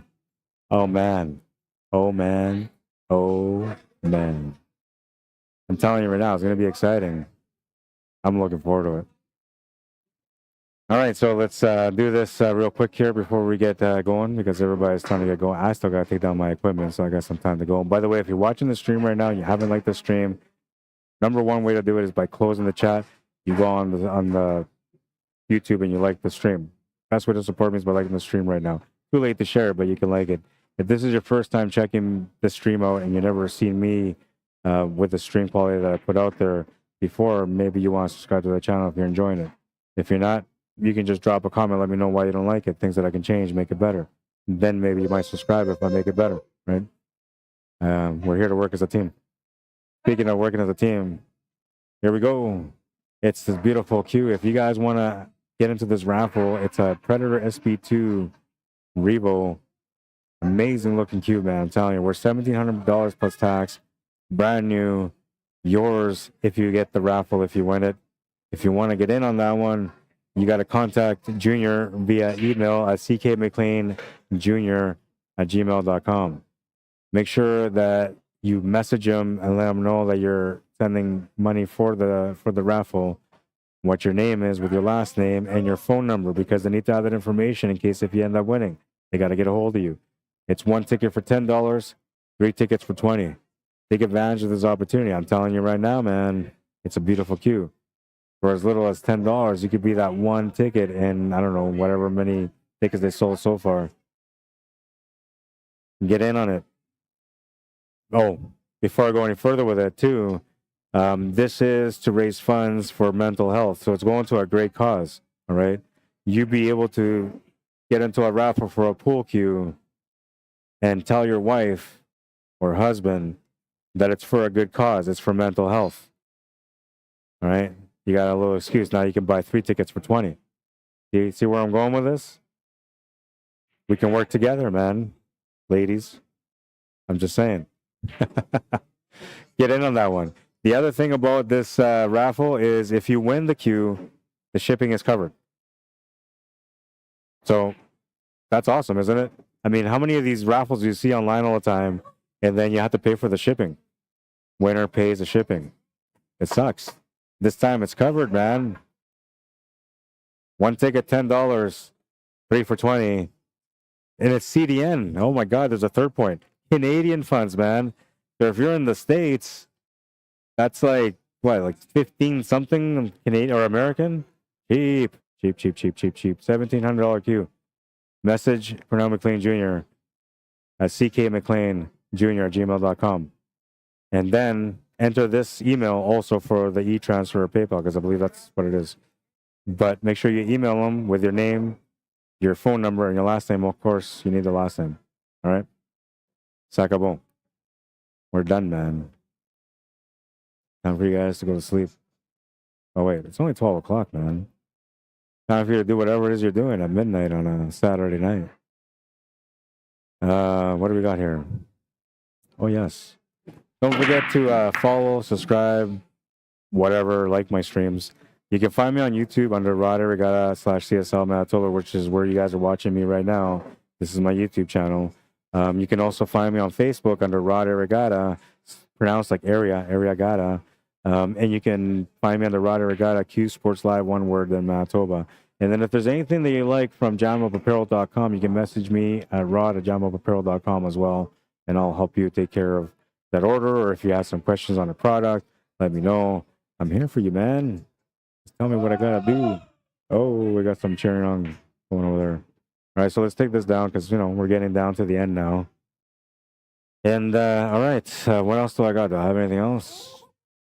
The Swan Lake event. Let's not forget about that one. Let's put that up real quick. Happening next weekend. 4-person team, $400 entry. You need to have a female player in your team. Plus, you're allowed to have 1 master. You can have 2 masters, but it's got to be master per master.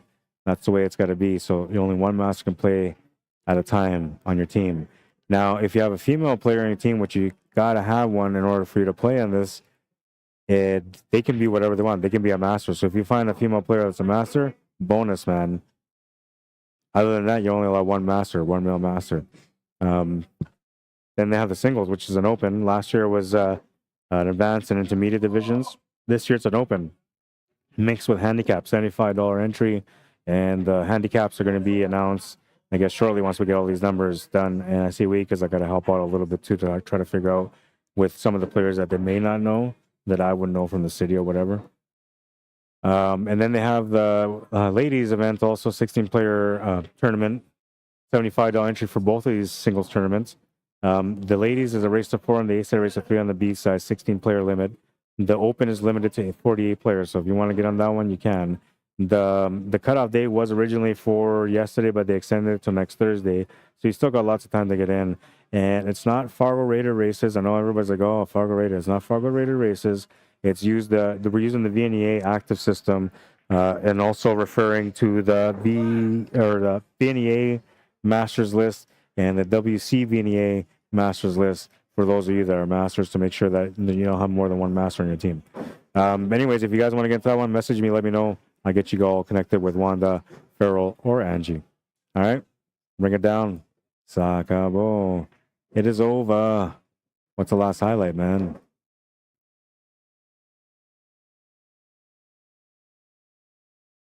Nice little breakout shot from Junior. Hits it perfect. And we're recycling here. We're going to use this one again today. We're going to bring another one tomorrow. This is the pool wisdom courtesy of, Willie Mosconi, who was quoted for saying this, and USA Pool League, which is where I found this quote. The pool wisdom ideally is always the same one, but I don't know, man. I've been feeling like you guys aren't getting the message. Maybe you don't really want to become that champion within with my advice. So then I said, well, who's better than me out there with some great advice? And there's lots of people, man, but nobody better than Willie Mosconi. And his advice is, it's not the will to win that matters. Everyone has that. It's the will to prepare to win that matters. And he's right, man.